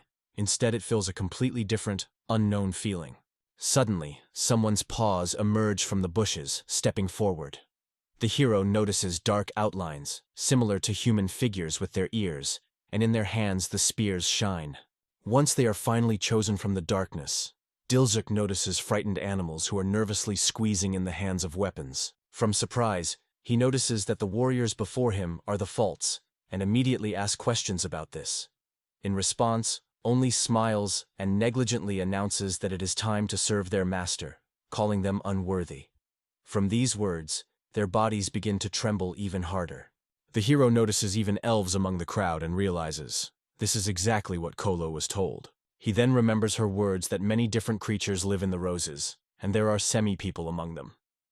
She was very afraid that these creatures could be deprived of her own will. Kuro admitted that she could not understand why everything happens that way. In response, the hero only looked at her silently, and in his silence felt deep seriousness. At this point, Dilyuk understands that residents of the City of Roses were attacked by the residents of the city. Then he notices how they try to fight this order. One of the hemispheres lifts a cry. He does not want to fight, but his own body does not obey him at all. The hero specifies whether the man controls them with the help of a special skill. He confirms his assumption, adding that such ability is extremely rare. Later, Dalton grabs one of the half-life by his hand and pulls up to himself. Pointing to special bracelets on his wrists, he explains that these devices give the fighters neither the strength nor the will to contradict his orders, while completely depriving them of their independence. The man again points to the humanity, calling them the hero's favorite. But, noticing how he stands with a serious face, he eventually asks if he is allowed to kill them. Dilyuk notes that Daltran suppresses people for their own benefit, and suddenly realizes that it is no different from the AKDA. Realizing that his words did not like the interlocutor, the hero adds, he will never apologize to those who treat his own people like soulless things, and swear to defeat the same as the ruler of 10 March. After that, the man threw the semi-human sideways, and allows Dilyuk to say everything he has in mind. After that, he orders his warriors to immediately fight, to give up the hero on all sides and to attack him, while again calling them neither. However, Dilyuk assures that he has not only the art of fencing. He extends his hand, and a familiar object materializes next to it. The hero uses an alchemical transformation, and in his thoughts, he has confidence. In the forest, he will not miss the right raw materials. Daltran notices how Dilyuk uses the skill, shaking one of the half-life, and feels how rage begins to boil in it. But he looks at other warriors, and realizes that he will not even cope with so many opponents, effort and time to connect everyone at once. But suddenly, Daltran realizes that he has already exhausted his strength and is not able to strike. Watching how the hero barely holds on his feet, the man suddenly realizes it and begins to laugh bitterly. After that, he orders the half-person to start shelling, and the archers simultaneously pull the bows, instantly preparing the arrows for the flight. In a moment, the arrows rushed to the hero on all sides, but he was waiting for it. He focused, he fastened his eyebrows, mastered Robello's technique, and Ben-Deluc, with a wide scope of the sword, skeps the haze of the lunar shadow. The following blade cut his blade. The arrows, like the obedient shadows, turn back, and several of them fall straight to the foot of Daltran. He's amazed at seeing the hero overcame the attack, using a combat technique in defense. However, Daltran is in a hurry. This is not the end. The warriors again pull the bows of the bows, preparing for the next volley. However, Diljuk only replies that trying in vain, and strongly extends his hand forward. In a moment, he activates an alchemical transformation, and just a high hill grows between him and the fighters. The man notices that the hero erected the earthen wall, and is insanely indignant because of it. Suddenly, he understands that the enemy already strikes the unexpected direction, using the blind area. Daltran, gritting his teeth, feverishly looks for a way out and tries to somehow turn out. He is unexpectedly illuminated. He quickly invents the story and assures the hero that it was just a joke. The Diljuk cannot tread about what it is discussed, but however, it is straining. At the same moment, the man rapidly runs to the leader of Half-Life and strongly attracts him to himself. Diljuk suddenly stops, understanding his intentions. Dalton is already behind the leader, forcing him to use his own body as a shield. On the face of the semi-human, such fatigue has frozen as if he would seem to the freedom of death. A Delicuk, filled with anxiety for the life of the leader, pleasantly asks him not to do nonsense. In response, the man only explodes with laughter, and with irony asks if he is no longer suitable for battle. At this point, Daltran realizes that even such an elderly person can be forced to act simply by pouring it with ridicule and abusive words. Hearing this, the hero is embroidered with rage. He causes his teeth from anger. Other semi-people, which the hero has tied and left helpless, raise anxiety, shouting that is dangerous here, and call for the help of the old man, calling him head. This is not ignored by Diljuka. He watches carefully and makes notes about the situation. However, he comes to the conclusion. Once he has called his head, then this semi-human is the father of Koro. The man realizes that they are familiar and jokingly calls it a successful coincidence. After that, he orders the desk not to move if he does not want the manager to be injured. So, having realized which the mess fell into, he finally dared to speak. Daltran turns to their warriors and orders them to go to tens, proclaiming that the crucial moment has come. The hero covers anxiety from these words, and he holds the impetus of excitement. After that, the man allows him to follow them, believing that he does not seek the death of Tenma. The hero understands that he can send a Hakura, and at this moment there is another idea in his head. Suddenly, Dalton explodes with laughter and states that he can safely throw his grandfather and return to Tenma, addressing him as Diljuk Robelo. He treacherously adds that the hero is unable to save everyone, pointing to his main defect, the unwillingness to throw someone to his or her way. However, after that, the Diljuk smiles, and having glanced at the man, states that he is not lost yet. Daltran is only indifferent to this confidence. In his opinion, Diljuk is a great master only in eloquence. Further, Diljuk confesses that he provided an attack on Tenma, and says that his mission is to stop this man. For the second time, he addresses him with a question. The hero adds that Tenem will protect Cindy, Karoff, Balak, and Dodor, who recently went on the road. Imaging his comrades in full weapon, he thinks about their devotion and willingness to fight. The hero confidently says that his friends are real strong people. After that, the hero with unwavering confidence states that he believes in all his soul. However, in response, Dalton only distrustfully repeats, "Test, test." Unexpectedly, consciousness returns to the head. At first, he firmly closes his eyelids and whispers the name of his daughter, and later, and so without opening his eyes, clamps them even harder. As soon as he notices the hero in front of him, immediately wondered if everything is fine with his daughter, gently reaching out to him. Diljuk assures that everything is fine from Koro, and reminds of the promise she gave to her, to return everyone she loves. The look of the head changes suddenly. He squeezes his fist and, not believing his own eyes, presses his hand to himself. Dolan approaches him from behind and notes that he behaved too confidently. He then adds that these people will serve as a shield for him to death, after which he begins to spell and influence the magic on the mind of the Mane. It is suddenly shouted and shudders with pain.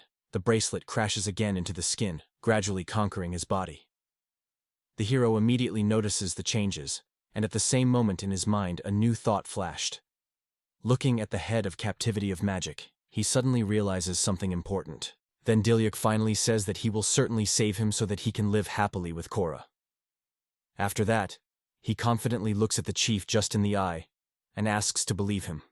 For that. Hearing these words, the semi-human opens the eyes and gradually begins to trust the hero. Because of this, the bracelet loses its strength again. In the next moment, Dilyuk waves his sword and is about to attack a man. Dolan, stunned by such a turn, concludes for himself that the hero still decided to betray his people. Anxiety and fear are already in his eyes. After that, a delupe with a pointed sword slowly goes to Doltrino. He is wrapped up in a magical radiance, which is becoming more and more powerful every step. At this point, the head recalls the words of the hero about their common happiness with Koro, as well as how the hero pleased to believe him. In the end, he dares to trust him. The head then extends his hand forward, activating his abilities. His brush gradually turns into a paw of a predatory beast and grows rapidly in size. In the end, the bracelet does not withstand such pressure and flies into many debris. As a result, the head turns into a huge dog and rushes to Dolan, until he realizes how he managed to destroy the bracelet. A man with surprise and rage asks the hero where the strength remains. In response, a confident smile is illuminated by the hero's face. At the same moment, he rushes to Dolan and strikes him with a knife until his head is cut to his relatives. However, as soon as he approaches them, he instantly falls to the ground, which is a great frightening humanity. Frightened, they screams to turn to their leader and fussed around him. Returning to the human face, he tries to come to his senses until others are interested in his well-being. But suddenly, one of the comrades looks at the hero and asks, "Why broke that bracelet?" Dolan smiles, confessing that he had no idea that his superiors would remove him from the sole leadership. But suddenly he realizes that the rivals have already learned about his abilities. Without wasting time, he grabs weapons again. However, the hero notes that the man does not look out of the ring, constantly protecting him, and guesses it is in this decoration that his vulnerable place lies. The Dilyuk thinks about how with the help of a ring he conquers the hearts of people wearing bracelets, gradually strengthening power over them. In the end, it turns out that his true talent is to force others to obey and strongly strengthen his power. The hero is aware, if he deprives someone of control, the strength of the bracelet will weaken. But at the same time, he understands, it is impossible to do it for everyone. Then he decides that he should destroy the Dolan ring, and is strongly raised, holding the sword in his hands. He lifts Morgenstern from the ground and explodes laughing, reminding that he warned, a fight with him would not be an easy walk. After that, he suddenly lifts a heavy part of the weapon and swung sweeterly. The hero is aware that Dolan has an extraordinary magical power, because only a mighty magician is able to conquer so many people. Then he realizes that this man is much more dangerous than it seemed at first, and is alert, preparing for battle. And Dolan, addressing a hero named after and last name, only smiles and says that a real spectacle is still ahead. It was at this time that the village of Tenma, with sniffed faces, arrived subordinated semi-people, which bites guilt. Kurata does not hide the surprise from such a mass appearance of strangers, and begins to perceive the situation at a completely different angle. Cindy, standing next to the quarry, is decisively adjusting to the future clash. Before heeding the battle, the carrot inspects the collected and notes that there are many semi-people among them. The plot is transferred to the Earth Tenem. The protagonist's friends come into a fierce battle with the arriving half-people. Halleck, catching a blow to the sword, in last notes that the enemies are much more than they were counting. At this point, the bear reflects another semi-human attack and notes that these warriors clearly manage someone. Dozria skillfully evades the blow and admits that fighting, without harming the enemy, is extremely difficult. After that, he easily slams the opponent on the nape of the neck and apologizes with a smile. Meanwhile, the gnome carefully inspects the bracelet on the hand of one of the half-life and tells everyone that this jewelry is actually fascinated. He then adds that he will try to destroy them while the warriors are unconscious. Balak turns away, thinking that this ability is surprisingly strange, and probably its owner is just as unusual. The bear is surprised again, seeing so many half-life, and the excitement for the hero becomes in his heart. He turns to others, asking whether they think everything is fine with Dilyuk. Bale confidently assures that everything is fine with the hero, and there is no reason to worry. Dodor adds, turning to them, that they will inevitably protect the village, and Dilo can safely trust them. Hearing this, the bear finally takes his hands and nods in agreement. Meanwhile, girls are running a fierce battle in the Tenmi Mountainous. Cindy skillfully uses alchemical transformations, and semi-people lay the roots of plants in the boat. Subsequently, she reported that it was possible to immobilize enemies, and Karult is approvingly responding to her skills. Then she notes that it is not necessary to relax, and the interlocutor agree with it. Suddenly, Cindy notes that more and more semi-people begin to emerge from the forest. In a moment, Koro ran up to them, anxiously reporting that there are many animals among this group. But something is wrong with them. Cindy guesses that they are probably under someone's power, because she feels the charming energy coming from their bracelets. Then the girl thinks, perhaps breaking these bracelets, they will be able to release half-life. The conversation joins the carrot, noting that it will not be easy to destroy each bracelet separately, because he had already tried to beat his own weapon. But suddenly Cindy demonstrates his abilities and assures that it is unnecessary, because the owner of this skill is already fighting with the hero. So she came to the conclusion that he should act before Dilyuk won. Hearing these words, the Karaf rotates and silently supports her opinion. But suddenly, Cindy states that she is able to restrain several soldiers, although her girlfriend notes that the traps will not stop everyone. And the carriage, looking back at their small number, only sighs. If they were lucky to get a little more time, everything could have happened differently. Koro appeals to the girls, assuring that he will take over the warriors, and orders them to focus on the preparation of their skills. Kararat lifts a hammer over her head, thanking her and assuring that she will not give the plan to fail. In response, Cindy applies alchemical transformation and strongly states that it will not allow it. In one voice, they give the word to fight their best so that Dilyuk must win. At this point, on the borderlands, Daltrin again turns to the hero, wondering if he has no intention to retreat. He will then wave his weapon, hardly stating that Tenmos will sooner or later find himself in their hands. Morgenstern with a frantic force cuts trees around, instantly collapsing them to the ground. The hero miraculously evades the attack, and is surprised to notice what is incredibly great reach of Daltran's weapons. After that, Dilyuk uses magic, jumps up and swings, going to impress the man from above. However, his blow only bypasses the connected semi-human, forcing them to shudder. The hero notices this and realizes, one, carelessness, and can suffer innocent. At that moment, he is illuminated, and at once there is even more fierce and determination. Daltran notes the hero that the endless evasion of victory is not won, and again strikes. He is silent, intensely calculating the desired moment. At this time, Dilyuk realizes that the moment has come to knock Morgenstern out of his hands, and strongly puts the sword in front of him. It rushes rapidly, sharply shortening the distance to the opponent. But Daltrin pushes his leg with a bold smile. He also rests his foot in the sword of Dilyuk, which is why he fades for a moment in confusion, angrily murmured something under his nose and impatiently ticks his tongue. After that, the man offends the hero, saying that he looks too weak and repels him. Therefore, it is wide, and the heavy part of the weapon is just behind the hero's back. However, he immediately jumps up, skillfully avoiding the blow, and without spending time, immediately bounces back. Daltrin explodes fury and thinks to the hero. Does he really believe that he can win without inflicting wounds or not bringing to death? After that, Daltrin summarizes for himself. Dilyuk will clearly not go to all for the sake of victory. Then the man decides to put this land. In his eyes there is already a shadow of fear. After that, he waved and threw a heavy part of his weapons in the direction of the damned people. Seeing this, Dilyuk instantly rushes to them and with anger brings to her husband so that he does not dare to touch. The next moment, it rapidly rises into the air to the half-life and stands in front of them, squeezing the sword.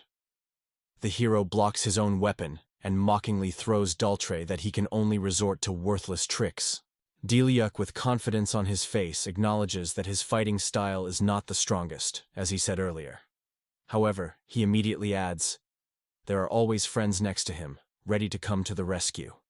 A man who does not understand anything, does not quench and asks again. After that, he tries to return a heavy part of the weapon to himself. But suddenly, the hero activates the call. Along with it, a window appears immediately. It contains a detailed description of the ability and scale of points, which shows that the skill has reached its maximum. Dilyuk rejoices in the news that he has finally raised enough points, and now confidently rests on his own forces. At this point, the hero remembers how the bear approached him, and astonishing with surprise, whether he really intends to fight on his own, he heard a proud representation of his name in response. Here, Dodity interferes with the conversation. He reassures the bear and reminds that Dilyuk can always call for the help of a Hakura. But suddenly, the hero states that he is not going to call a dragon near the border, and immediately attracts the attention of friends who ask the reason for this decision. He further explains that the calling of a hacker requires considerable magical strength that he would like to preserve. Then he adds that after the battle she plans to use the dragon. Then Dodor realizes that Dilyuk is really going to fight on his own, and suddenly catches himself on the fact that he is now anxiety. In order to reassure friends, the hero opens the window and assures everyone who has a safety grid. The window stated that the owner is able to call creatures from the past and use their strength. The score scale showed 820 out of 1,000 possible. The hero notes that as long as they worked on the plan, he managed to score even more points. After that, he adds that he will quickly get the points for the call and will soon cause a new spirit. However, Dodor is carefully noted. The hero does not know who he calls until he is actively looking for something in the window. Delio raises his head, looks into the sky and thinks. In his hands there is already one candidate. At that moment, what Haruki said in memory, when the dragon told him that the militant spirit would certainly respond to his call. As soon as the smell of battle, the hero extends his hand forward, addressing the ancient spirit to cross the boundaries of time and appear before him. Amazing aura begins to clubs around him, and he performs the ritual of the ancient. At the same moment, a spirit looks like a tiger and roars with fury on the battlefield. Finally, his turn has come, and he cannot hide joy, because he waited for so long for this occasion. The tiger is lightning forward, pushing through the powerful hind legs from the ground. At the same moment, he faces the hero, blocking him with his body to protect him from danger. Seeing Dultren, the tiger changes his eyes. In his eyes there is a rage and a threat. A man struck by his own appearance suddenly explodes rage. It comes to him that the defeat is very close. At that moment, Dilyuk decides to open the window and read the information about the spirit he called. There he learns that this spirit has the title of February of the King of Beasts and is only on the first level of the 5 possible. The explanation says that the owner receives the incredible power of the legendary red tiger. The hero finally realizes that the legendary beast faces him in all his glory. Suddenly, the creature points to the man and asks whether this guy needs to win, calling him bro. Dilyuk only smiles in response and thanks with a slight apology for the assistance suggested. Then the tiger agrees to help him and invites the hero to rise on his back, that he is grateful. The man notes that the hero called another comrade and is invited by weapons. Nevertheless, the tiger cannot restrain. Staying on the back of the tiger and holding it firmly for him, the hero is aware of what incredible speed they move. It is at this moment that Dultren takes off with the weapon in his hands, trying to get them fiercely. He is sure that no one is able to repel his lightning blows. However, the tiger instantly grabs the weapon by the chain, stopping the opponent. Then a powerful paw presses the heavy part of Morgenster to the ground. Under its own weight, the weapon cracks. After that, the tiger throws the fragments of fate and throws a strict look at Dultren, preventing it from staying away. With one powerful jerk, he throws the hero up and is already preparing to strike. Dilzuk takes off high into the sky and rushes rapidly at the enemy, squeezing his sword in his hands. He solemnly proclaims that it is time to pay and calls the enemy named. After that, the hero is lightning to the style of a sword. He immediately swings and causes a Daltry stroke of the monthly shadow technique, forcing him to scream desperately with pain. During this struggle, the man begins to cough and suddenly faints. He falls literally at the hero's feet. Noticing that the stranger gradually comes to his senses, the hero decides not to let him go out in his eyes, so he uses alchemical transformation. After that, Dulcrin entangles the roots of the plants, and this restrains the further loss of its blood. Suddenly, a tiger sneaks into the hero and notes that he showed unusual kindness, helped the enemy stop the bleeding. However, the hero replies that Dalton must bear a fair punishment, and decides to destroy his ring in addition, just in case. Once these words came, The roots of the plants are strongly stretched to the ring and straightened with the stone that has been built. This scene leads to a tremor. He squeezes his hand into a fist in despair. Lowering his head, he screams frantically, recognizing his defeat and the failure of his own intrigue. He then informs the hero that the heir of eternal darkness will be born precisely because of his mistake. Although the hero does not understand what he is about, Tiger is indignantly rejected by this beacon and calls Dilyuk not to pay attention to the words of Dultren. It is at this moment that he realizes that it is time to postpone the nonsense and pay attention to the really important. The protagonist raises his head and thinks about his friends now. After this moment, the story is transferred to the Earth Tenma. Suddenly, just during a fierce battle, Cindy notices something strange and immediately calls for friends to suspend. Demi-Person suddenly realizes that he can now manage his own body again. It is covered by joy, and she exclaims that she finally returned freedom. Hearing these words, Kartro turns to Cindy, and together they recognize the protagonist has won. In his thoughts, Cindy turns to Dilyuk, assuring him that he is a truly incredible person chosen by the power. She adds that the call of ancestors is heard only for those who were destined to become a real king. Cindy crosses her hands on his chest, mentally returning to the day they became as spirits and spent 4,000 years waiting. She explains that they have long expected someone who will have this skill. Then the girl confesses.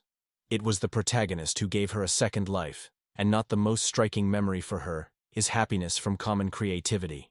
However, Cindy dissolved in ancient times and disappeared from human memory. But despite all this, she is sure that the hero has real royal virtues who are able to restore her former grandeur. So she decides to make every effort to carry out Diljuk's plan, and therefore goes to release the half-people.